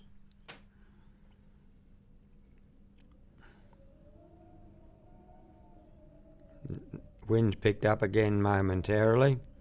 Hear it howling outside. We've got one off. Reba's going up to push the other two off. Got 2, 3, all off. Craig's going to set them up before he moves his feet because he doesn't want to lose any points unnecessarily.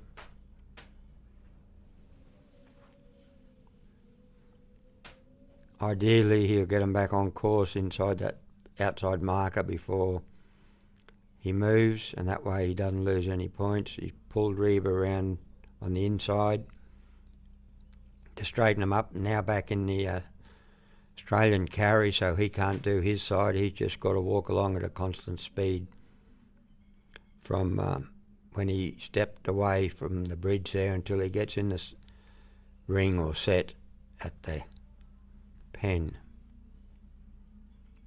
I think he'd have plenty of time. 3?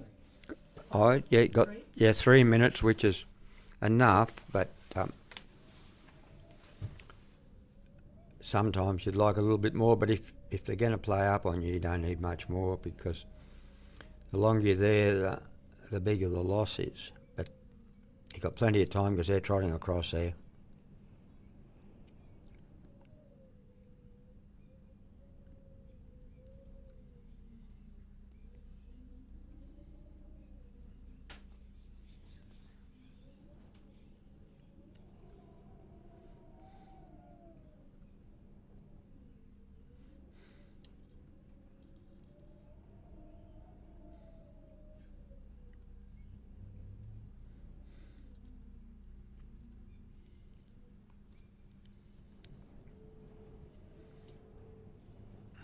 Oh, they've just ducked around.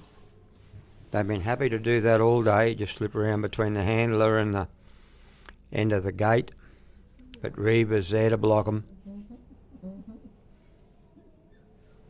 But once they've got a flight plan, they're quite willing to repeat it sometimes, unless you get your dog there quick enough.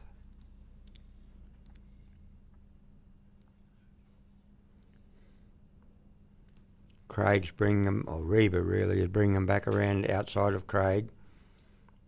And they're having a look in the pen there now. And they look like they're going to walk in.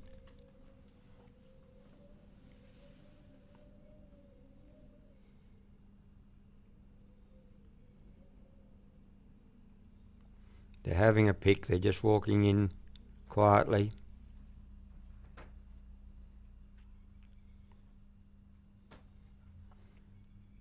One's just turned around and had a quick look at Reba and says, "Don't push me."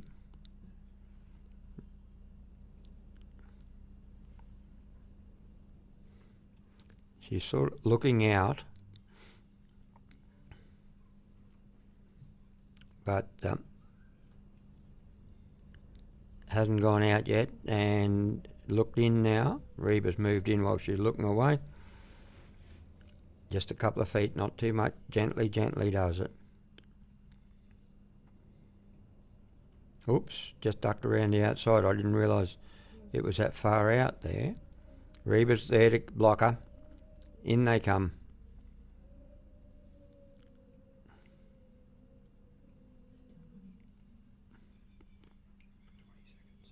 Ooh. Not too long to go. I don't know whether that sheep looks to be just in. Yep. He needs to keep moving. Well done, Craig, Freestone and Reba. Probably only about 2 or 3 seconds. 5 seconds up their sleeve. Plenty of time.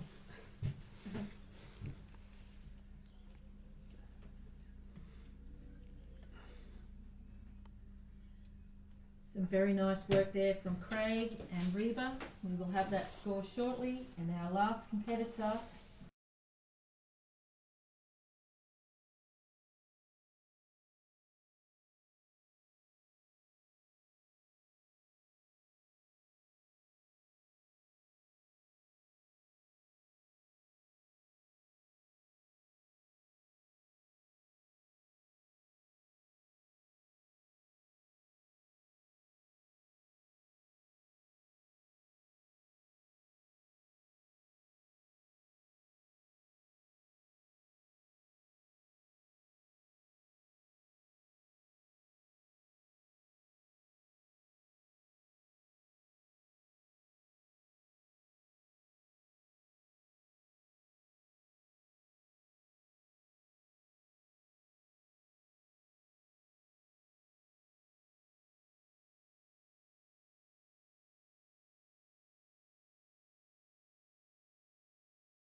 first round score of 38.25.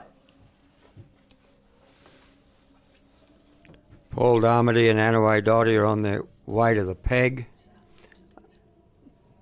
The last competitor, Craig and Reba, scored 84.75. Open the fucking gate, Tony.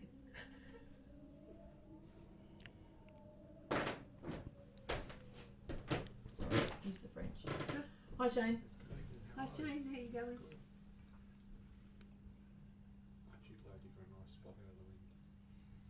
We're pretty happy with where we are. Yeah. Here comes Paul. And Paul Darmody's on his way to the peg now.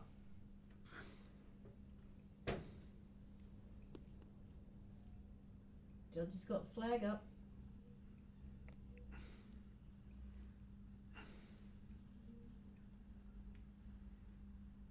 They probably can't see the flag down at the let I out. don't know what to see, but it's there. Out come the sheep. One's bucking and playing as it comes out. It's happy to get out of the yard. There's a bell. Signal the start of the 15 minutes, and the wind gets up to howl to celebrate the start of the last dog for this afternoon. Dotty's running out to the left. Nice deep cast. Sunsets at 6:07 according to Paul. Please no.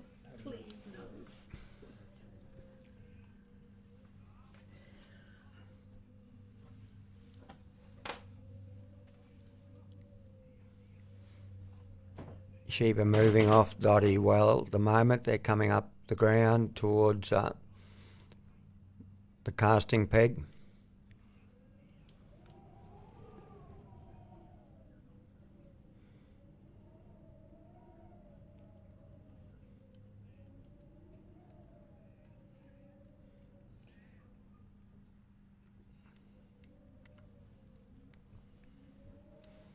Looks like a few showers on the in the distance over there.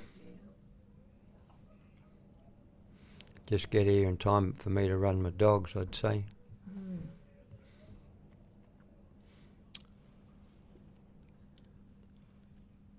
The sheep are getting up close to Paul now.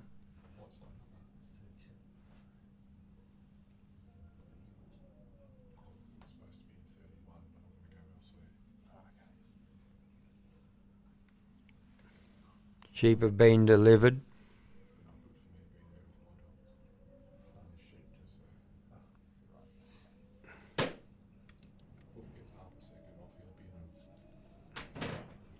Paul's brought Dotty around clockwise. and he's left the casting peg now, and the sheep are having a feed, 2 of the 3.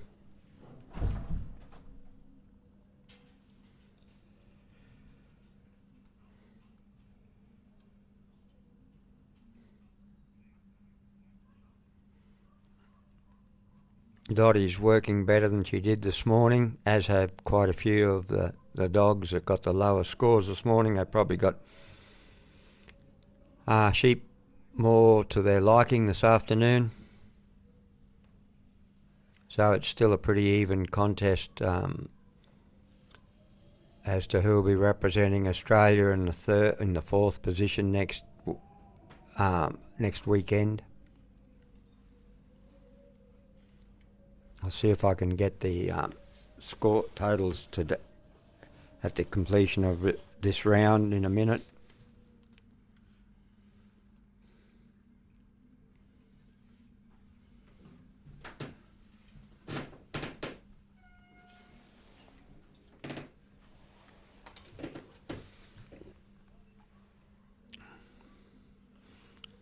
Dottie's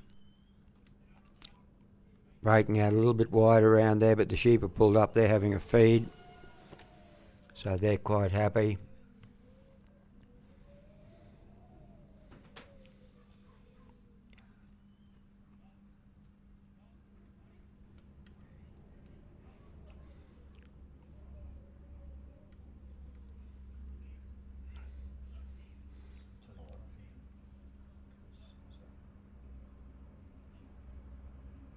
I'm trying to turn that one off, or we... Yeah, just I need you to turn one off for both of them. Oh, if you turn them both off, how do we see? Well, no one else can see at the moment. They can see the reflection of your head.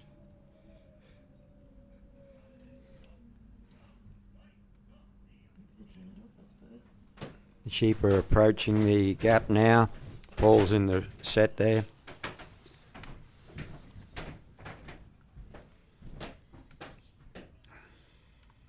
There, 2 of them are feeding. Come on, Paul, get a move on.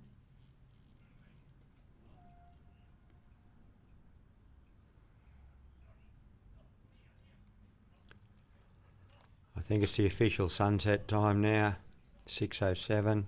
They're through the gap nicely. Paul's heading through the gap, and Dottie's out to on the shoulder just to steady him.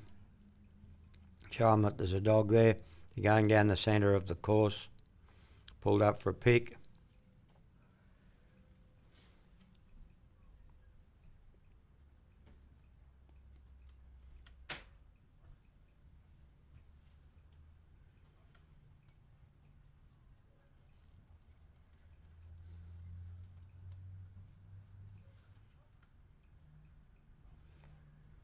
They're going along nicely at this stage.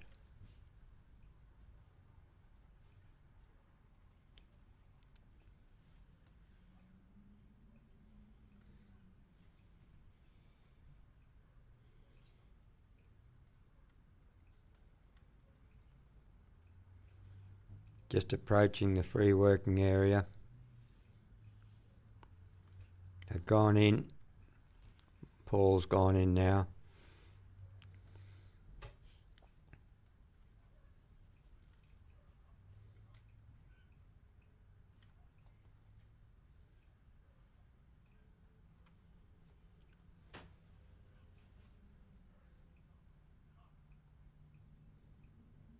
Good block there by Paul. They were going to go on the inside of the entrance, but Paul got there in time to block them.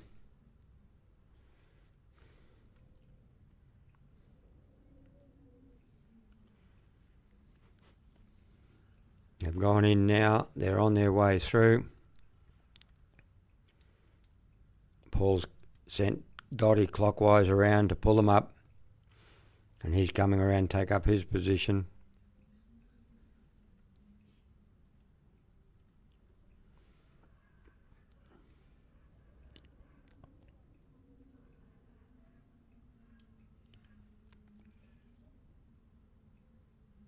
Well done. Gone through the second part of the cross beautifully. And they've come out, and Paul's taking up a position on the right-hand side, as most handlers have done, because the sheep are tending to lean to the left, and the dog can control that a lot better than the handler.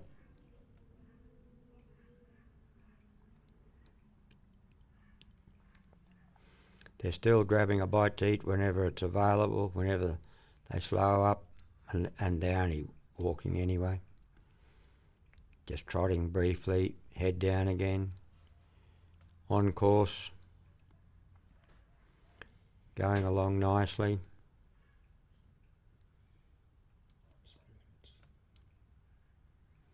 Got plenty of time left.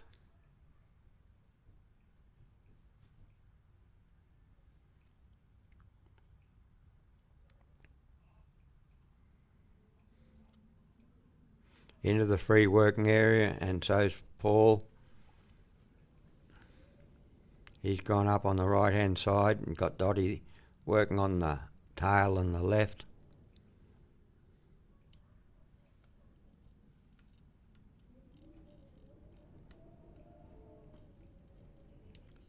Good block by Dottie.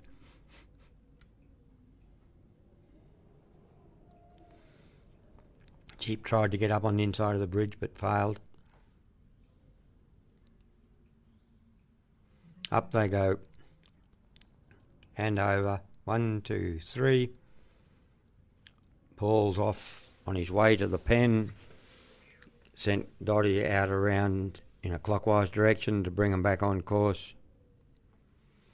He has to keep moving once he started, unless he wants to donate points to the judges.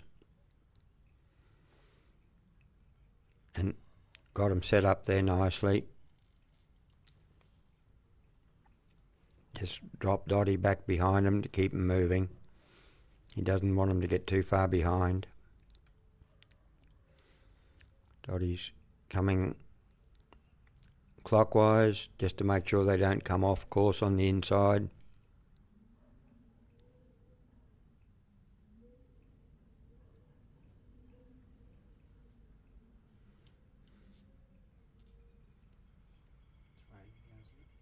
It's raining, proper raining. Just starting to rain now. Not Queensland style, but Victorian. But it'll be wet enough by the time we get our dogs walked.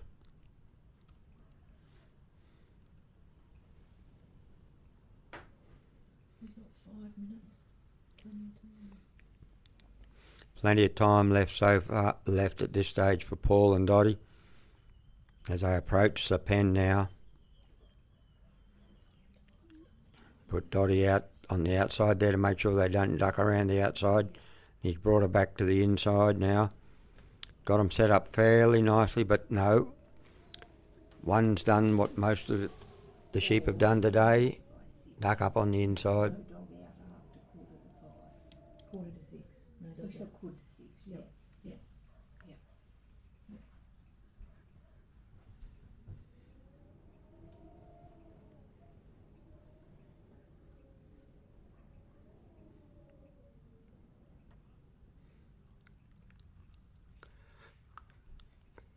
Dottie's brought him back between Paul and the end of the gate.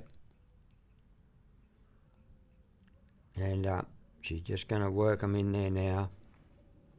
Don't want to let them come through where they went last time, if possible.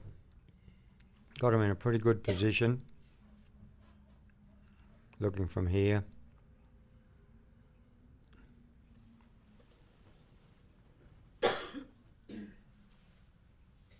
You're our eyes, Jim, because I can't see anything. No, well, I can't see much more, but they're in the right place. It's getting a little bit dark now, but possibly Paul will be hoping the judges can't see if there's any problems either. We've got 2 of them feeding. The one at the back's got his head up watching the dog. But the other 2, and we've still got plenty of time, I think, are feeding their way into the pen. Mm-hmm. Yes, they're nearly in. But one's turned and looked at Dottie.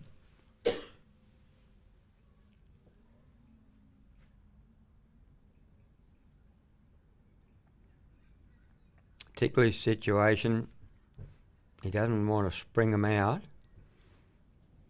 but Dottie doesn't want to invite him out either.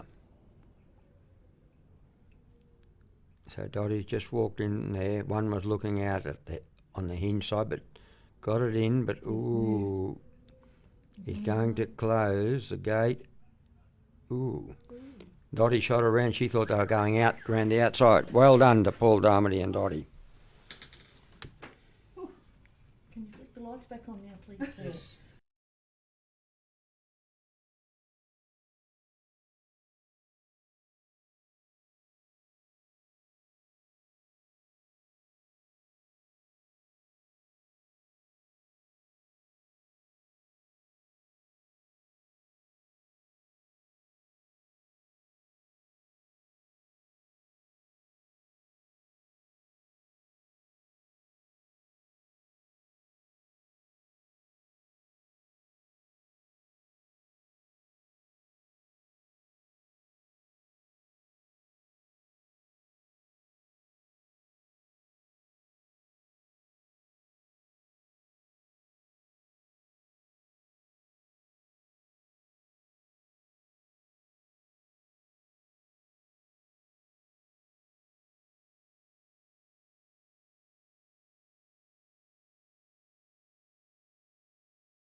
At the moment, the scores as of this evening are Western Australia on 403,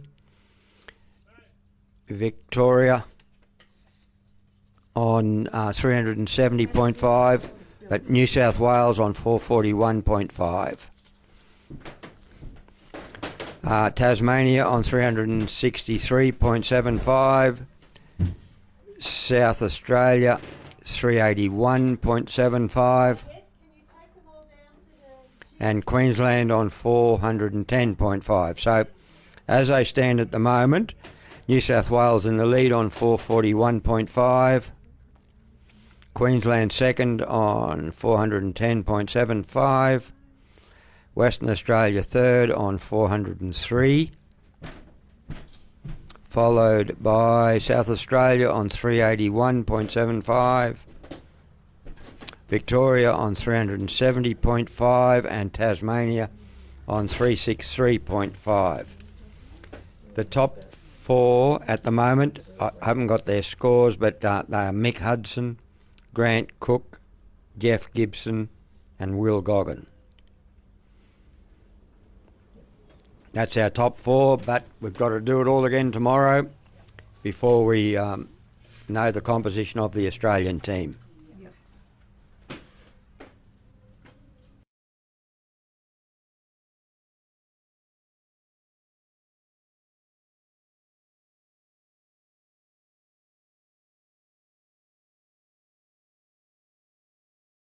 Our mission at Hypro Pet Foods is to become the global leader of innovative and quality pet foods made with care in the heart of the Hawkesbury Valley, Australia. I'm John Camilleri, I'm the Managing Director of Hypro Pet Foods. Hypro started in the mid-90s as a stock food manufacturer out of a small shed, and we ran out of that for the first 5 years. Today Hypro Pet Foods has become one of our major players in the market. The focus today is all about respecting your animal, the food and nutrition, and looking after its well-being. Quality assurance is the most important thing in making pet food. We source through our quality control management plan, where the certification processes are quite in-depth process. A lot of ingredients go in to make a top quality dog food and cat. Traceability is critical. We've put systems in place to do that. We can trace every ingredient back to its source to give assurance to the pet owner on their quality. We have a full service production line to cater across the board for all of our products. Hypro Pet Foods has grown to become a parent company to a number of brands including Dog Pro, Cat Pro, Supervite, Hypro Premium, Secure Life, Bark and Beyond, and many more. I have a team that are always innovating and making new products, new packaging, new design of recipes. We've invested a lot in robotics, we've invested a lot in automation for the future. Today, Hypro Pet Foods has grown to 140 staff. A lot of my children have worked in the business and still are. They're very passionate about our company and the brand in every area that they work in the business. We're reaching out now interstate to Brisbane, Melbourne and Adelaide, where Hypro will be opening up new distribution centres to service our stores more frequently. Today, it's no longer a pet. We love our pets as much as we love our children. I love what we do at Hypro Pet Foods. I get up every morning with a passion to come to work. The comments we get from the field or from the clients or from the stores, plus also the excitement of my team. We can't wait for the next exciting project to come through.